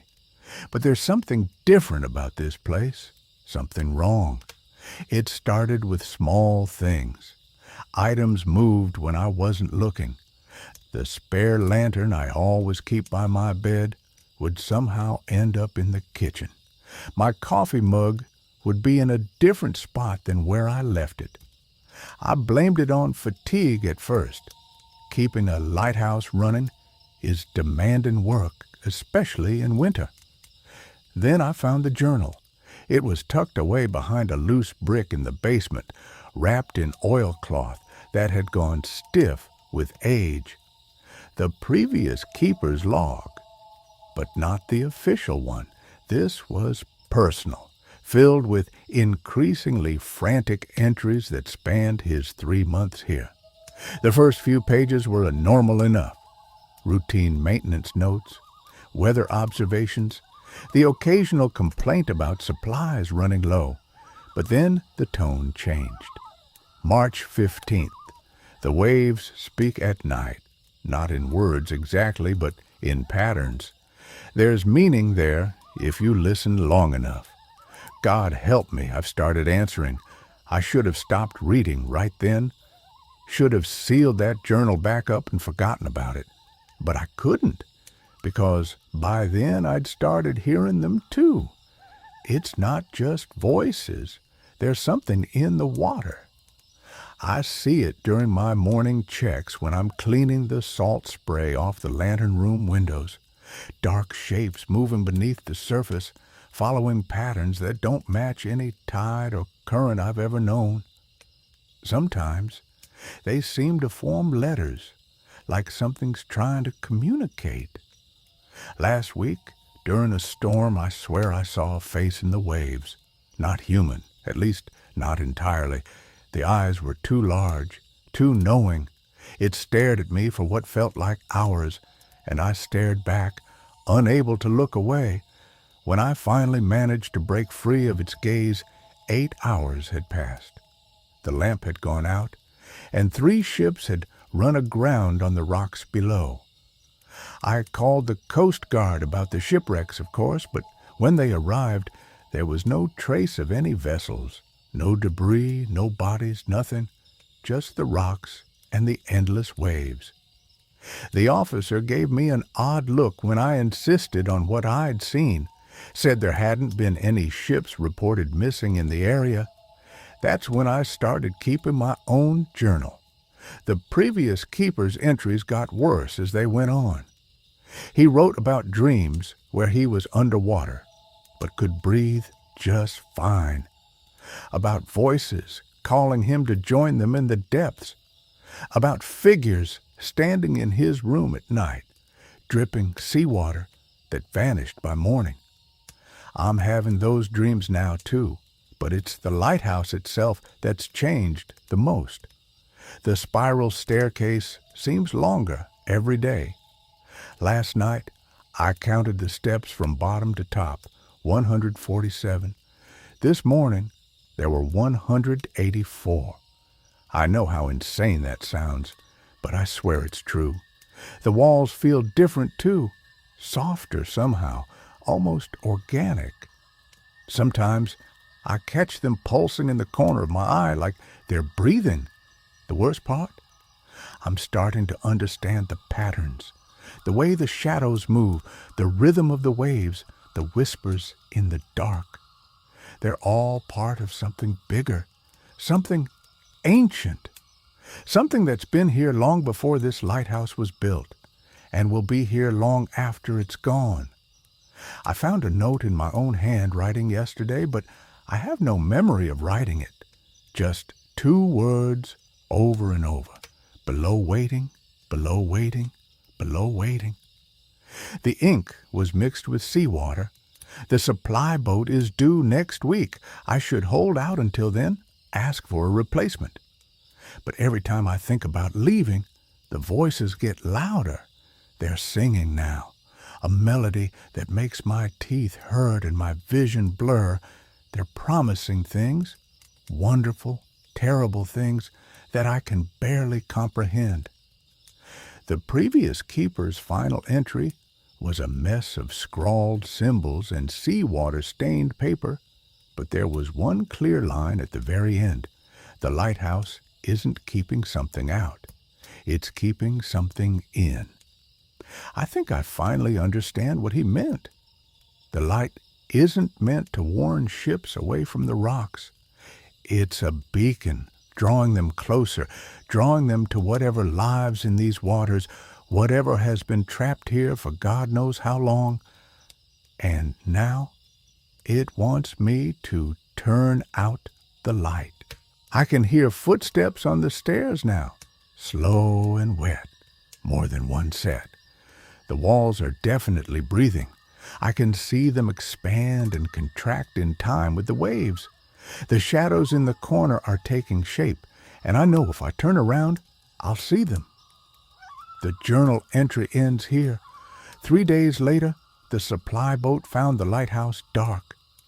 The only trace of James Thompson was a trail of seawater leading from the top of the tower to the rocks below. No body was ever recovered. The lighthouse remains operational under automated systems. Local sailors claim that On stormy nights, they can sometimes see a figure in the lantern room watching the waves.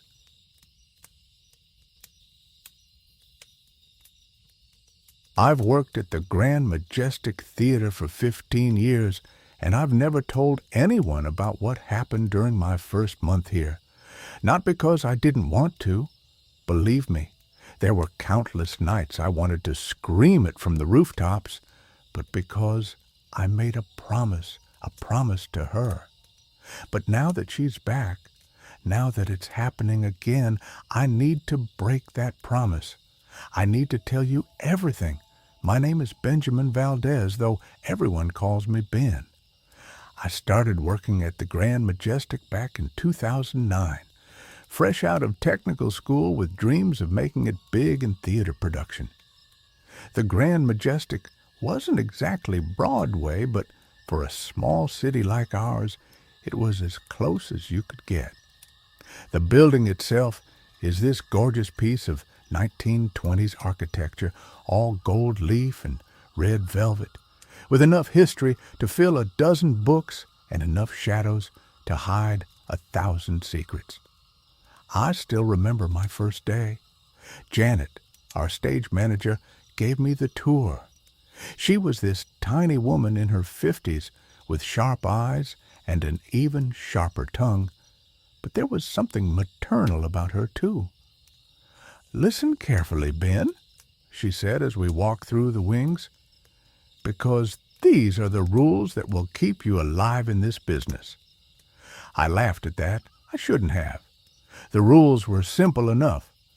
Never whistle in the theater, always leave a ghost light on, never say Macbeth inside the building, and most important, never, ever go into Box 5.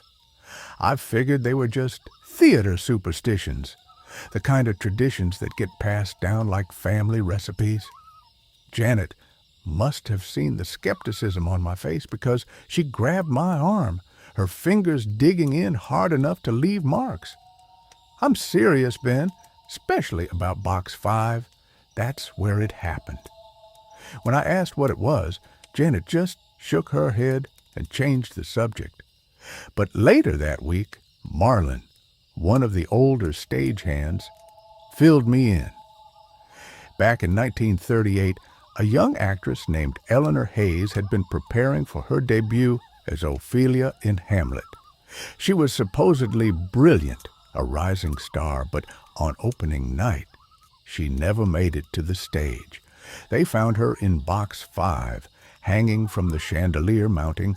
The official story was stage fright-induced suicide, but Marlon said there were rumors about the director being involved. I wish I could say I took it seriously then, but I was 22 and invincible, too focused on proving myself to worry about ghost stories. That changed during our first production of the season, A Streetcar Named Desire. Everything was going fine until Tech Week. That's when the whispers started. At first, it was just little things. Props moving between scenes, costumes being found in the wrong places, the temperature dropping randomly in certain spots. But then, Shara, our Blanche Dubois, started forgetting her lines, not just stumbling over them, but completely blanking out, staring into Box 5 like she was seeing something none of us could. I was working the fly system one night alone in the rigging when I first heard the singing. It was beautiful, but wrong somehow, like a record playing at half speed. It was coming from Box 5. I knew I shouldn't look. I knew the rules, but I did anyway. There was someone sitting there, a woman in an old-fashioned dress, her long dark hair hiding her face. She was swaying slightly, still singing. Then she looked up at me. God, I'll never forget this. Her face was just wrong, like someone had tried to draw a face from memory, but got all the proportions twisted. I nearly fell from the rigging. When I looked back, she was gone, but the singing continued, softer now, coming from everywhere and nowhere at once. The next day, Shara quit. Just walked out in the middle of rehearsal, tears streaming down her face, saying she couldn't do it anymore. She kept talking about how she wouldn't let her perform, how she said Shara wasn't worthy of the stage. Janet pulled me aside after everyone left. "You've seen her, haven't you?" she asked. When I nodded, she sighed. "Eleanor doesn't like competition. She never got her chance to perform, so she makes sure no one else can either. At least no one she thinks isn't good enough." "But why now?" I asked. "Why this show?" "Because," Janet said, looking older than I'd ever seen her, "this is the first show we've done since I announced my retirement. She knows I won't be here to protect everyone anymore." That's when the pieces started falling into place. Janet wasn't just our stage manager. She was our guardian, keeping Eleanor's spirit in check somehow. And now that she was leaving, I wish I could say things got better. They didn't. Our replacement Blanche lasted 2 rehearsals before having a complete breakdown. The third didn't even make it through her first read-through.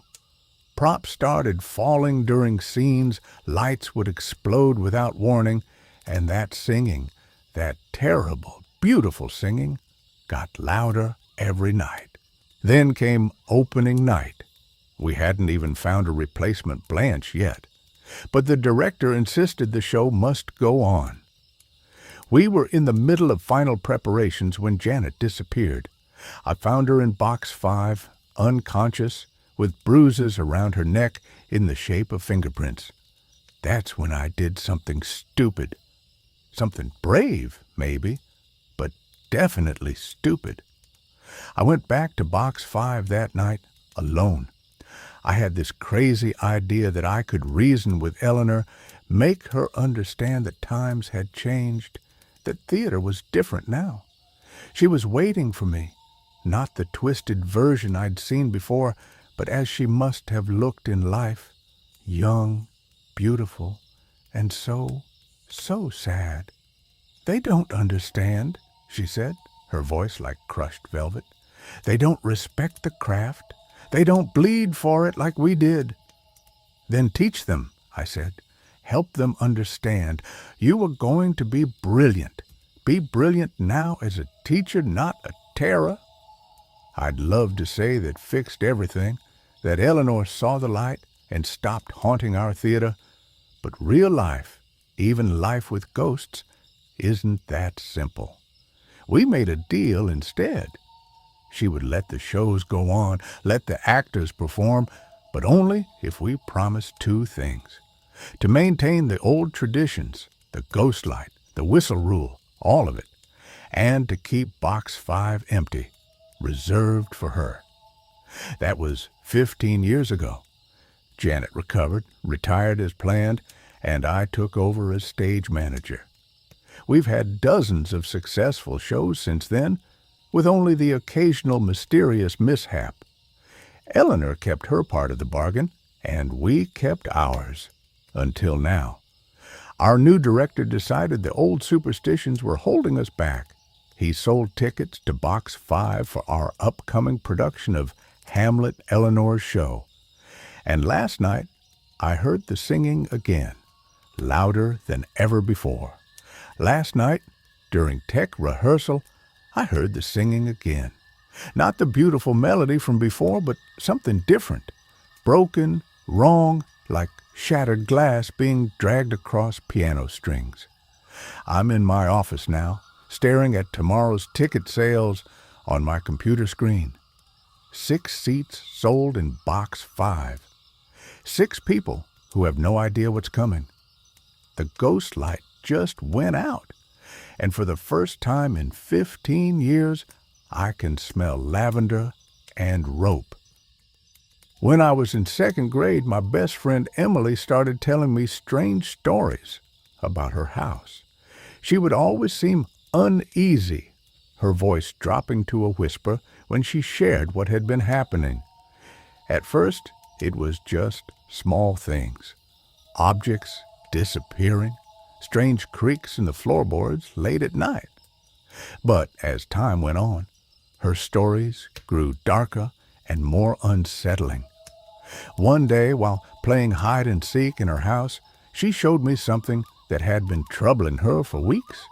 In her basement, which was cold and dimly lit, there was a small hole forming in one of the brick walls. The walls down there were made of rough cinder blocks, and the hole was appearing in the mortar between them. It was tiny at first, no bigger than a coin, but Emily swore it hadn't been there before. By the time we were in 5th grade, the hole had grown noticeably larger. You could fit most of your arm into it, though it was still narrow. Emily and I had a curious streak, so we dared each other to reach inside. No matter how far we pushed our arms, we couldn't touch the back of the hole. It seemed to go on forever, like a tunnel. But that wasn't the strangest part. Emily swore she started hearing whispers coming from the hole at night. She said it sounded like people murmuring in a language she couldn't understand. I visited her house often, but I never heard the voices myself. Still, I could see how much it terrified her. Emily would barely sleep, her eyes always darting around like she was waiting for something terrible to happen. Emily's house itself was unsettling. Her family had a huge collection of pets. Dogs, cats, birds, rabbits, and even a few exotic animals like snakes and a parrot that mimicked voices perfectly. The basement was where they kept a lot of the animal supplies, and strangely enough, Emily's pets seemed to avoid it at all costs.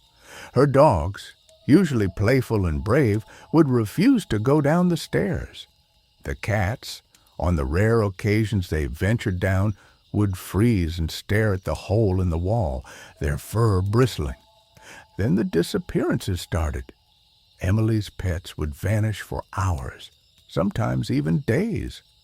When they were finally found, they would always be in the basement, sitting stiffly near the hole, staring at it as though in a trance. No one could explain it. Her parents brushed it off as animals being weird. But Emily and I both knew something wasn't right. One weekend, during a sleepover at her house, I started noticing more unsettling details.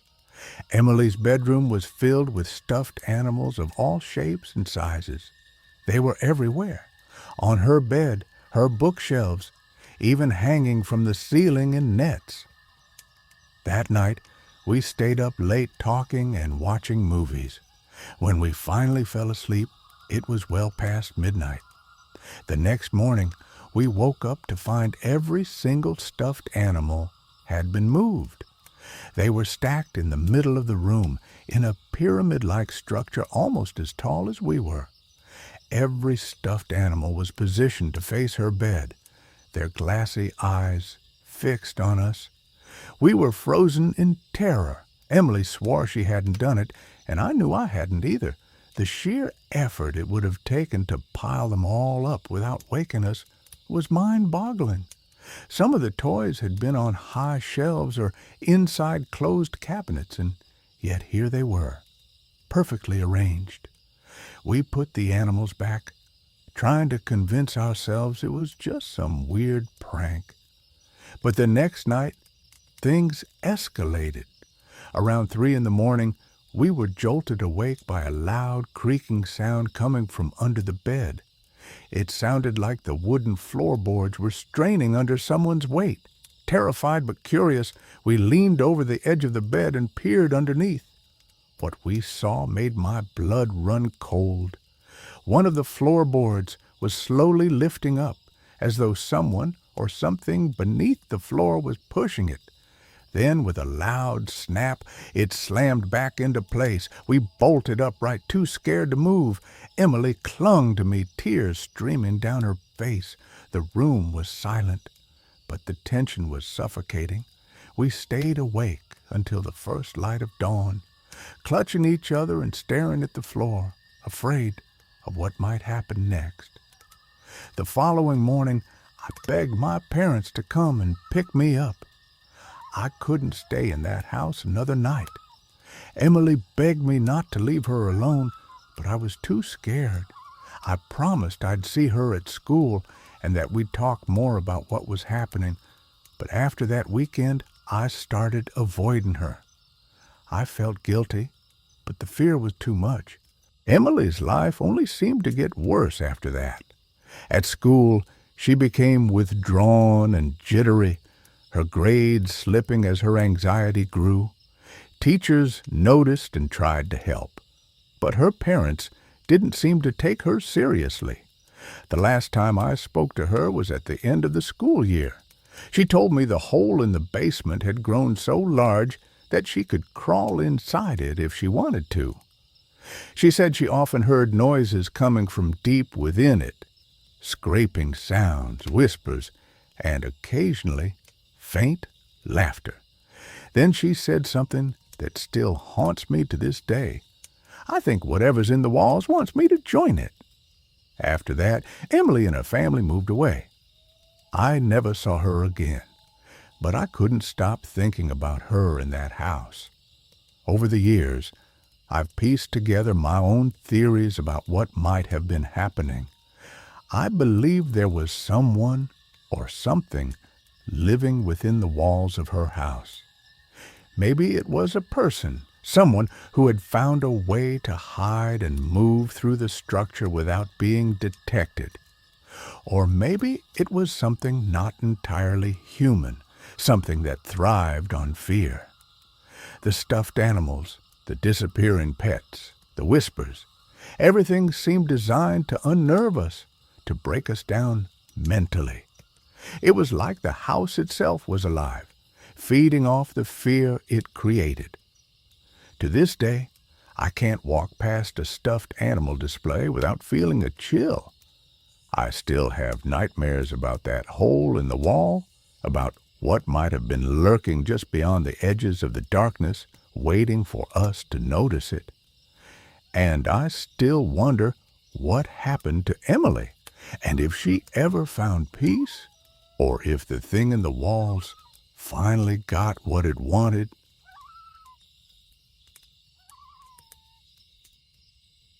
It was the summer of 2010, a time when I was just entering my teenage years. My family decided to take a trip to a city that was about 2 hours away from home. We stayed in a large, oddly designed hotel that had always intrigued me. Looking back, I never asked why we went there or why we stayed at that particular hotel. My parents had planned it, and as a kid, I just went along. Some family friends had also joined us on the trip, and they were staying in rooms close to ours. It was supposed to be a relaxing getaway. Little did I know that this trip would be anything but relaxing. Even at 12 years old, I was known for being a nervous kid. I startled easily, hated the dark, and always imagined monsters in the shadows. This wasn't unusual for me, and my family had learned to laugh off my overactive imagination. But what happened at that hotel wasn't just a product of my fears. Something very real occurred, something that I still think about to this day. The hotel itself was unusual. Its design made it feel like a maze. The lobby wasn't on the ground floor as you'd expect, but rather on the fourth.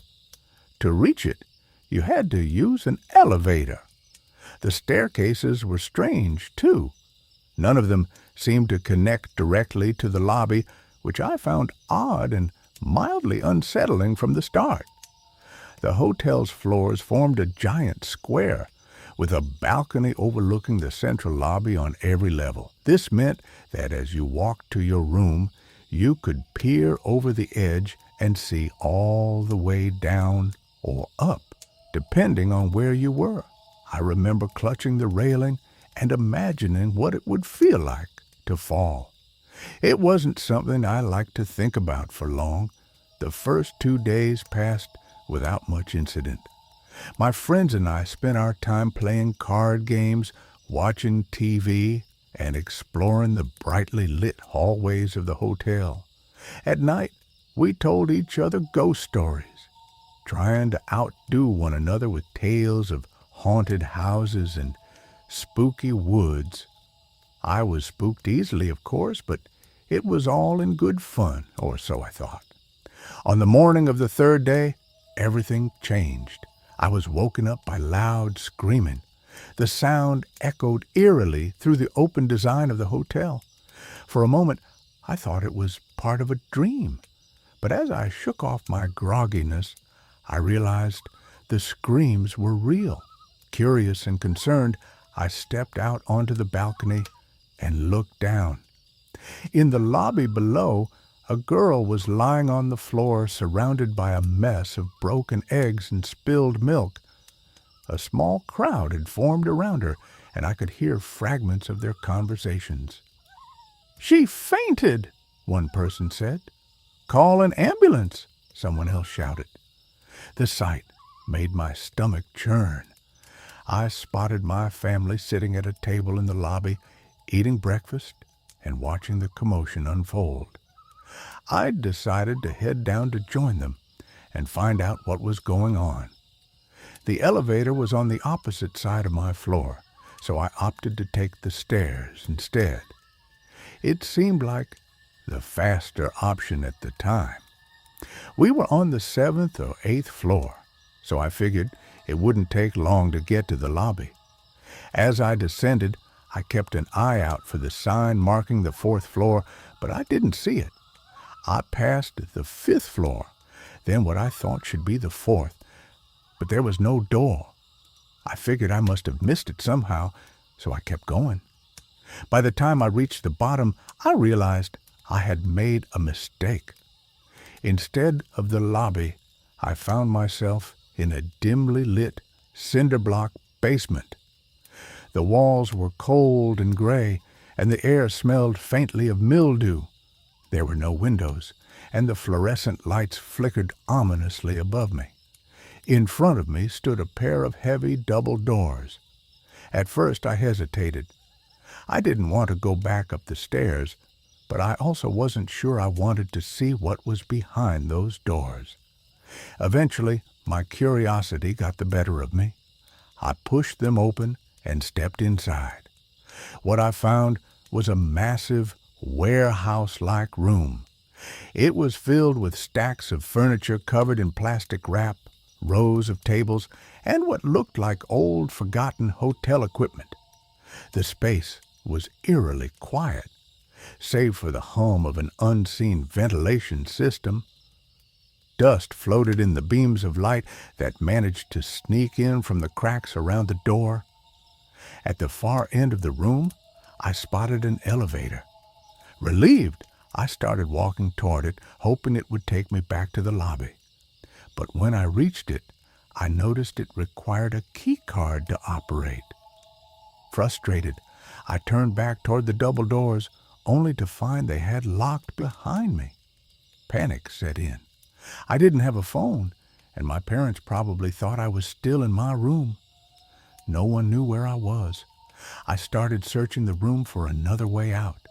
I opened cabinets, checked behind stacks of boxes, and even peeked under the plastic-wrapped furniture. But there was nothing. No doors, no windows, no escape. Just as I was about to give up, I heard the faint creak of a door opening behind me. I spun around and saw a man stepping through one of the side doors. He was tall and thin, with graying hair and glasses. What struck me as odd was his outfit. He was wearing a lab coat. "What are you doing down here?" he asked, his voice calm but slightly strained. I got lost," I stammered. "Do you have a key to the door?" He didn't answer my question. Instead, he said, "Follow me. I know a way out." Relieved, I started to follow him. But as we walked, something about him felt off. He kept glancing over his shoulder at me, and his pace was slow and deliberate, as if he was stalling. We passed the stairwell door I had come through earlier, but instead of stopping, he led me deeper into the basement. The air grew colder and the lighting became dimmer. I started to feel uneasy. "Where are we going?" I asked. "This way," he replied curtly. Ahead of us was a row of tall metal shelves stacked with boxes. Beyond them, I could see that the room ended in a blank concrete wall. There was no way out. I stopped walking. "There's nothing over there," I said. The man turned to face me, his expression unreadable. "Just follow me," he insisted. At that moment, every instinct in my body screamed at me to run. I took a step back and yelled as loud as I could. The sound echoed through the room, startling the man. "What are you doing?" he snapped. I didn't respond. Instead, I turned and bolted toward the stairwell door. Behind me, I could hear him shouting, but I didn't look back. My heart was pounding in my chest as I reached the door and yanked on the handle. To my relief, it opened. Standing on the other side was a janitor, his expression one of surprise and concern. "Are you okay?" he asked. Before I could answer, the man in the lab coat appeared behind me. He started explaining that he was just trying to help me, but the janitor didn't seem convinced. "Let's get you upstairs," the janitor said, ignoring the man. He led me back up to the lobby, where I found my family. I burst into tears as I told them what had happened. To this day, I have no idea who that man was or what he was doing in the basement.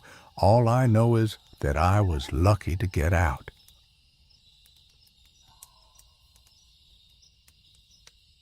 My parents' house sits next to a peculiar little red house, one that had always intrigued me for reasons I couldn't quite articulate. Its backyard faces ours, and from our porch I could see the side of the house with a weathered wooden deck and two large windows that seemed to gaze out like vacant eyes. The house was far from abandoned.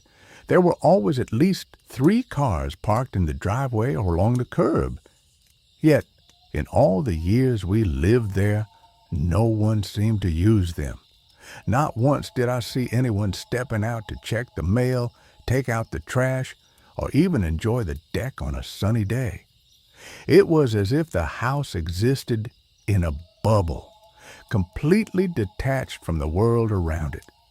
Even the neighbors avoided mentioning it, like some unspoken agreement hung over our quiet street. I was 12 the first time something caught my attention. It was late in the evening, the kind of night where the air feels heavy and still. I was playing in the backyard when, out of the corner of my eye, I noticed faint shadows moving on the far wall of the red house through one of the windows. At first, I thought my eyes were playing tricks on me, but no. There were definitely shape-shifting, like silhouettes of people walking. I froze, transfixed. It was the first time I'd ever seen any sign of life in that house.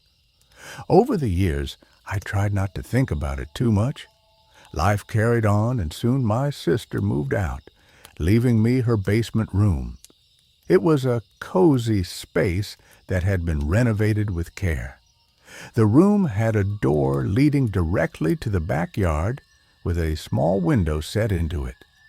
My sister had covered the window with a poster of Pulp Fiction to block out the view, but I preferred something lighter and more open. I replaced it with sheer curtains that let in just enough light to feel connected to the outside without exposing too much. The room quickly became my sanctuary. From my bed or the couch, I had a clear view of the door. At night, I would sometimes hear the faint crunch of leaves in the outdoor stairwell leading down to the door. At first, I assumed it was our cat prowling around, but as the weeks went on, I started to feel uneasy. The sounds seemed too deliberate, too heavy for a cat. One night, my boyfriend was over while my parents were working late. We were sitting on the couch talking and laughing when he suddenly went silent. His eyes were fixed on the small window in the door, his face pale. "Did you see that?" he whispered. "See what?" I asked, already feeling a knot of anxiety forming in my stomach. "A camera flash," he said, his voice barely audible. I tried to laugh it off, telling him he must have imagined it. But as the hours ticked by, I couldn't shake the creeping unease that clung to me. When it came time to sleep, I kept glancing at the gap between the curtains, my heart racing every time I thought I saw movement in the shadows. The stairwell outside was pitch dark. There was no light installed there, so even if someone were standing at the bottom of the stairs, I wouldn't have been able to see them clearly. Around 3 a.m., I was jolted awake by the unmistakable sound of leaves crunching underfoot. This time, the steps were heavy, deliberate. My blood ran cold. I should have stayed in bed, locked the door, and called someone for help. But for reasons I still can't explain, I decided to confront whoever or whatever was out there. Barefoot and trembling, I flung the door open. The cool night air hit me, and I immediately scanned the stairwell. It was empty. I hesitated for a moment before stepping outside and climbing the stairs to the backyard. That's when I saw him. A man, tall and broad-shouldered, stood near the edge of our yard, partially hidden by the shadows of the trees. He wore a grimy mechanic's jumpsuit, and in his hands he held an old digital camera, the kind that looked like it hadn't been used in a decade. His face was partially obscured by the brim of a baseball cap, but I could feel his eyes on me, cold and unblinking. For what felt like an eternity, neither of us moved. We just stared at each other, frozen in a bizarre, silent standoff. The longer I looked at him, the more a sickening dread settled in my stomach. There was something deeply unsettling about the way he stood there, like he belonged in the shadows, watching. Finally, I found my voice and shouted, "Hey, what are you doing?" My words seemed to snap him out of whatever trance he was in. Without a word, he turned and bolted toward the red house, disappearing into the darkness like a phantom. I stood there, rooted to the spot, my heart pounding so hard I thought it might burst. It wasn't until the sound of his footsteps faded completely that I managed to move, stumbling back into the house and locking the door behind me. The next morning, I told my parents everything. They were understandably alarmed, but tried to reassure me it was probably just some vagrant passing through. But I knew better. The way that man had looked at me, the way he had stood there as if he had every right to be watching.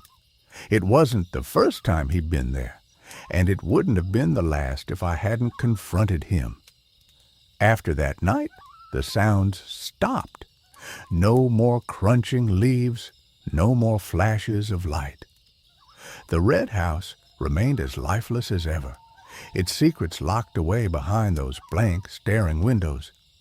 But sometimes, when the wind blows just right, carrying the faint scent of decaying leaves and damp earth, I can't help but wonder, how many nights had he been there, standing silently in the shadows, watching me through the glass? I had lived in Georgia for my entire life, surrounded by my parents and the familiar streets where I had grown up. Our house had been a place of comfort, filled with memories that spanned over the years. My father worked for a large company, and although he had always been content with his job, things took an unexpected turn one Friday evening during dinner. We were gathered around the table, enjoying a quiet meal, when he dropped the bombshell. "My company offered me a great opportunity," he said, his voice steady, but with a hint of excitement. They want me to take on a managerial role in Florida, in a place called Tampa. If I accept, we'd be moving there as a family. The company is even offering to pay for the move and help us find a new house. Mom and I were both taken aback. Florida? It seemed so far away, so different. Dad continued, explaining that it was a big decision, but he felt it might be a fresh start for us, especially since we hadn't taken a family vacation in ages. Tampa sounded like an ideal place for a change of scenery, with its beaches and warm weather. After a long pause, Mom and I exchanged a glance and nodded in agreement. We decided it was worth considering. "How much time do you have to decide?" Mom asked, breaking the silence. Dad glanced at his watch, looking thoughtful. "They've given me 2 weeks," he said. "But if we agree, they'll give us as much time as we need to settle into a new home." That evening, after some discussion, we agreed to start planning for a move. It wasn't going to be easy, but it felt like the right decision at the time. Over the next few weeks, Dad became more and more invested in the idea of moving, and we all began to realize that it wasn't just about the job. It was about the new chapter in our lives. A couple of days later, Mom and Dad booked a trip to Tampa to start house hunting. They spent weekends there, returning on Mondays with updates about the properties they had visited. I stayed behind, going to school and trying to absorb everything happening around me. Eventually, after what felt like an eternity, they found the perfect house. I was invited to come along for a second look to see what I thought. It had everything we needed: 4 bedrooms, a spacious living area, a double garage, and a backyard that was just big enough for us to enjoy. It wasn't the biggest house, but it felt like a perfect fit. The inside was modern and well kept, with a large kitchen that instantly caught Mom's attention. She was an amazing cook, and the thought of having more space to prepare her incredible meals made her very excited. I couldn't deny that the house had potential. After a bit of negotiation, Dad made the purchase. Once the house was secured, things started moving quickly. We had to sell our old house, which was bittersweet. It held years of memories, and the thought of leaving it behind made me feel strange. But life was pushing us forward. We went through everything we owned, tossing out old junk and donating anything we didn't need. It was harder than I expected to part with some things, but we were determined not to burden the new house with unnecessary stuff. When it came to packing, Dad was ruthless, much to my surprise. He got rid of 10 boxes of things, while Mom only had 3. As for me, I ended up with 15 boxes, much of it things I hadn't even looked at in years.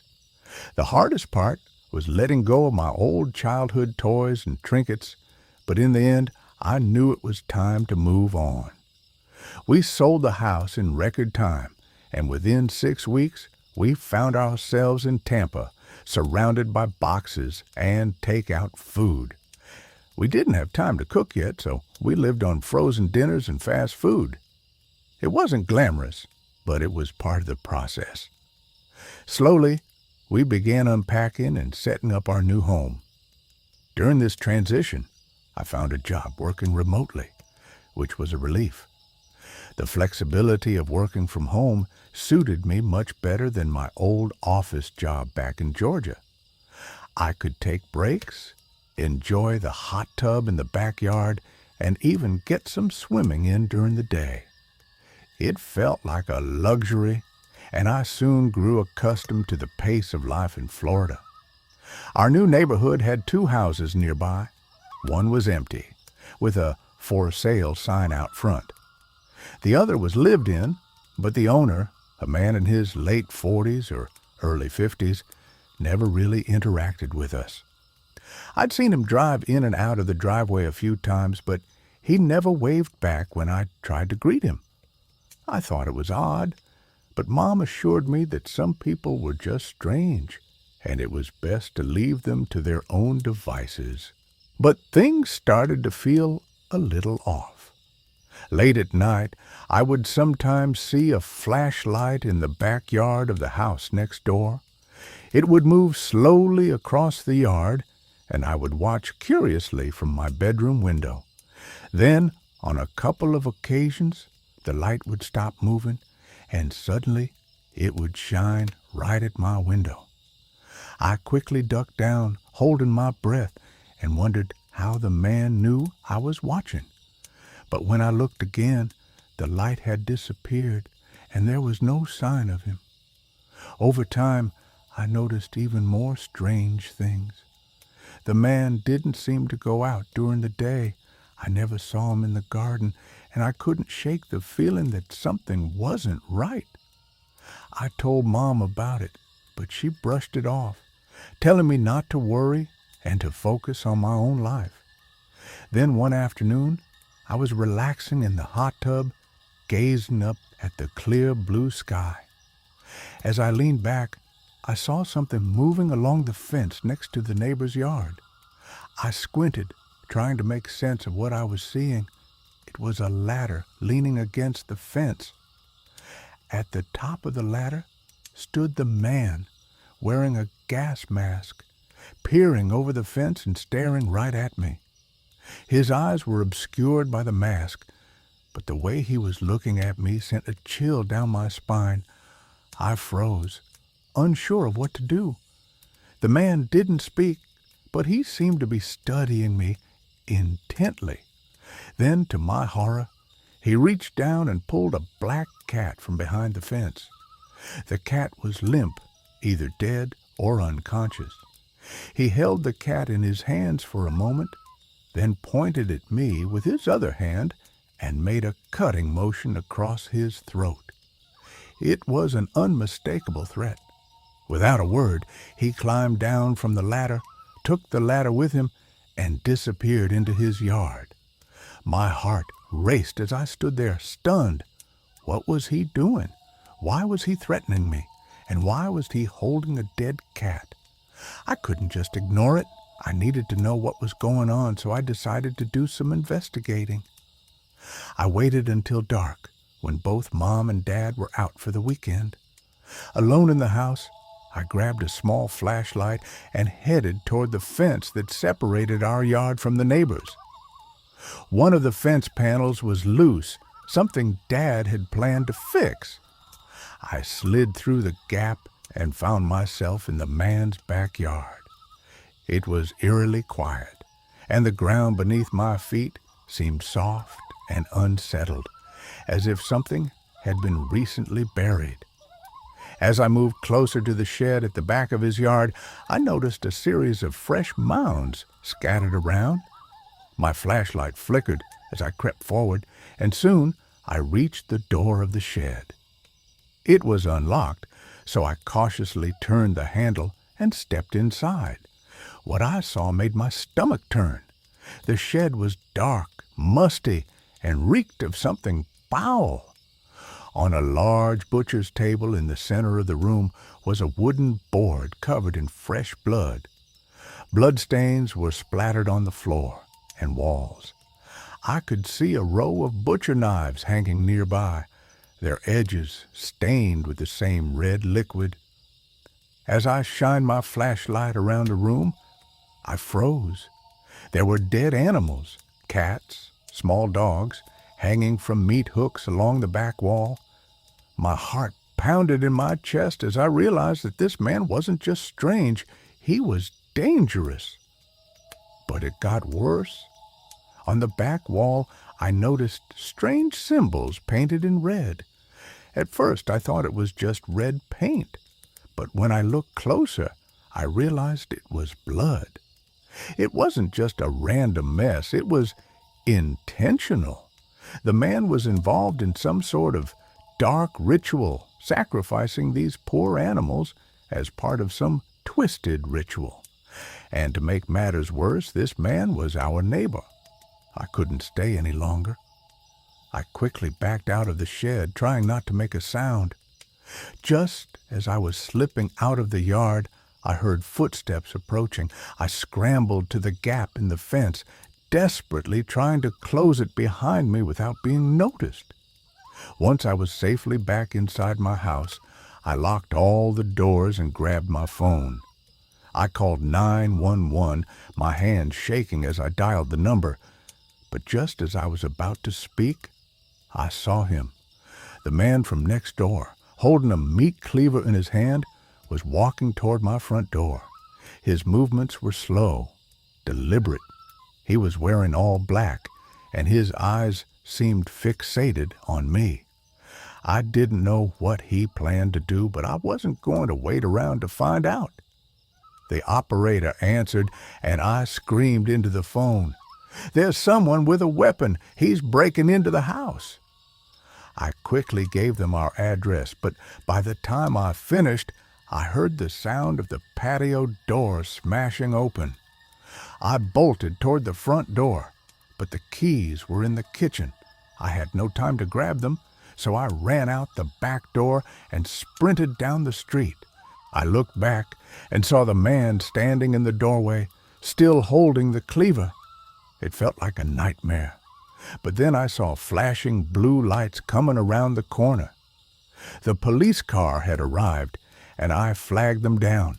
They quickly entered the house, guns drawn. I explained everything to them as they rushed inside. After a few tense moments, I heard gunshots. The police had confronted the man. He had attacked one of the officers with the cleaver, and in self-defense, they had to shoot him. He died right there in front of our house.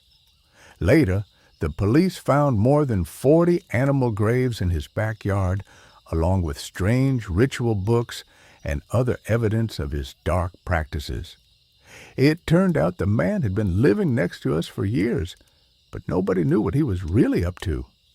It was a relief to know that he was no longer a threat, but the thought of what he had been doing so close to home left me shaken. I never expected to live next to someone so twisted, but sometimes the people you think you know are the ones who hide the darkest secrets.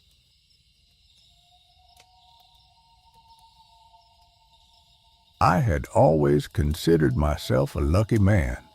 For more than a decade, my wife Rachel and I lived what I thought was a perfect life. We had our ups and downs like any relationship, but in my eyes, we had it all. We lived in New York, the city that never sleeps, and we were thriving in our careers. But it all started in a much simpler way. Our story began in a work meeting where we first met, both working for the same company, although in different departments. It wasn't love at first sight, but something about her caught my attention. She was intelligent, confident, and had this air about her that was unlike anyone I had met before. After a few months of occasional chats and lunches, we started going out. We were both busy professionals, but we found time for each other. Over time, our relationship grew stronger, and we moved in together after a year of dating. That year, we were still figuring out the ins and outs of being in a relationship, but something felt right. We were growing, learning, and building something together. A year later, things began to get better in our careers. We both received promotions, which allowed us to earn more money. This, in turn, made it possible for us to buy a house, something that had always felt like a distant dream. We took on the responsibility of a mortgage, but we were ready. The house we bought was modest, but it had everything we needed. We started building our lives in this new home, filling it with memories and plans for the future. Another year passed, and we decided to get married. It was a small, intimate ceremony, but it was perfect. The vows we exchanged felt genuine, and I knew we were in it for the long haul. Things were going well, really well. We were happy, we were successful, and we were living life on our terms. 4 years into our marriage, we decided to move to a bigger house. We wanted more space, and we found a property with a pool and a large yard. It felt like we were stepping into the next phase of our life together. Everything seemed perfect, and yet, as we settled into our new home, we continued to talk about the one thing we had agreed on from the very beginning. We didn't want children. The idea of having kids just didn't fit into the life we were building. Our careers were important to both of us, and we feared that raising children would disrupt the balance we had worked so hard to create. We both loved our jet-setting lifestyle, flying to different countries for work and holidays, and we wanted to continue enjoying those experiences without the added responsibility of parenthood. But then something changed. One day, I found myself in Florida for a work conference promoting products for a large company. It was a typical event, networking, meeting clients, and getting things done. But by the end of the third day, things took an unexpected turn. Some of the delegates began to feel unwell, and before long, even the main speakers were affected. It was strange. The whole event started to feel off, and the convention center manager made an announcement that the event would be canceled due to an illness spreading through the attendees. He mentioned something about a sickness bug going around and advised everyone to head home. I quickly gathered my team and advised them to return to the hotel, shower, and change their clothes. I instructed them to isolate once they got home, just to be safe. Fortunately, none of my team seemed to be affected, but I knew of several delegates who had fallen ill. One had even called a doctor because they were feeling so sick. After the announcement, I made sure everyone was on the next available flight back. I decided to head home the following morning. When I arrived back at the hotel, I showered and changed, then tried to call Rachel. Her phone went straight to voicemail. Odd, I thought. She never went this long without picking up. I called her office, and her assistant informed me that Rachel had taken the week off as a holiday. I was confused. She hadn't mentioned any vacation plans when I left for Florida. I didn't leave a message. Instead, I caught the next flight back to New York. I arrived home early in the morning, picked up my car from the airport parking lot, and headed back. As I turned onto our street, something caught my eye. There was a black Audi parked by our front door. Rachel's red Jag was parked on the other side. This was strange. We didn't know anyone with a black Audi. I parked my car and got out. As I walked inside, I noticed clothes scattered around the floor. Some of them belonging to Rachel, others that didn't belong to me. My heart began to race. I rushed up the stairs and opened the door to our bedroom. The sight that greeted me was one I will never forget. Rachel was in bed with a man I didn't recognize. She screamed, and the man jumped out of bed, scrambling to grab his pants and apologizing profusely. My hands clenched into fists, and without thinking, I grabbed him by the neck and dragged him to the bedroom door. I threw him out, and he sped away in his car, tires screeching on the driveway. I stood there frozen. I turned to Rachel, asking her why. Why would she do this to us? To me? To everything we had built? She begged me, pleading for me to understand, but I was beyond reasoning.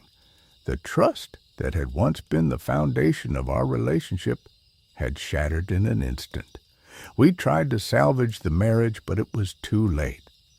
3 months later, we filed for divorce. We sold the house and split the proceeds. I left New York behind, severing all ties to the city, to Rachel, and to everything we had once built. I found a job in Virginia through some old connections, and I bought a smaller house. It wasn't anything extravagant, just a 3-bedroom home with a modest pool and yard, but it was mine. I made an offer on the house, and to my surprise, the seller accepted it right away. I had to get out of the hotel where I had been staying for weeks. The move happened quickly.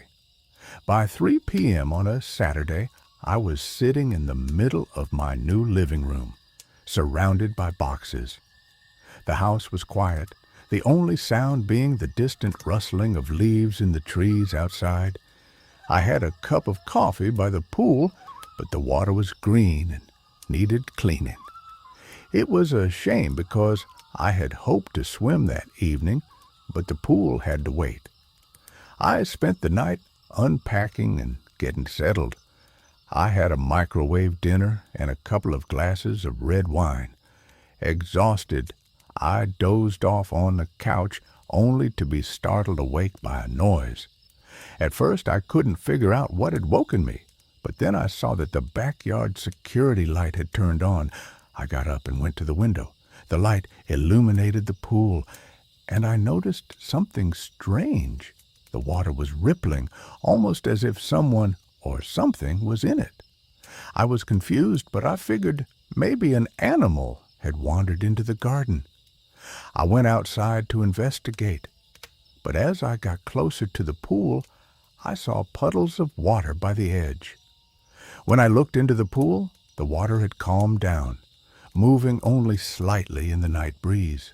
There were no animals around. It didn't make sense. The puddles, though, they were still there. They led a trail to the back of the yard, and then, just as suddenly, the trail disappeared. I turned back to head inside, but that's when I heard a scratching sound. It was faint at first, but it grew louder.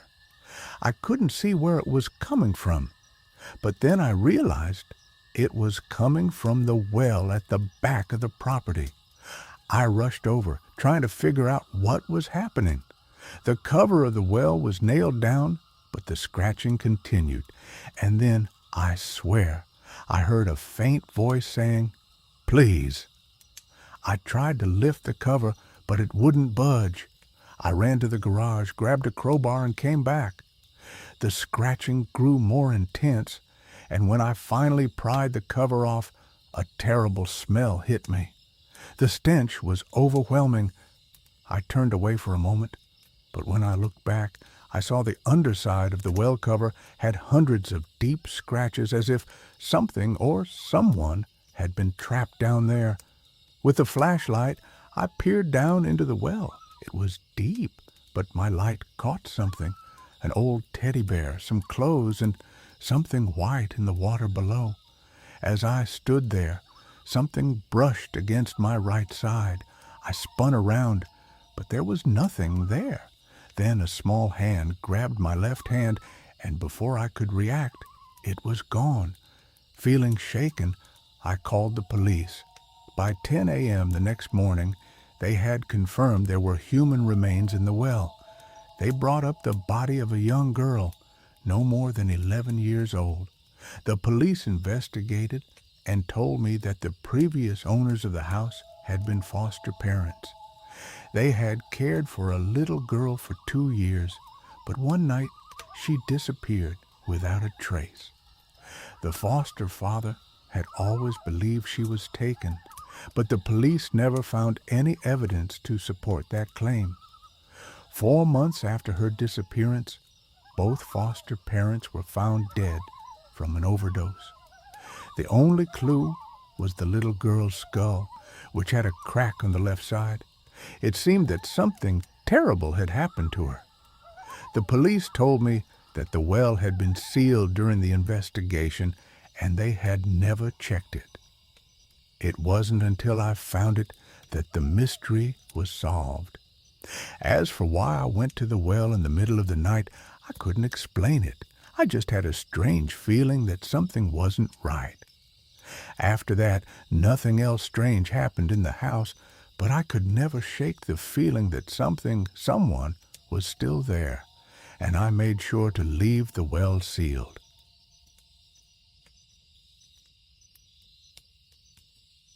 When I was very young, something terrifying happened that I'll never forget. It all started on a normal day when my parents were taking me on a road trip. We were driving across the countryside in our old, rugged truck. It was one of those days where everything seemed so peaceful, the sun shining brightly, the air fresh and warm. My parents were busy talking about their plans for the next few days, while I was happily staring out of the window, lost in my own little world. But little did I know, this seemingly ordinary day would take a turn into something horrific. My parents had a gun in the back of the truck, as they sometimes did for protection when they were traveling through unfamiliar or secluded areas. It wasn't anything unusual for them, but what happened next is something that still haunts me to this day. We had stopped by the side of the road for a quick break, and as my dad opened the truck to grab a snack, the unimaginable happened. The gun that had been carelessly placed in the back somehow went off.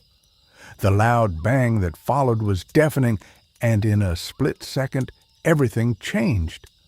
My mom screamed in pain, clutching her wrist, blood pouring from a wound. The bullet had gone right through her wrist, and with my heart racing, I looked down at my own foot. The same bullet had passed through my left foot as well, leaving me in agonizing pain. Everything was chaotic. My parents were panicked, trying to stop the bleeding, but I felt like I was in a nightmare. We were far from any hospital, and the pain was unbearable. My mom kept whispering comforting words, trying to calm me down, though I could see the fear in her eyes. We eventually managed to get help from a nearby farmhouse, and my mom and I were rushed to the nearest hospital. Fortunately, I still have my foot, but that day left a scar, not just on my body, but in my mind. It would be years before I could think about it without feeling that same dread. Fast forward 34 years to March of 2018. I had been battling a particularly nasty ear infection that kept me up for days on end. My head throbbed incessantly, and no matter what I did, I couldn't get any rest. My fiancé, Steve, who worked in construction, was in the habit of taking sleeping pills to get through his long, exhausting nights. On this particular Thursday night, I was finally feeling better, so I decided to get a deep sleep, hoping that the worst of my ear infection was over. The night seemed calm enough as we settled into bed. Steve was already deep in slumber due to his meds, and I was drifting off, finally feeling the sweet relief of rest. For the first time in days, I fell into a deep, peaceful sleep. But then I was abruptly woken by a sound that I couldn't quite place. At first I assumed it was Steve getting up for the bathroom, as it wasn't unusual for him to move around at odd hours. But the sound didn't stop. It was shouting, distant but unmistakable. My brain was still foggy from sleep, so I ignored it at first, thinking it was just a dream. But then I heard it again, clearer this time. It was Steve's voice, shouting. But why would he be shouting in the middle of the night? I sat up in bed, disoriented. As the yelling continued, it didn't make sense. In that half-dazed state, I thought maybe he was just having a bad dream or talking in his sleep. But then I understood the words he was shouting. "Give me the money!" he yelled. My heart raced. That was not something a dream would conjure. Those were the words of someone in danger, someone trying to fight off an intruder. Suddenly, it hit me. The danger was real. Steve was yelling at someone, trying to protect us.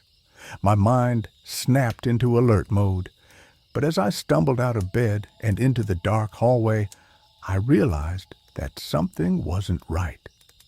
Steve was standing there, completely naked, facing two attackers who had somehow gotten into our home. He was blocking the door to our bedroom, trying to prevent them from getting to me. I froze, too scared to think clearly. The next few seconds felt like they stretched on forever. I heard the unmistakable sound of the door being slammed repeatedly, followed by the chaotic noise of someone struggling against the attackers. Then, the gunshots. The harsh crack of gunfire echoed through the house, and my blood ran cold. Bullets were flying. I could hear the ricochet of metal and the thud of something heavy hitting the wall. It was pure panic. Steve was moving around the room with incredible speed, ducking and weaving like he was in a life-or-death battle.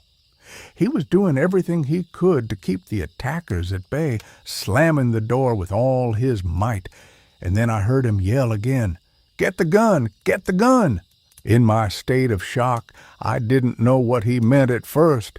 My mind was still struggling to comprehend what was happening.